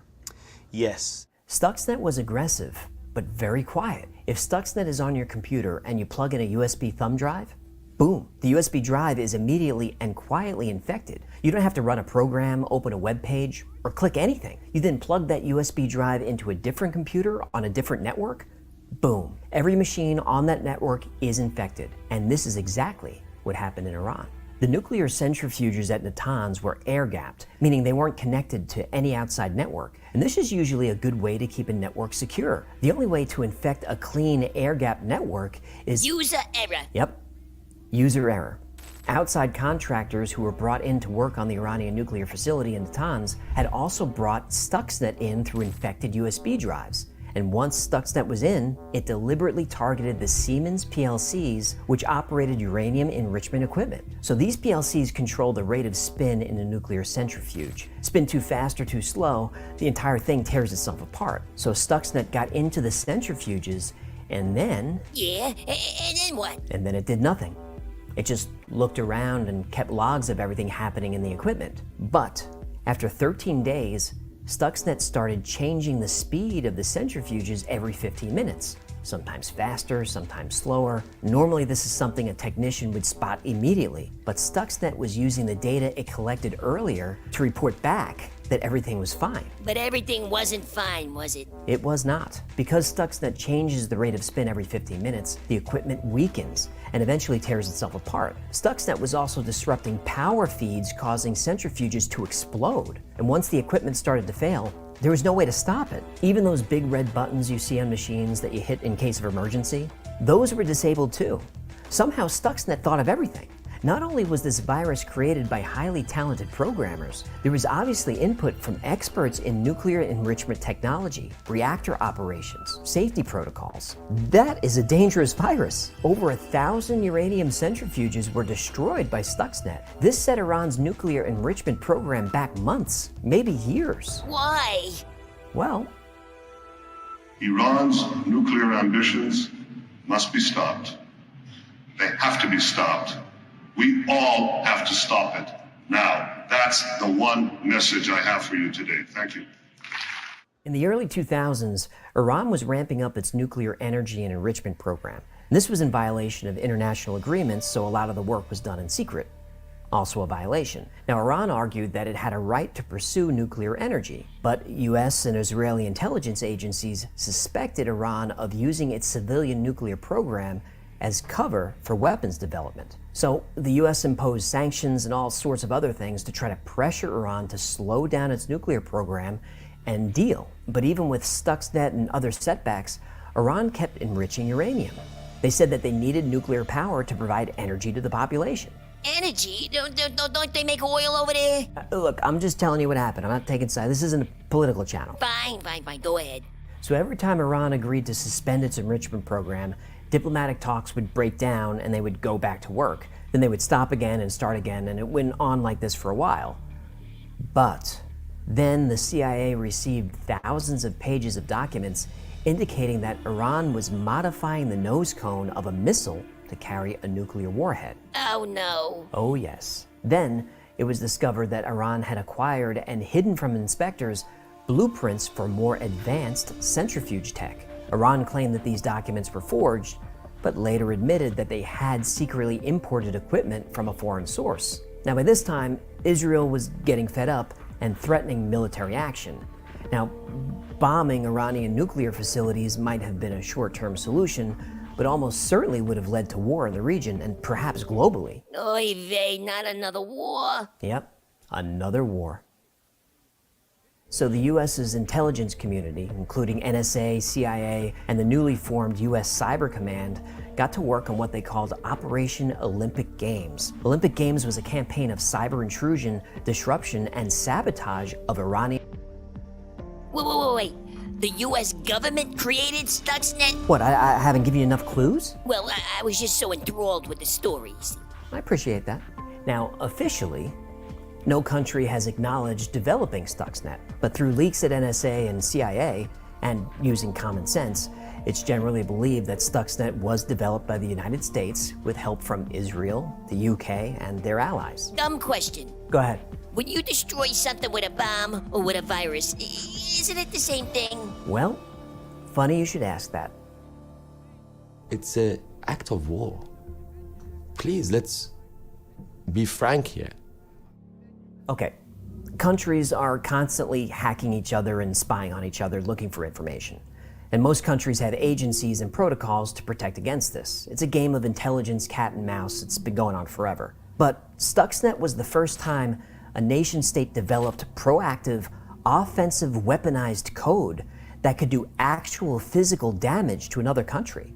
If a nuclear reactor could be destroyed from the inside, what other real-world damage could Stuxnet or other malicious code do? If you attack a power grid or a water supply, lots of people are gonna die. So Iran felt like this was not a simple covert act of espionage, but a blatant act of war committed by the US and its allies. What did they do about it? Well, what would you do? Fight back. And that's exactly what they did. Iran sent out a virtual call to arms and quickly built one of the largest state-sponsored hacker groups in the world. They got to work. They attacked Saudi Aramco, the largest oil company in the world, and destroyed every computer they had. 30,000 machines' hard drives were wiped clean. Phone lines were down. Email offline. It was a nightmare. No. Then they went for America's financial infrastructure and levied attacks against Wells Fargo, PNC, and Bank of America, taking down banking systems all over the world. And there were other attacks. Now, Iran didn't officially take credit for these attacks, but then again, they didn't really have to. The message was clear. Come for us, we'll come for you. Now, PLC attacks did happen before Stuxnet. Viruses have destroyed power generators, dumped raw sewage on cities, disrupted railways. There was even an attack in the 90s against Worcester Airport in Massachusetts that grounded flights for a day. But those attacks were done by single hackers and disgruntled employees. When you have the resources of an entire country deployed for state-sponsored attacks, the world becomes a much more dangerous place. But now that we know about it, we're safe from Stuxnet, right? Oh no! For years, cyber attacks on our nation have been met with indecision and inaction. The internet has been a great equalizer. Any information available online is available to everyone, everywhere, forever. Now, you can't buy a tank or a bomb online. Hello, Darknet? Okay, the darknet is different, and we have an episode coming up on that, so while you're waiting for it, hit the like and subscribe, all the buttons, but don't try to buy a tank on the darknet. What you can find online are plans and blueprints to make all kinds of scary things. Still, if you try to put together some doomsday device in your garage, you're gonna raise some eyebrows. I mean, my wife can't spray paint a flower pot in the driveway without our nosy neighbor coming over. I can only imagine what he'd do if I started welding together pieces for an EMP device. That would make a good DIY video. It would, I'd watch that. But Stuxnet isn't a thing. It's lines of code, but it's lines of code that can damage actual property and hurt actual people. And the Stuxnet code is just out there now. If you know what you're doing, you can take the code apart, make a few changes, and now you've got a really sophisticated weapon. You can even do this if you don't know what you're doing, which is probably more dangerous. Now, as we speak, thousands of people around the world have the Stuxnet code, and they're tinkering with it, seeing what different pieces can be used in their own attacks. There have already been a few viruses inspired by its engineering. The Dooku virus attacked industrial facilities in 2011. Flame in 2012 also attacked facilities in Iran. And Flame could record audio, Skype calls, take screenshots, log keystrokes, all kinds of stuff. Indestroyer attacked power facilities in Ukraine in 2016.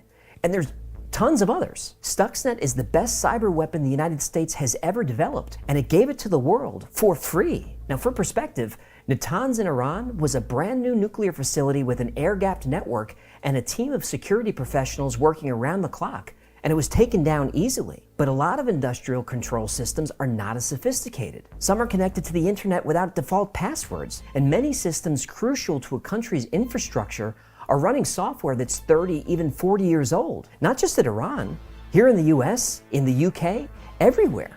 How vulnerable are those systems to attack? Iran has already said that cyber attacks will be answered with cyber attacks.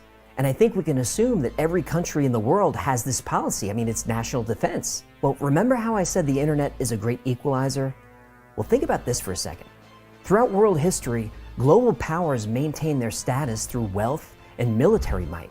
But today, you don't need $1 trillion defense budget in order to impose your political will on the world. Now, all you need is a dozen smart programmers and lots of Mountain Dew. Now that the world's richest and poorest nations all employ skilled hackers, is cyber warfare like the nuclear arms race, where mutually assured destruction means that no country would dare attack another? I mean, surely no country would risk retaliation by unleashing further chaos on the world, right? Your sarcasm is palpable.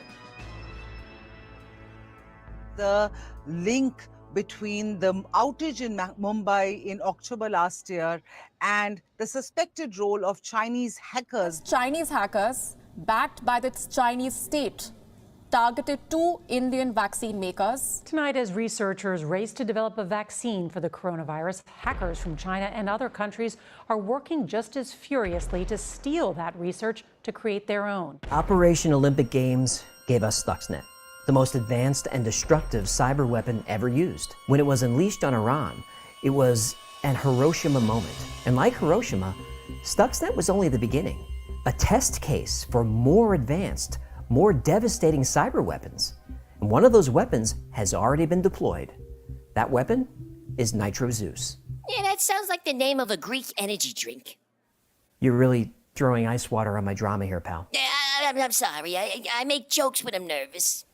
Okay, back to Iran. After coming pretty close to war, cooler heads prevailed and Iran, along with several world powers, signed a nuclear peace agreement. That was the ideal outcome, but that outcome wasn't always certain. So in case diplomacy failed and war broke out, the United States had, and has, a cyber contingency plan. The plan, codenamed Nitro Zeus, is a virus far more complex than Stuxnet and was developed by thousands of people at a cost of hundreds of millions of dollars. Nitro Zeus, or NZ, was designed to infect Iranian infrastructure and await orders. In case of war, NZ would disable Iran's air defenses, disrupt military command and control, take down parts of the power grid. It would attack domestic communications, transportation, banks, financial systems. Now, I don't have to point out that these aren't just military targets.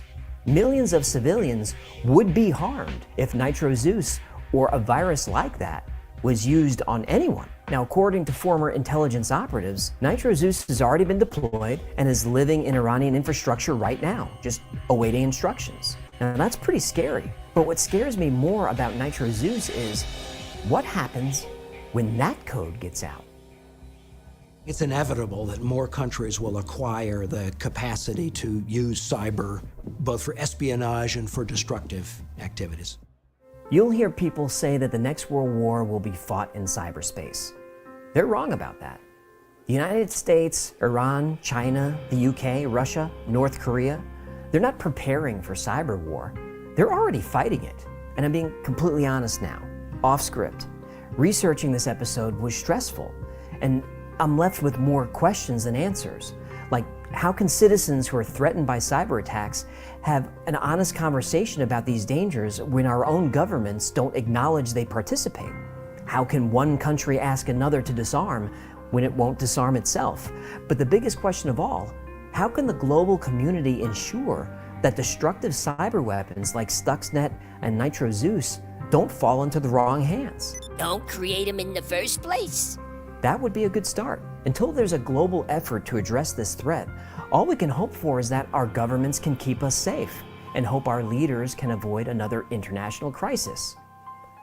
That's a lot to hope for. The cyber war is here, and now I find myself longing for the days of the Cold War, when a concrete wall ran through Berlin, when proxy wars were fought on every continent, when global superpowers had thousands of nuclear weapons aimed at each other, just one decision away from Armageddon. I long for those days because back then, the world was a much safer place. Thanks for hanging out with us today. My name is AJ, that's Hecklefish. This has been the Y-Files. If you had fun or learned anything today, do me a favor, comment, like, subscribe, share, do all that stuff. The algorithm is a she-wolf with sharp claws and teeth, but with your help, we can defeat her. Defeat the she-wolf! Until next time, be safe, be kind, and know that you are appreciated.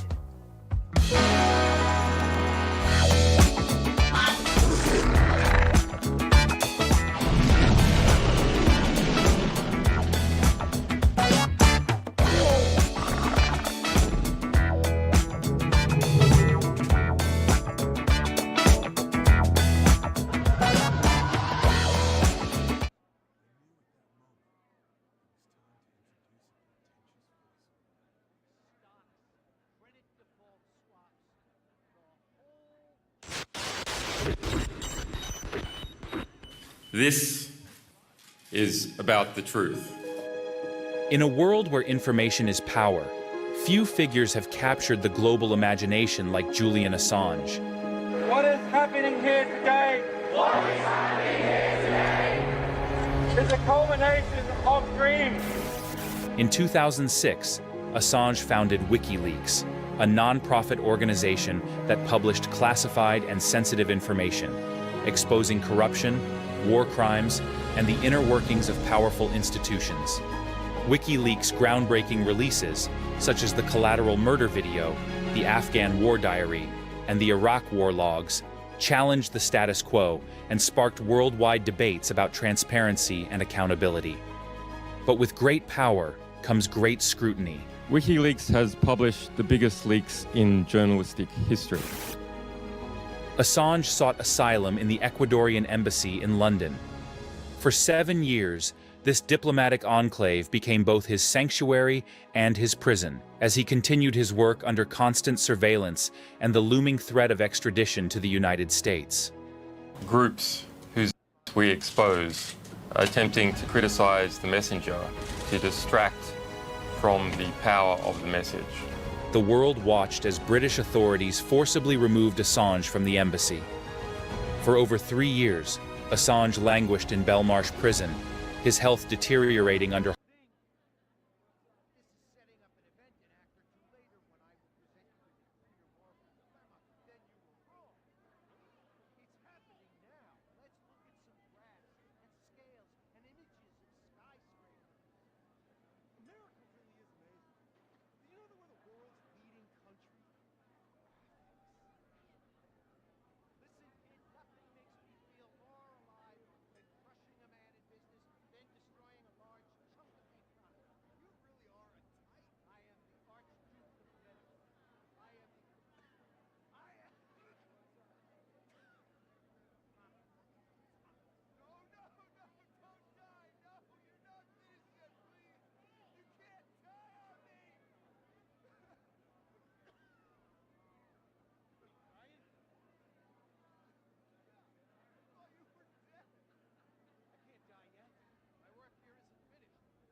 under harsh conditions while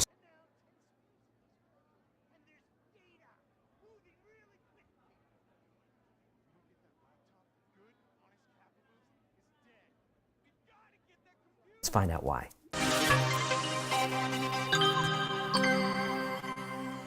In January 2010, inspectors from the International Atomic Energy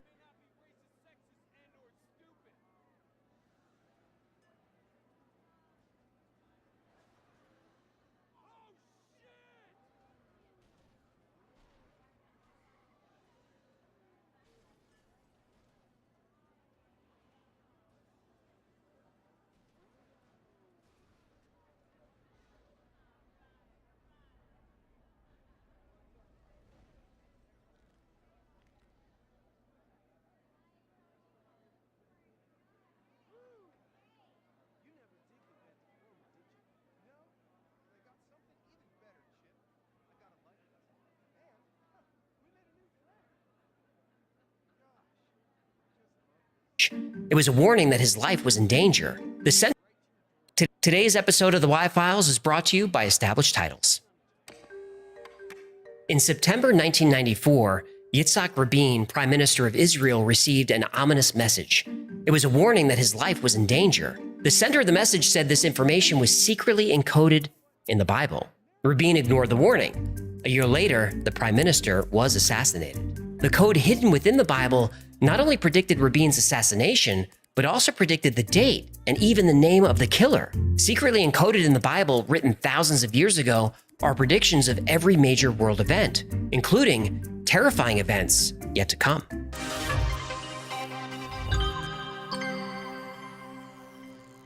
Abrahamic religions are those that worship the God of Abraham, and these include Christianity, Islam, and Judaism. And this is more than half the world's population, over 4 billion people. And since the dawn of these religions, believers have tried to derive meaning from religious texts. Usually it's through deciphering symbolism and allegory. But computer scientists, statisticians, and mathematicians have found literal information encoded in the Old Testament. The Old Testament, written between 2,000 and 3,000 years ago, is based on the 24 books of the Hebrew Bible. And despite being one of the oldest texts in the world, it's remained unchanged in all that time. When scribes made copies of the Old Testament, if they made even a single error, that entire text had to be buried. Why was accuracy so important? Most would say it's because this is the word of God, and to alter his word would be blasphemy. But there may be a more technical reason for maintaining accuracy, that God or someone encoded secrets within the texts. In the late 13th century, Rabbi Bachya ben Asher found a code hidden in the book of Genesis. He read 4 letters, skipped 42 letters, read another 4 letters, and so on. And when his chosen letters were strung together, they created a new passage that described the creation of the moon. This phrase also said that the lunar month is precisely 29.53 days. Now that's a significant finding because the exact length of the lunar month wasn't calculated until 1996 by NASA. And Rabbi Ben Asher's work was revisited in the 1940s by Rabbi H.M.D. Weissmandl. And Weissmandl called this type of code an equidistant letter sequence, or ELS, otherwise known as a skip code. How it works is you take a letter or number of letters, then you skip a certain number of letters, then you take your same number of letters, skip the same number, and repeat. Rabbi Ben Asher skipped 42 letters, but you could use any number. Then you link your letters together to form new words. Now, in the 1940s, this was difficult to do manually, but later, using computers, finding skip codes would become incredibly easy. Computer programs could also expand on the skip code technique using more complicated search parameters.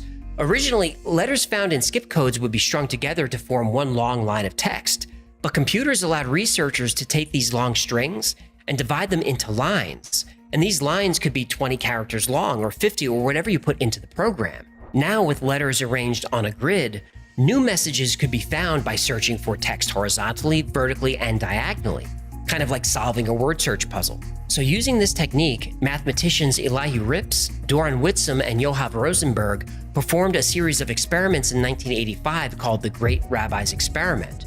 Rips and his colleagues made a list of 34 famous rabbis and sages from the Encyclopedia of Great Men in Israel. They input the names of the rabbis into their program to see if they were referenced in code in the Bible. Well, did the program find the rabbis? Now, even though these 34 men were born and died hundreds or even thousands of years after the Bible was written, their names were encoded in the Bible.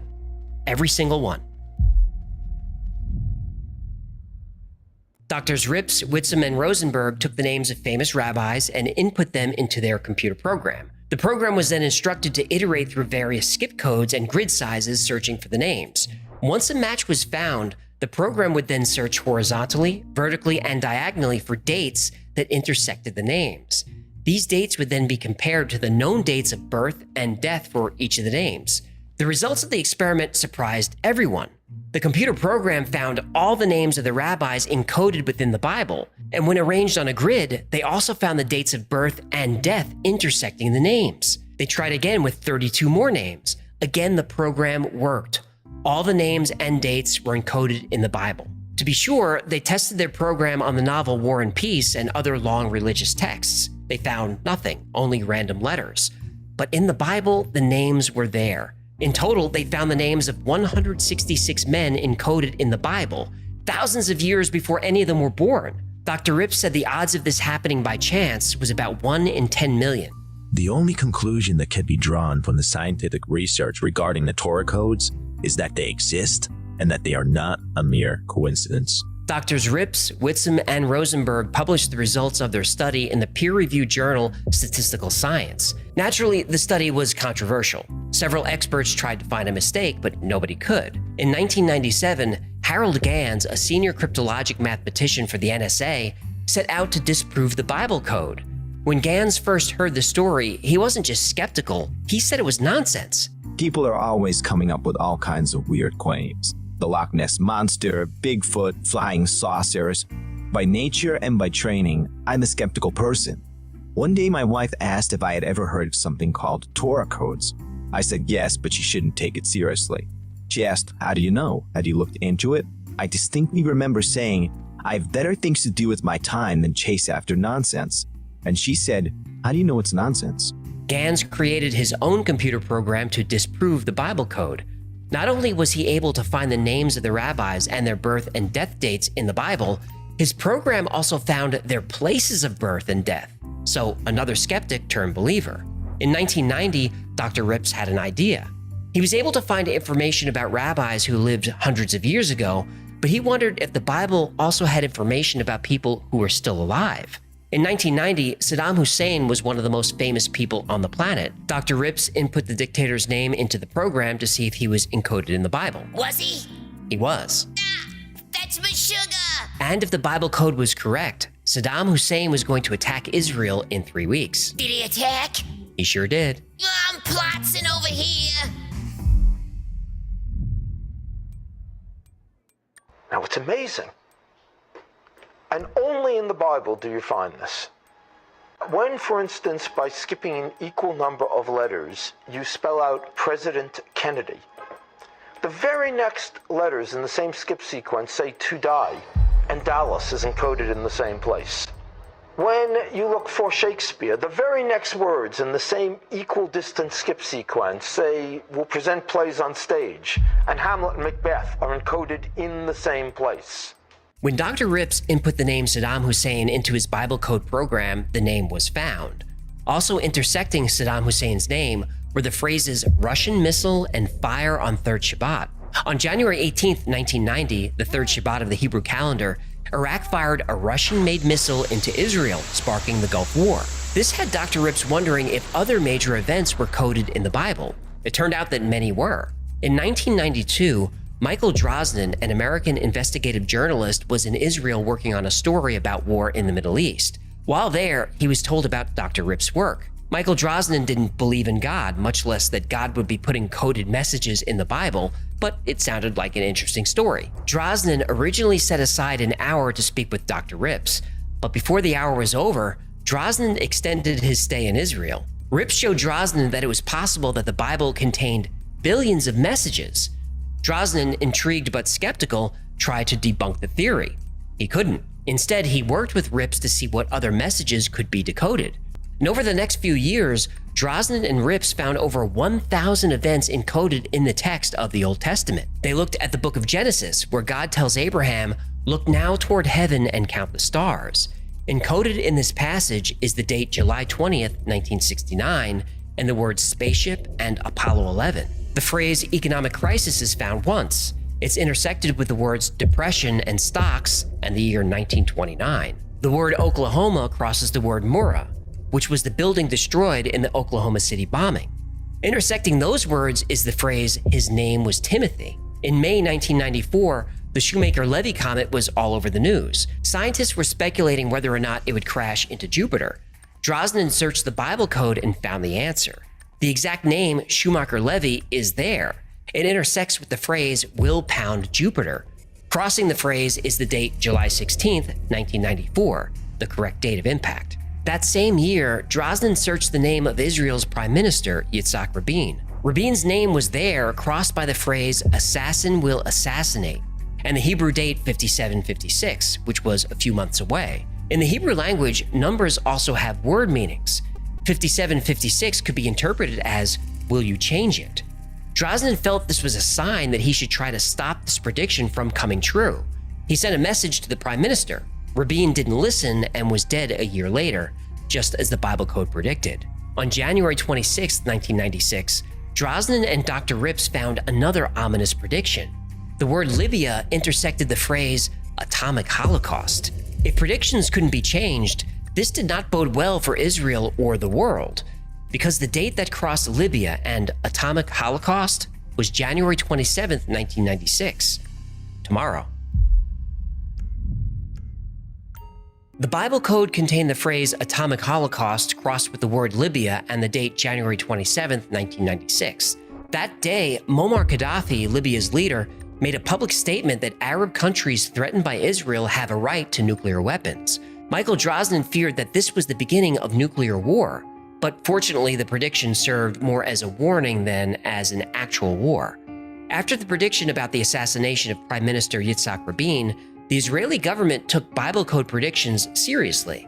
They did this quietly and with skepticism, but they still listened. Drosnin speculated that Israel may have been working behind the scenes to prevent nuclear war with Libya, using the Bible code as a potential source of intelligence, something they would never publicly admit. As the months passed, more Bible code predictions came true. Benjamin Netanyahu was predicted to lose the 1996 prime minister election to Shimon Peres. The Bible code said otherwise, and indeed Netanyahu won a very close election by less than 1% of the vote. Lady Diana was killed in a terrible car crash in Paris in 1997. The Bible code has a lot of details about this. The words princess and Diana are encoded at the same skip code distance. Next to this is the word Spencer, which was her maiden name. Intersecting Spencer, the word Wales. In surrounding verses are the words Paris and France, tunnel and river. And you might remember she was killed in a tunnel near the Seine. Also encoded is the date Av 5757, which is the Hebrew date of August 1997, the month and year she was killed. The name Fayed was found. Dodi Fayed was Diana's companion who also died in the crash. And later, researchers found the name Henri. Henri Paul was the driver of her car. In 1997, Michael Drosnin released the book The Bible Code, which became an instant bestseller. His book inspired many other books about the hidden messages encoded in the Old Testament. Codes hidden within the Bible predicted the fall of Saddam Hussein, the capture of Osama bin Laden, both Gulf Wars. Codes were found that saw the 2008 financial crisis, the swine flu outbreak, and natural disasters like earthquakes, tsunamis, and hurricanes. But these were events that happened in the past. Interpreting past events using the Bible code was easier than predicting the future. When an event has already happened, you have all the context. If the word Hiroshima is crossed with the phrases fire from the heavens and blisters and boils, it's easy to see that this refers to an atomic bomb and radiation sickness. Predicting the future isn't so easy. Without context, what would blisters and boils even mean? You'd be guessing the meaning of the phrases, not very scientific. But the Bible code predicts terrible future disasters, and Drosnin felt that if he could locate a key to decipher all the Bible's predictions, these disasters could be prevented. Finally, Drosnin found the key, a stone pillar or obelisk, and according to the Bible code, it was buried in Jordan near the Red Sea. So Michael Drosnin asked the Jordanian government for permission to excavate the area. To his surprise, permission was granted. Logic tells me that the Bible was encoded to give us very important information. It was encoded, certainly, by some intelligence that could see ahead, across time. It was encoded in such a way that it would be found right now by a technology that would exist for the first time now, the computer.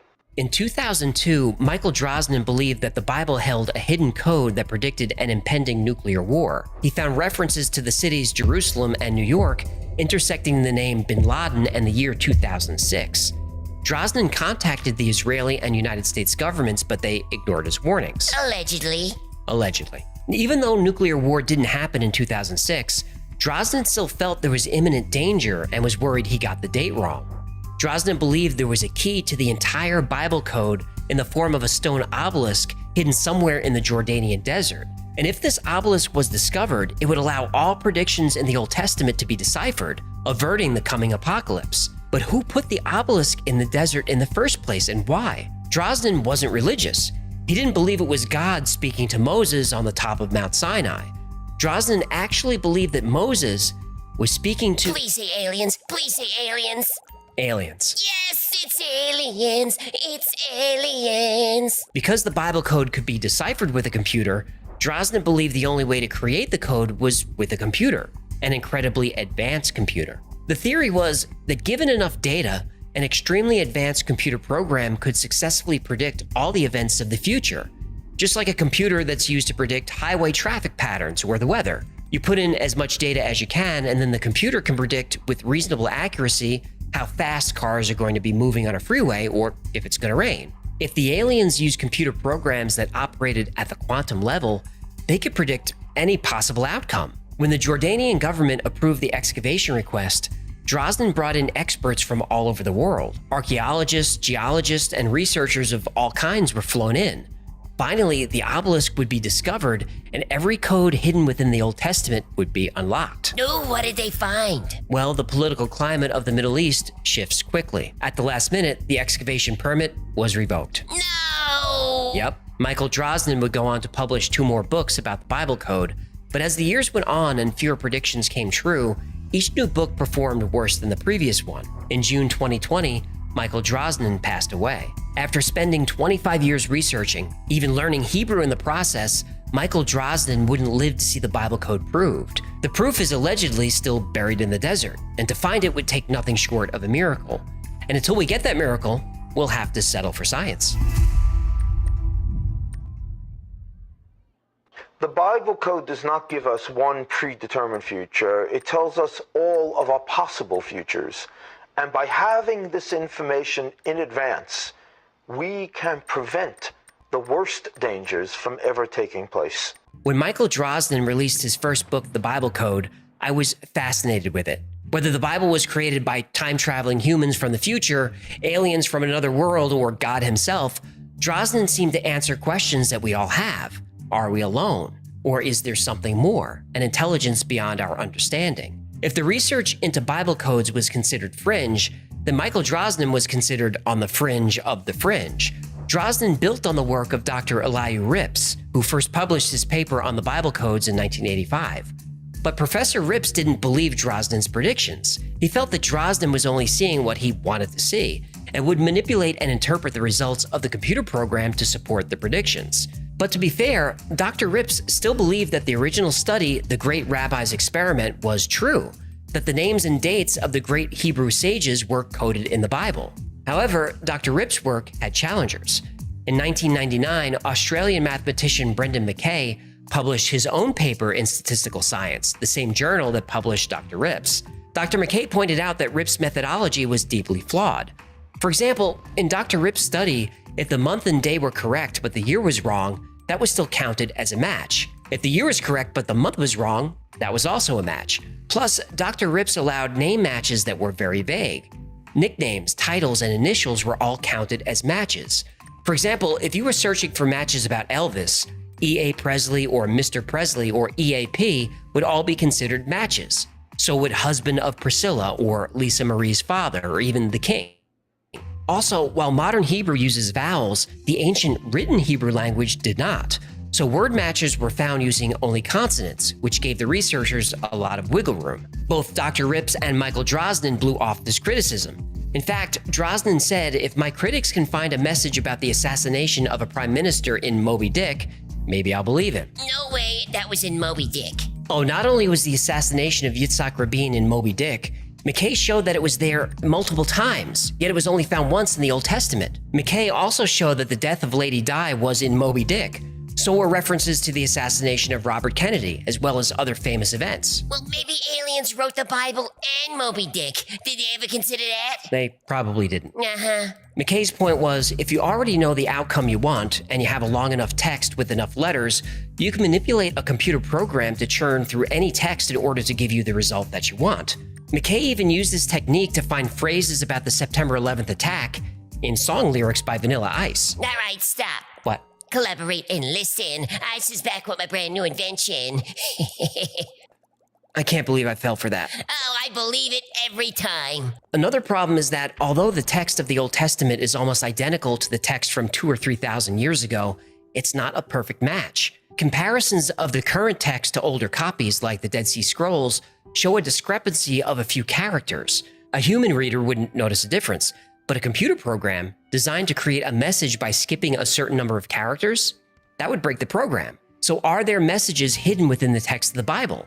Or is this yet another case of the human mind trying to form patterns in randomness, trying to make order from chaos? I don't know. I do know that there are things in the universe beyond our understanding. And as long as mysteries exist, we have a duty to try and solve them. In other words, it is the glory of God to conceal a matter, and it is the honor of kings to search it out. So I guess we keep searching.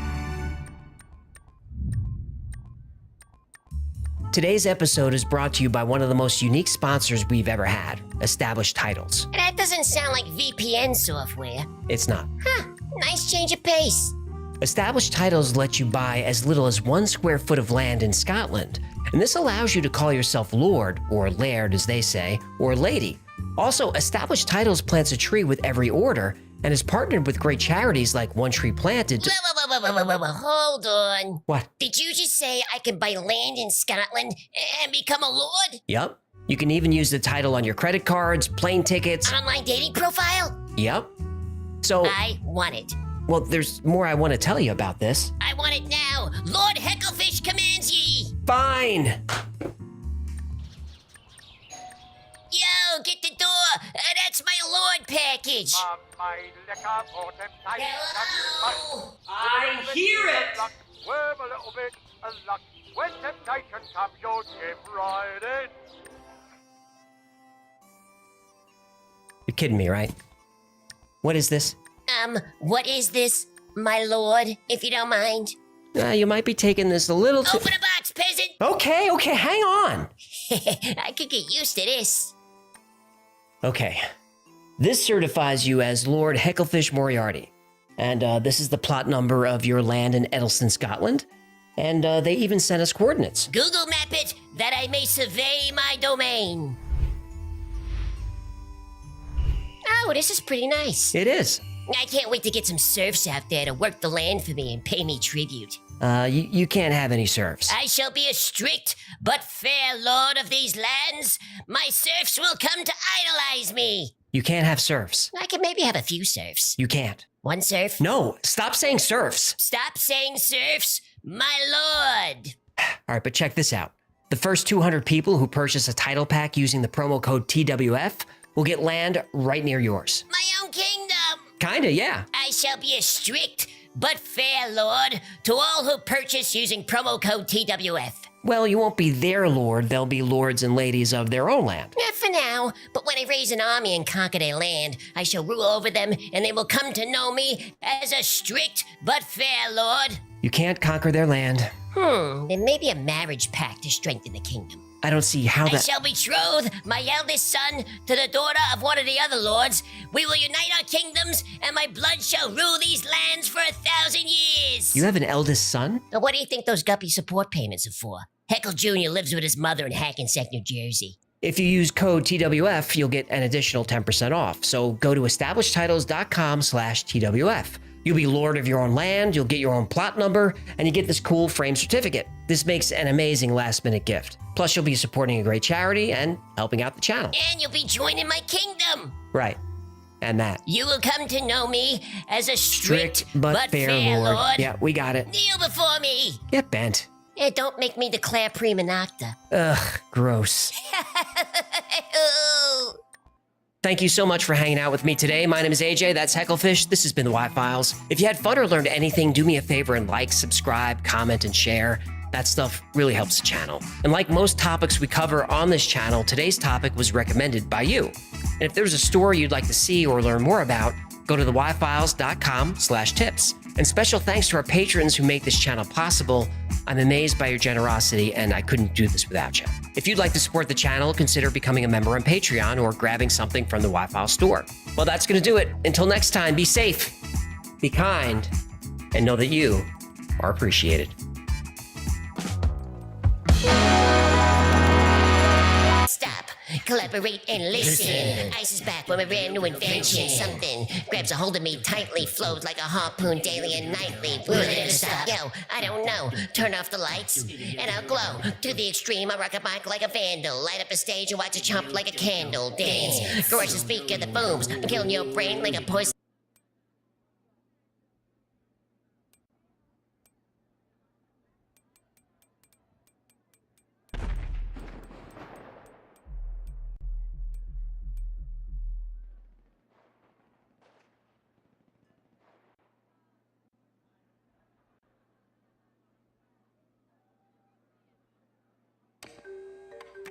Even though UFOs are seen everywhere, over the desert, over the ocean, over cities, there's no way to predict when and where they'll show up.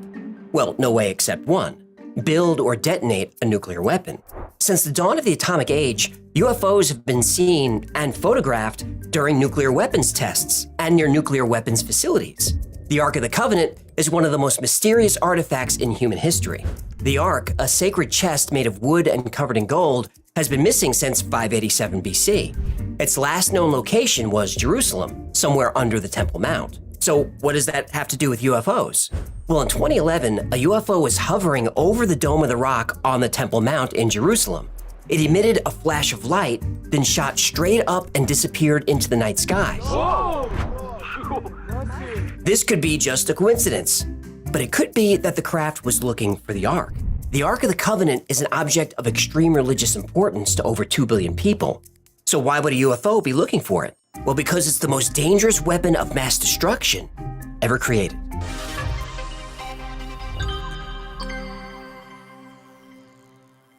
The Ark of the Covenant.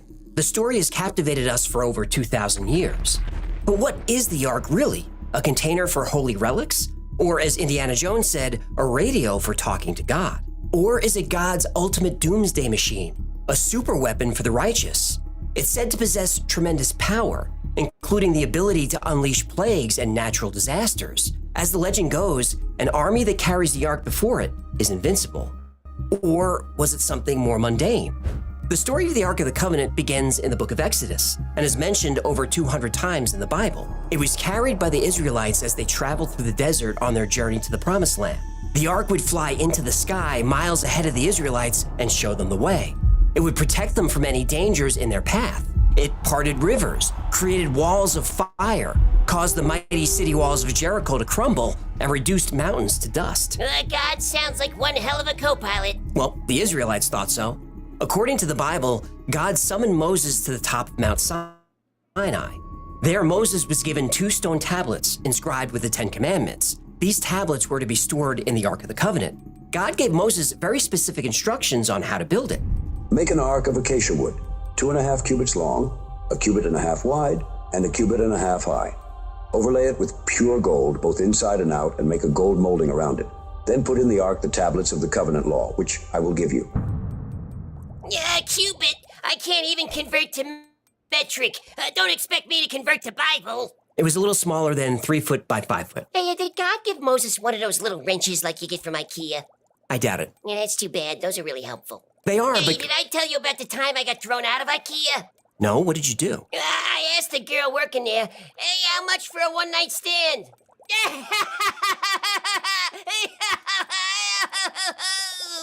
On top of the ark were cherubim. Sometimes you'll see these depicted as angels, sometimes as winged sphinxes. The face of a man, the body of a lion, and the wings of an eagle. Make 2 cherubim out of hammered gold at the ends of the cover. The cherubim are to have their wings spread upward, overshadowing the cover with them.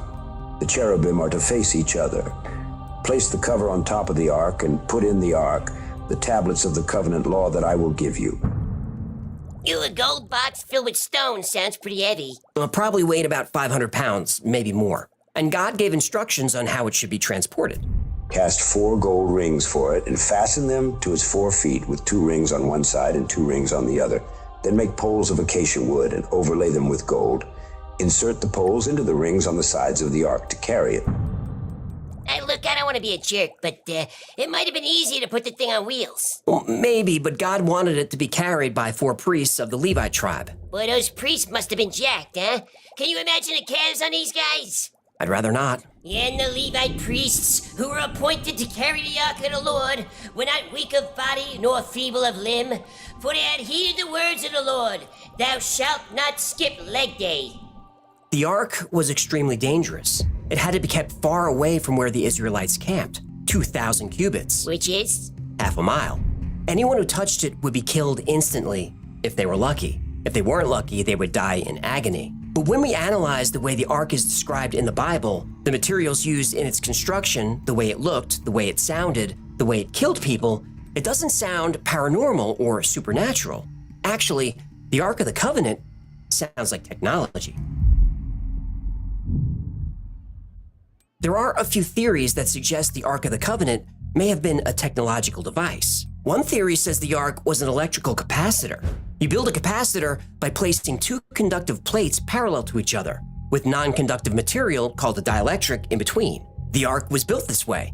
The box was covered with gold on the inside and gold on the outside. Gold is a good conductor of electricity. The acacia wood in between the gold would serve as the dielectric.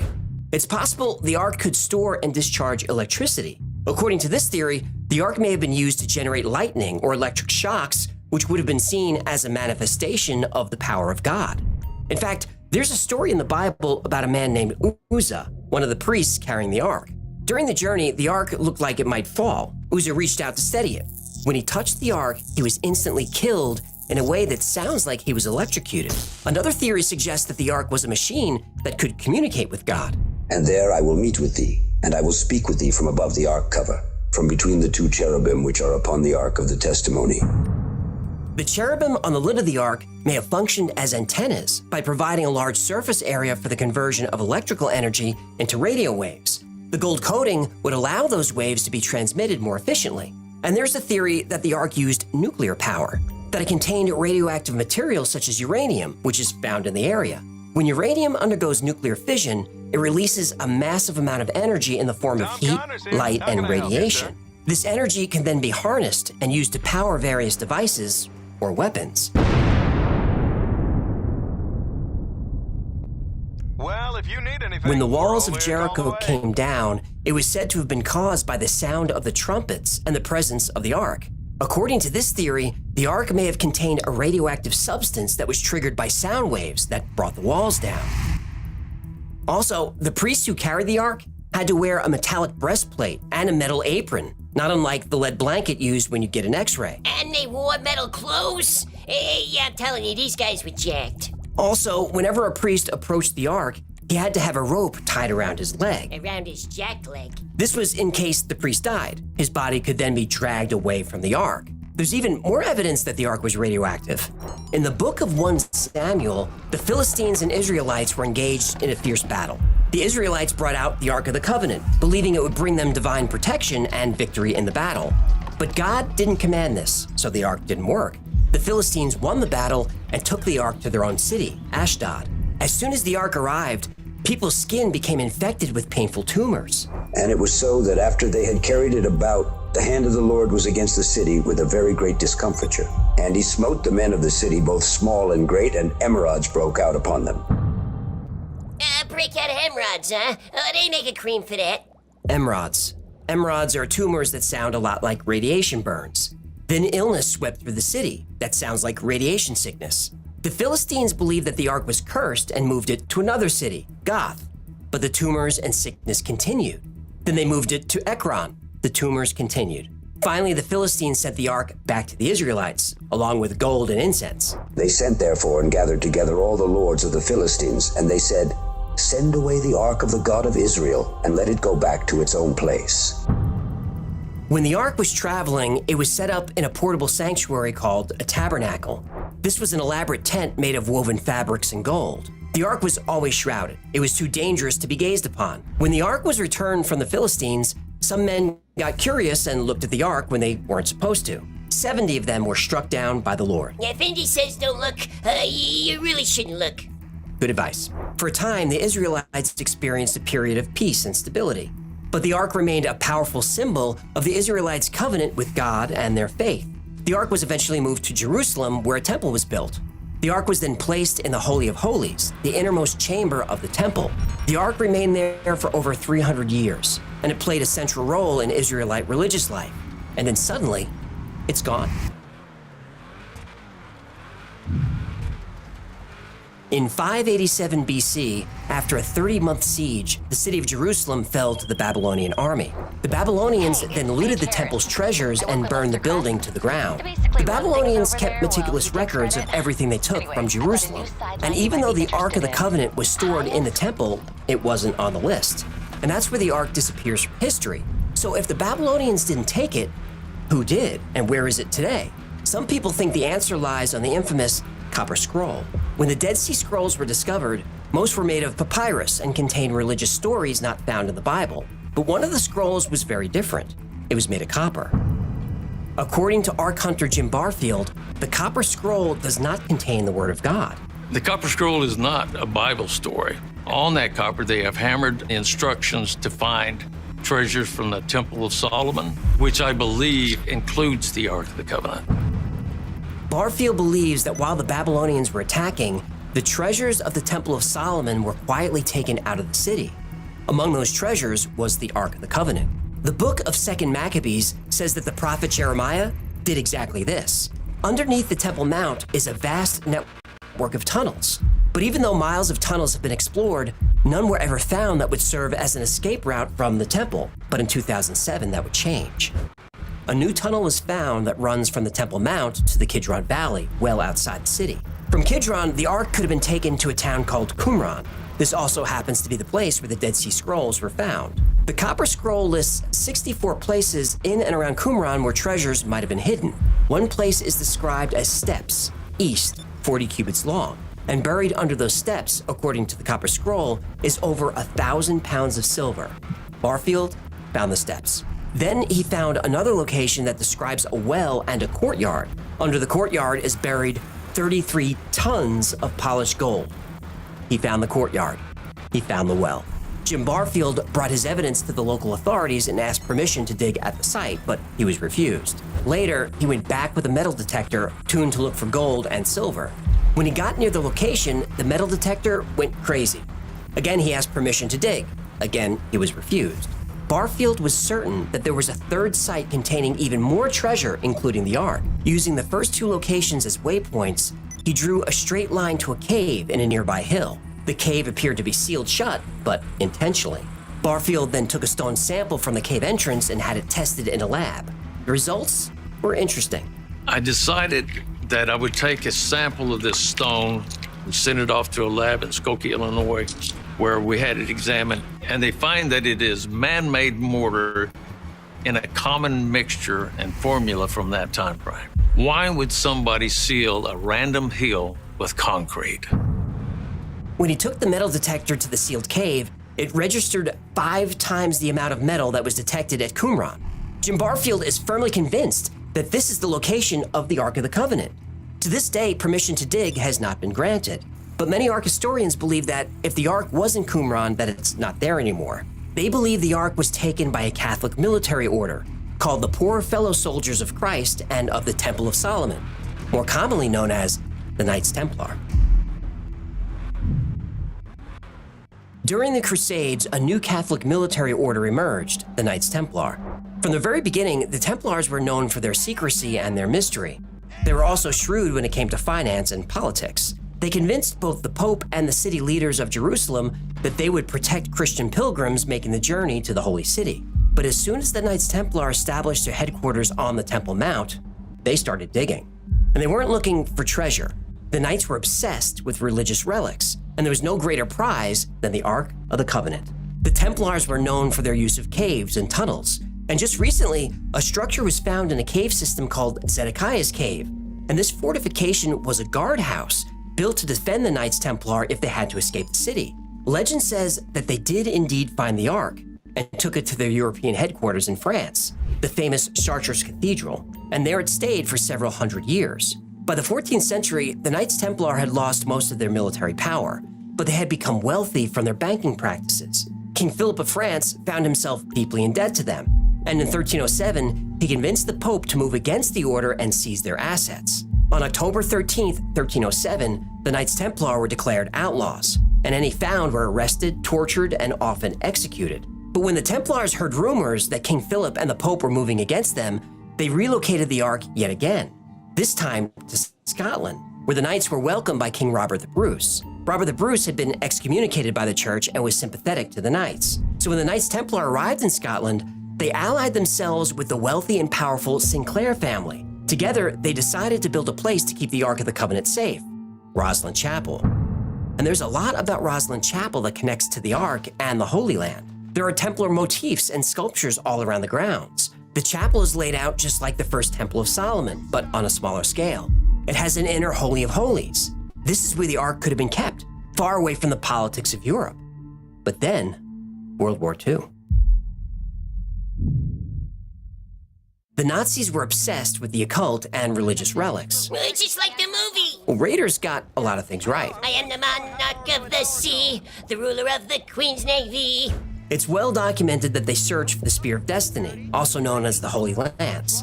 This is the spear that is said to have pierced the side of Jesus as he hung on the cross during his crucifixion. They looked for the Holy Grail, the cup that Jesus used during the Last Supper. They sought the Shroud of Turin, the cloth used to wrap the body of Jesus after his crucifixion. The Germans wanted the menorah, the 7-branched candelabrum that was created during the Exodus. And of course, they sought the other object created during the time of Moses, the Ark of the Covenant. After they conquered France, the Germans engaged in major archaeological digs at Chartres Cathedral and other suspected locations of the Ark. After France was overrun, President Roosevelt of the United States arranged for the contents of Rosslyn Chapel to be moved to the Americas, where they could be better defended. So the Ark was sent from Scotland to New Scotland, also known as Nova Scotia, specifically to Oak Island. While this is just a legend, there is a complex system of caves and tunnels on Oak Island, and nobody knows exactly who put them there or what they were hiding. There are stories of the Ark ending up in Rome, where it sits on one of the 50 miles of shelves in the Vatican secret archives. Some say the Ark is buried on Mount Nebo in Jordan, where Moses died. An Irish legend says the Ark was brought to Ireland by the prophet Jeremiah and is now located in a secret chamber beneath the hill of Tara. Or Jeremiah took the Ark to Egypt, and it's now located in a hidden chamber beneath the Sphinx. But there's evidence that the Ark isn't hidden away in a cave, or a tomb, or a secret chamber. It's not hidden at all. For hundreds of years, the Ark has been in a church, in what might sound like an unlikely place for a Jewish artifact. The Ark of the Covenant is in Ethiopia. In the Bible, in the books of 1 Kings and 2 Chronicles, is the story of the Queen of Sheba. She was a wealthy and powerful queen who ruled over the Aksumite kingdom, located in what is now Ethiopia and Yemen. The Queen of Sheba heard of the great wisdom of King Solomon of Israel, and she traveled to Jerusalem to meet him. After witnessing the splendor of his kingdom, the Queen of Sheba returned home. That concludes the biblical account of the Queen of Sheba. But there's more to the story. The Kebra Nagast is an Ethiopian text that's at least 700 years old, and is considered by many Ethiopian Christians to be historically reliable. The text contains an account of how the Queen of Sheba not only met King Solomon, but had a son by him, named Menelik. At the age of 22, in about 950 BC, Menelik went to Jerusalem to meet his father. While there, Menelik's companions stole the Ark and replaced it with a replica. Solomon and Menelik both discovered the switch, but only after Menelik was flying back home, so there was nothing anyone could do about it. I couldn't reach him because they put the Ark in airplane mode, huh? No, the Ark with the power of God flew them home. Ah. The Church of Our Lady Mary of Zion in Axum claims to possess the actual Ark of the Covenant. The Ark is never seen by outsiders. When the Holy of Holies was built around the Ark, the hallways were made too small intentionally. So the only way to remove the Ark is to destroy the church. Only one priest at a time serves as the guardian of the Ark, and only that priest is permitted to see it. The priest lives in the church for the rest of his life. Now, to be the custodian of the Ark is a great honor, but it's also a death sentence. Priests who guard the Ark have a very short lifespan. Once appointed a guardian, they typically live no more than 2 or 3 years. But before they die, they develop cataracts and go blind. What would happen if someone did accidentally see the Ark? Blind. Would be blinded. Yeah, a lot of miracles. Also bad miracles. Yeah, like would be very high power. Maybe being alone in a room for 2 years, they were doing something else that makes them go blind. Don't be disrespectful. What's interesting is these symptoms are consistent with exposure to high levels of radiation. But if the Ark is in Ethiopia, it may no longer be in the church.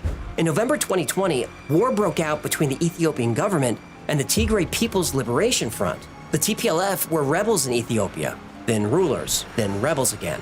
The Tigray conflict saw atrocities committed on civilians perpetrated by both sides. When rebels approached the church in Axum, at least 800 unarmed civilians rushed to protect it. They were slaughtered. An uneasy peace has been in place since November 2022, but it's difficult to get news out of the region. The priests in Axum say the Ark is still safe within the walls of the church, but many locals say the Ark was stolen when the entire area was looted during the conflict. The priests won't allow anyone access to verify if the Ark is or isn't there.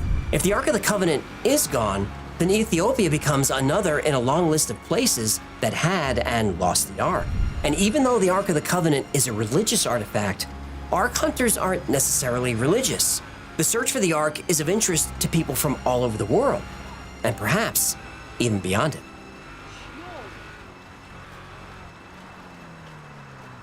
Whoa!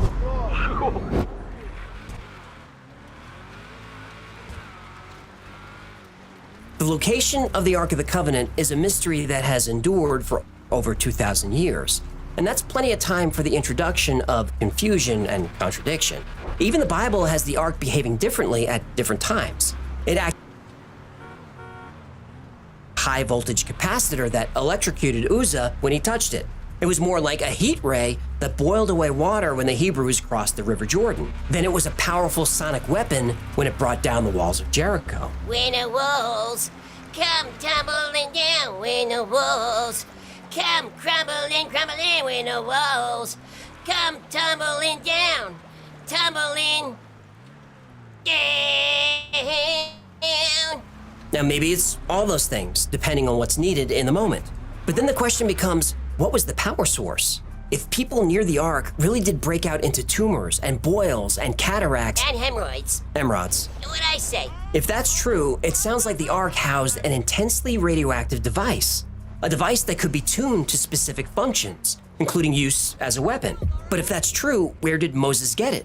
And how did this technology exist thousands of years ago? It's been suggested that maybe the tablets containing the 10 Commandments were made of uranium, which exists in vast quantities in the deserts of the Middle East. But even if they were, raw uranium ore isn't dangerous. Only when it's refined is the radiation harmful.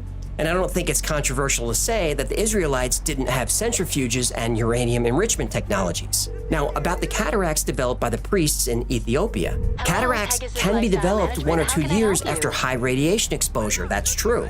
But it's also true that people who live at high altitudes are at greater risk of cataracts. The thinner atmosphere offers less protection from the sun's harmful rays, which damage the eyes. The city of Axum, where the Ark is supposedly housed, is almost 7,000 feet above sea level, making it one of the highest altitude cities in the world. And there are other problems with the Ethiopian claim. Edward Uhlendorf was a professor of Ethiopian studies at the University of London, and he said in a 1992 interview that he personally saw the Ark held within the church at Axum. This was in 1941 while he was serving as an officer in the British Army.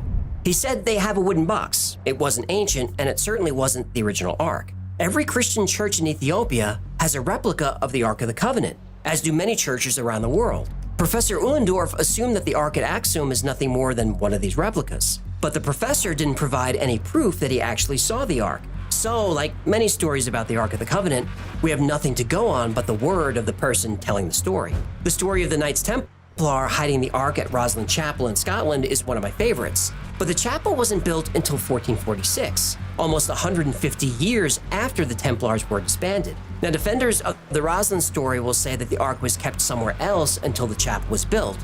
Then it was placed there. Now, that's fine, it's still a great story, but there's no proof of any of that. Locations like Oak Island, the Vatican, Ireland, and other alleged hiding places of the Ark are just stories. Now, I'm not saying that they're wrong, but there's no hard evidence to support any of those locations. The mainstream view is that the Ark probably existed. Remember we talked about the menorah, which was created at the same time as the Ark? Well, in 70 AD, Emperor Titus of Rome marched on Jerusalem, and after a 5-month siege, the Roman soldiers breached the walls and poured into the city. The soldiers looted and burned everything in sight, including the Second Temple. Titus was hailed as a conquering hero, and a monument was built in his honor, the Arch of Titus, which still stands, depicting the spoils of war carried off from the temple in Jerusalem. Among the spoils is the menorah. Now, some have claimed that the other object being carried by the soldiers is the Ark, but it's not. That's the table of showbread, also known as the table of the presence. And this was a large table made of acacia wood overlaid with gold. And on the table were placed 12 loaves of bread that were replaced every Sabbath. What's interesting about the table is God gave Moses instructions to build it. At the same time, he gave instructions to build the menorah and the Ark of the Covenant. And all those objects were stored in the same place, the Holy of Holies in the Temple of Jerusalem. If the Ark was looted, it would have been depicted on the arch. The Romans knew how important the Ark was to the Hebrews. They would have wanted to steal it to humiliate the Jewish people. So why wasn't the Ark there when Titus invaded? Most scholars believe it was taken by the Babylonians in 587 BC, but there's no proof of this.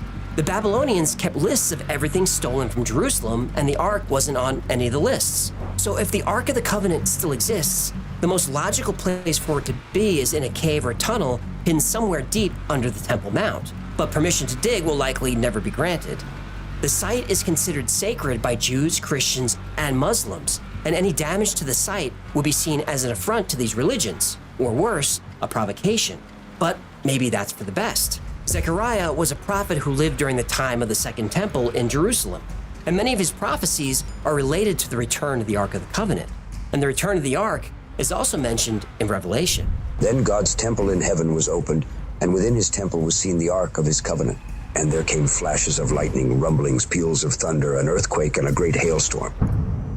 The return of the Ark happens at the end of the world. Now that might sound dramatic, but think about what would happen if the Ark was discovered by Muslims, or if it was discovered by Jews, or by Christians. What people would be the best stewards of the Ark? Everyone would want it, but whose decision is that to make? The discovery of the Ark could be the spark that ignites war in the region, which could possibly escalate to World War III. And the next thing you know, the end-time prophecies are coming true. Now, I'm fascinated by the Ark, and I'd love to know where it is. But for now, the location of the Ark of the Covenant remains a mystery. And for all our sakes, let's hope it stays that way.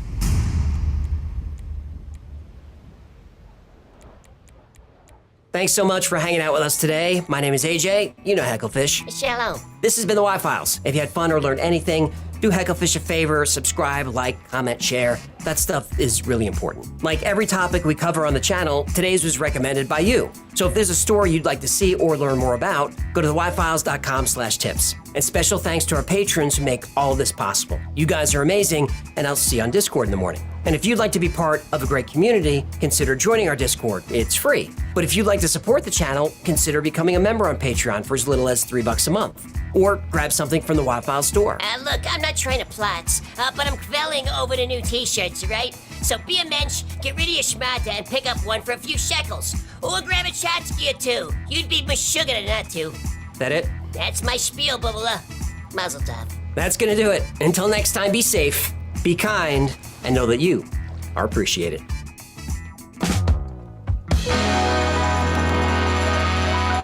Do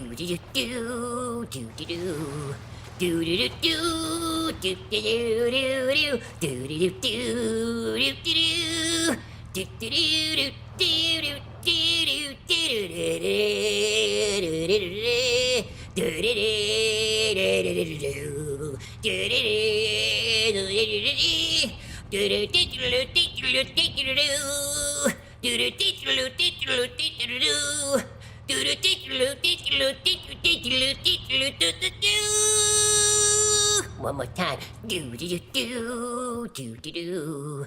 Do do do do do do do do do do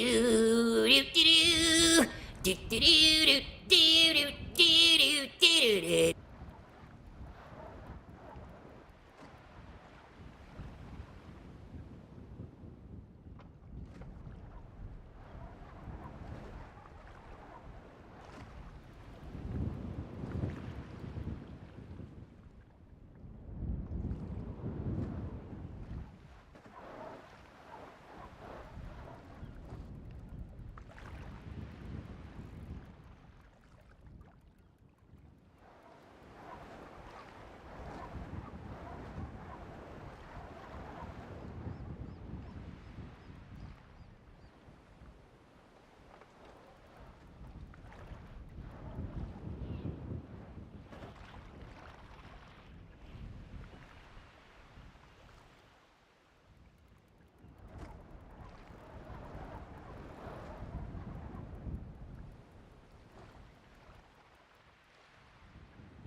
that are important to him?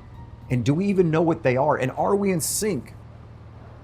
Hello, everyone. I'm Jim Staley with Passion for Truth Ministries, and I just want to take a couple of minutes out and share with you something that has changed my life forever. Calendar over 2 decades ago, it really impacted me. My first thought was, wait a minute, I already have a calendar. I keep Christmas and Easter and Valentine's Day and St. Patrick's Day and all these different days are on the calendar. And then I realized that that was not the calendar that God gave us in the Bible, but that was the calendar that man gave us over time, and quite frankly, through the Roman Church in the early few hundreds after Christ died and rose again. And so as I began to kind of re-look at this calendar, it began to dawn on me that this calendar wasn't given to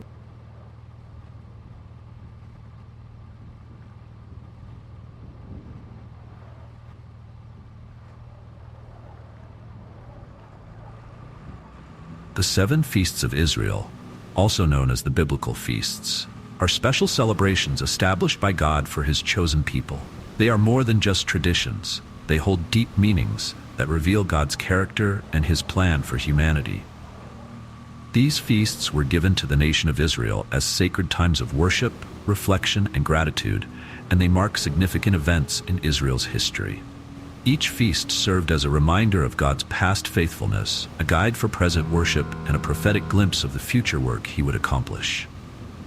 In this study, we will explore the 7 feasts one by one: Passover, unleavened bread, first fruits, Pentecost, trumpets, Day of Atonement, and the Feast of Tabernacles. Our goal is not just to understand the historical background, but to uncover the deeper spiritual significance of each feast as laid out in the Bible. We'll also see how these Old Testament festivals connect with the New Testament and point us to Jesus Christ, the Messiah. By the end of this video, you will see the beautiful pattern of God's story unfold, showing his love, his promises, and his desire to dwell with his people. If you're enjoying this content, please consider subscribing to our channel. Your individuals who love to dive and what they mean for the people of Israel. We begin our journey in the book of Leviticus, where God instructs Moses on how and when these feasts are to be celebrated. Let's start with the first feast, Passover, and see how it all started. The Feast of Passover, also known as Pesach in Hebrew, is the first of the 7 annual feasts outlined in the Old Testament. It is one of the most significant celebrations for the Jewish people, marking a pivotal moment in Israel's history when God delivered them from slavery in Egypt. This event is so crucial that it forms the very foundation of Israel's identity as a nation and serves as a continual reminder of God's mighty power, faithfulness, and willingness to rescue his people in their time of need. Passover is first mentioned in Exodus 12, where God commands Moses to instruct the Israelites to prepare for the final plague, the death of every firstborn in Egypt. The Israelites were told to select a lamb without blemish on the 10th day of the first month, Nisan, and keep it until the 14th day. The lamb was to be slaughtered at twilight, and its blood was to be applied on the doorposts and lintel of each home. This act of obedience was crucial because it served as a sign for the angel of death to pass over their homes, sparing them from the judgment that was to come upon the land of Egypt. Thus, the name Passover became synonymous with deliverance and salvation. The Passover meal itself was rich in symbolism. It consisted of roasted lamb, bitter herbs, and unleavened bread. Each element had a distinct meaning. The lamb, sacrificed for the family, pointed to the principle of substitution, life given for life. The bitter herbs reminded the Israelites of the bitterness of their bondage in Egypt, while the unleavened bread, made without yeast, represented the purity and haste with which they left Egypt. Yeast or leaven in the Bible is often a symbol of sin and corruption. Therefore, removing leaven from their homes was not just a physical act, but also a call to cleanse themselves spiritually. Passover was more than a one-time event. It was to be observed annually as a permanent reminder of God's redemption. God instructed the Israelites to keep the Passover as a memorial forever. Exodus 12:14. In every generation, Jewish families would gather to retell the story, ensuring that the legacy of God's deliverance would never be forgotten. The meal became known as the Seder, which means order, because it follows a specific sequence of prayers, songs, and symbolic foods that tell the story of the Exodus. This has been faithfully preserved and practiced for centuries. While Passover was given to Israel as a way to remember God's mighty hand in history, it also foreshadowed a much greater act of deliverance in the future. In the New Testament, we see that Jesus Christ, who was called the Lamb of God, John 1:29, was crucified during the Passover week. This was no coincidence. As the true and perfect Passover lamb, Jesus shed his blood to deliver us from the bondage of sin and eternal death. Paul emphasizes this in 1 Corinthians 5:7, where he declares, "For Christ, our Passover lamb, has been sacrificed." For Christians today, Passover is more than an ancient Jewish tradition. It is a vivid illustration of God's redemptive plan through Christ. When we reflect on Passover, we are reminded of the incredible price paid for our salvation and the power of the blood of Jesus to protect and redeem us. Understanding Passover enriches our appreciation of the Lord's Supper or communion, which Jesus established during his final Passover meal with his disciples. In Luke 22:19-20, Jesus broke bread and shared the cup, saying, "This is my body given for you. Do this in remembrance of me. This cup is the new covenant in my blood, which is poured out for you."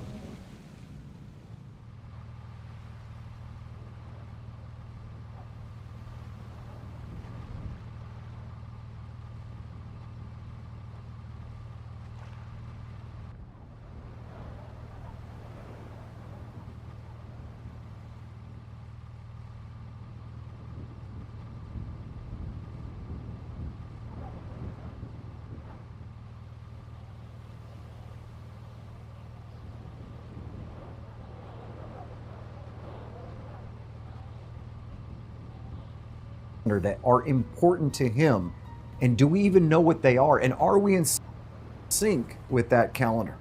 When I was introduced to this calendar over 2 decades, 4 of those, and those all relate to the first coming of Christ, and the second feast day set, which is the fall feast days, and those all relate to the second coming of Christ.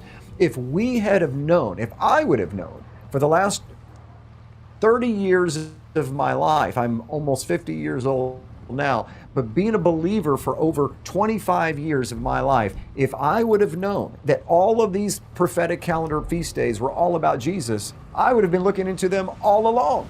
And so let's just go through each and every one of them and show you the power of these feast days and what we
I'm excited because we're going to be focusing today on the feast called Sukkot in Hebrew. Many of you know it as the Feast of Tabernacles. What's interesting is that the Hebrew prophet Zechariah told us that during the millennial age, when Messiah is reigning on earth for 1,000 years, everybody that's on the planet that knows him, Jew and Gentile alike, will celebrate the Feast of Tabernacles. This is an exciting time. It's a time of celebration. We started out the fall holy season with Rosh Hashanah, Yom Teruah, the feast of the blowing of the trumpets. This is a time of self-examination that announces that the kingdom of God is breaking into the earth, and if there's known sin in our life, it's time to repent. Moving forward from Rosh Hashanah, Yom Teruah, we move towards and into the day known as Yom Kippur, the Day of Atonement. During the Day of Atonement, as Messianic believers, Jew and Gentile alike, we celebrate that the blood of Jesus has cleansed us of our sin. And now as we approach this final fall holy day, Sukkot, it's a time of just rejoicing and thanking God for everything that He's done for us. The Lord told the children of Israel to gather the goodness and the bounty of the land and to wave it before Him in something called a lulav. And basically what they were doing is they were acknowledging the Creator for all the good gifts that He had brought into their life. It's a time that we're commanded to rejoice and celebrate for all the good things that the Lord has done for us. So let's go now to the book of Leviticus. We're picking up in the 23rd chapter. I'm going to begin reading today in verse number 39. On exactly the 15th day of the 7th month, again, this is the month of Tishrei, when you have gathered in the crops of the land, and so again, it's a time where they've gathered in the fall harvest and they're thanking God for His goodness, for the harvest, and for every blessing. You shall celebrate, I'm going to be zeroing in on that today. You shall celebrate the feast of the Lord for 7 days. Now look at the 40th verse. Now on the first day, you shall take for yourselves the foliage of beautiful trees, palm branches, boughs of leafy trees, and willows of the brook, and you shall, get this word now, rejoice before the Lord for 7 days. And the next verse, and thus celebrate it as a feast to the Lord. It shall be a perpetual statute. So I want you to think about three things. It was a time of harvest, a time of ingathering. It was a time of thanksgiving, recognizing that the harvest that they had came from the Lord. He's the one that provided the rain. He's the one that put the seeds in the ground with the genius in them that allowed them to spring forth from the ground to create plants that could be eaten and enjoyed. It's a time that they not only celebrated the harvest, but they celebrated all the good things that had come into their life. Thus, they took the species of the land, bound them together in the lulav, and they waved the lulav before the Lord in every direction and up and down, acknowledging that the Creator is the one that gives us every good thing that we enjoy, the ability to taste food, the air that we breathe, the pleasant relationships that we have, the ability to touch, that He's given us ears to hear, a tongue to taste, eyes to see, a brain to think, the capacity to love, and the incredible ability that you and I have as human beings to have a moral consciousness of right and wrong. So it's a time to be thankful for everything that God has done, including and first creating us and giving us life. The Feast of Tabernacles reminds us that the children of Israel were in the wilderness for 40 years on their way to the Promised Land, out of Egypt into the Promised Land, in the wilderness for 40 years. They lived in booths. So part of what happens during the Feast of Tabernacles is that every Jewish person that's observant will build a sukkah, a temporary tabernacle, to remind them of the time that they lived in booths while they were in the wilderness. So I'm looking now at the 42nd verse. The Lord says, "You shall live in booths for 7 days. All the native born in Israel shall live in booths, so that your generations may know that I, the sons of Israel, live in booths when I brought them out from the land of Egypt. I am the Lord your God." And so I want you to consider that the Lord wants us during the Feast of Tabernacles as Jews, I'm Jewish myself, He wants us to remember our past, what He did for us, that He had us living in these temporary structures, sukkot, individually a sukkah, plural sukkot, 40 years in the wilderness. And what we're reminded of is during that time, beloved ones, we had nothing but God to depend on.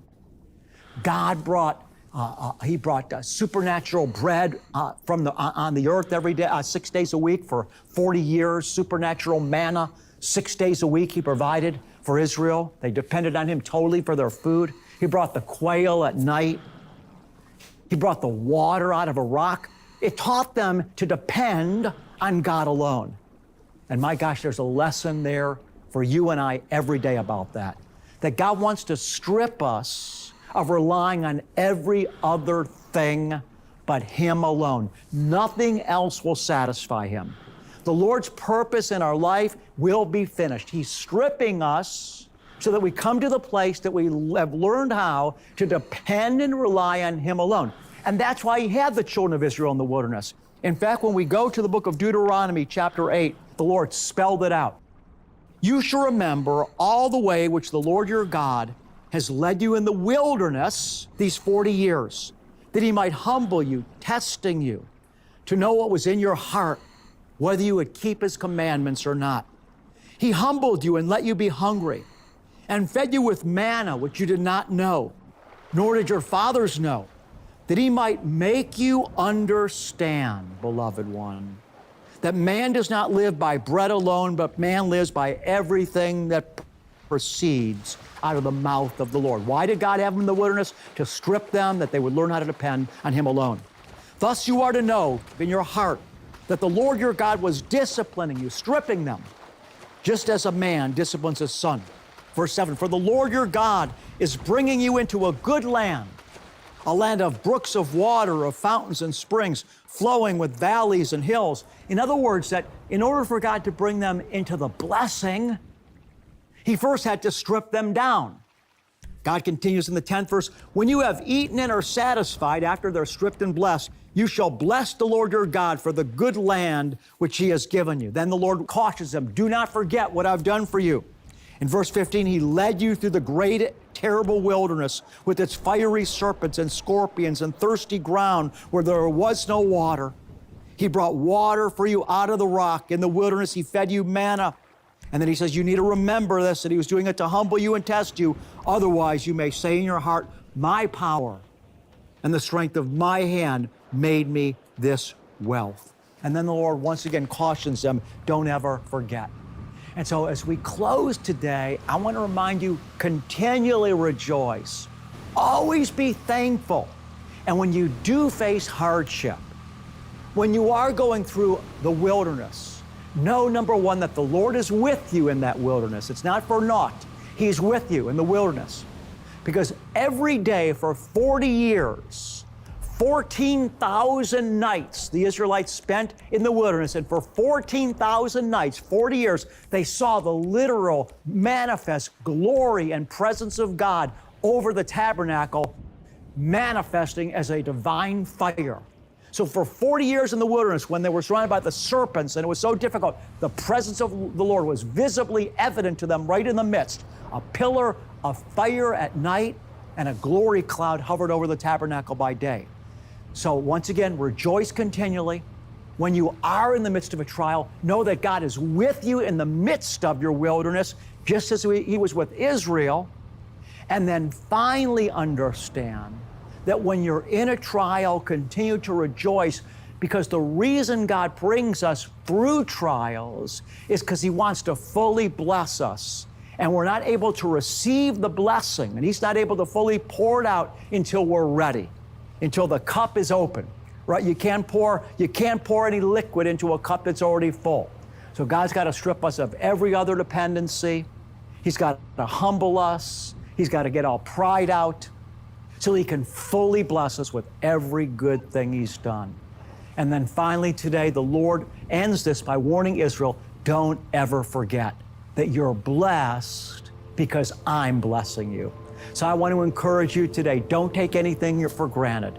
Don't take your wife for granted. Don't take your husband for granted. Don't take your house or apartment for granted. Don't take the fact that you can hear for granted, that you've got a right mind for granted. Take nothing for granted. Instead, practice an attitude of thankfulness and gratitude. Be joyful and give Him praise. This is Rabbi Schneider, beloved. I love you. In Deuteronomy 16, we read about how the Lord commanded all of Israel to come to Jerusalem during the Feast of Tabernacles and to present to Him a special thanksgiving offering there. And each man was commanded to give as he was able. I just want to encourage you, beloved one, if you really want to enter into the spirit of the Feast of Tabernacles, we've got to first of all think about, honoring Hashem, honoring the God and Father of the Lord Jesus Christ with a financial offering. Because it's a way of giving back to Him. It's a way of showing Him that we love Him, appreciate Him, and honor Him, and acknowledge Him for all the good that has come into our lives. So I just want to encourage you today that if God is using Discovering the Jewish Jesus to bless you, to consider presenting your special offering to Father God during this time of year through this ministry. Beloved, it's a joy to give, and knowing that it always comes back to us, pressed down, good measure, running into our lap. What an exclamation mark on it.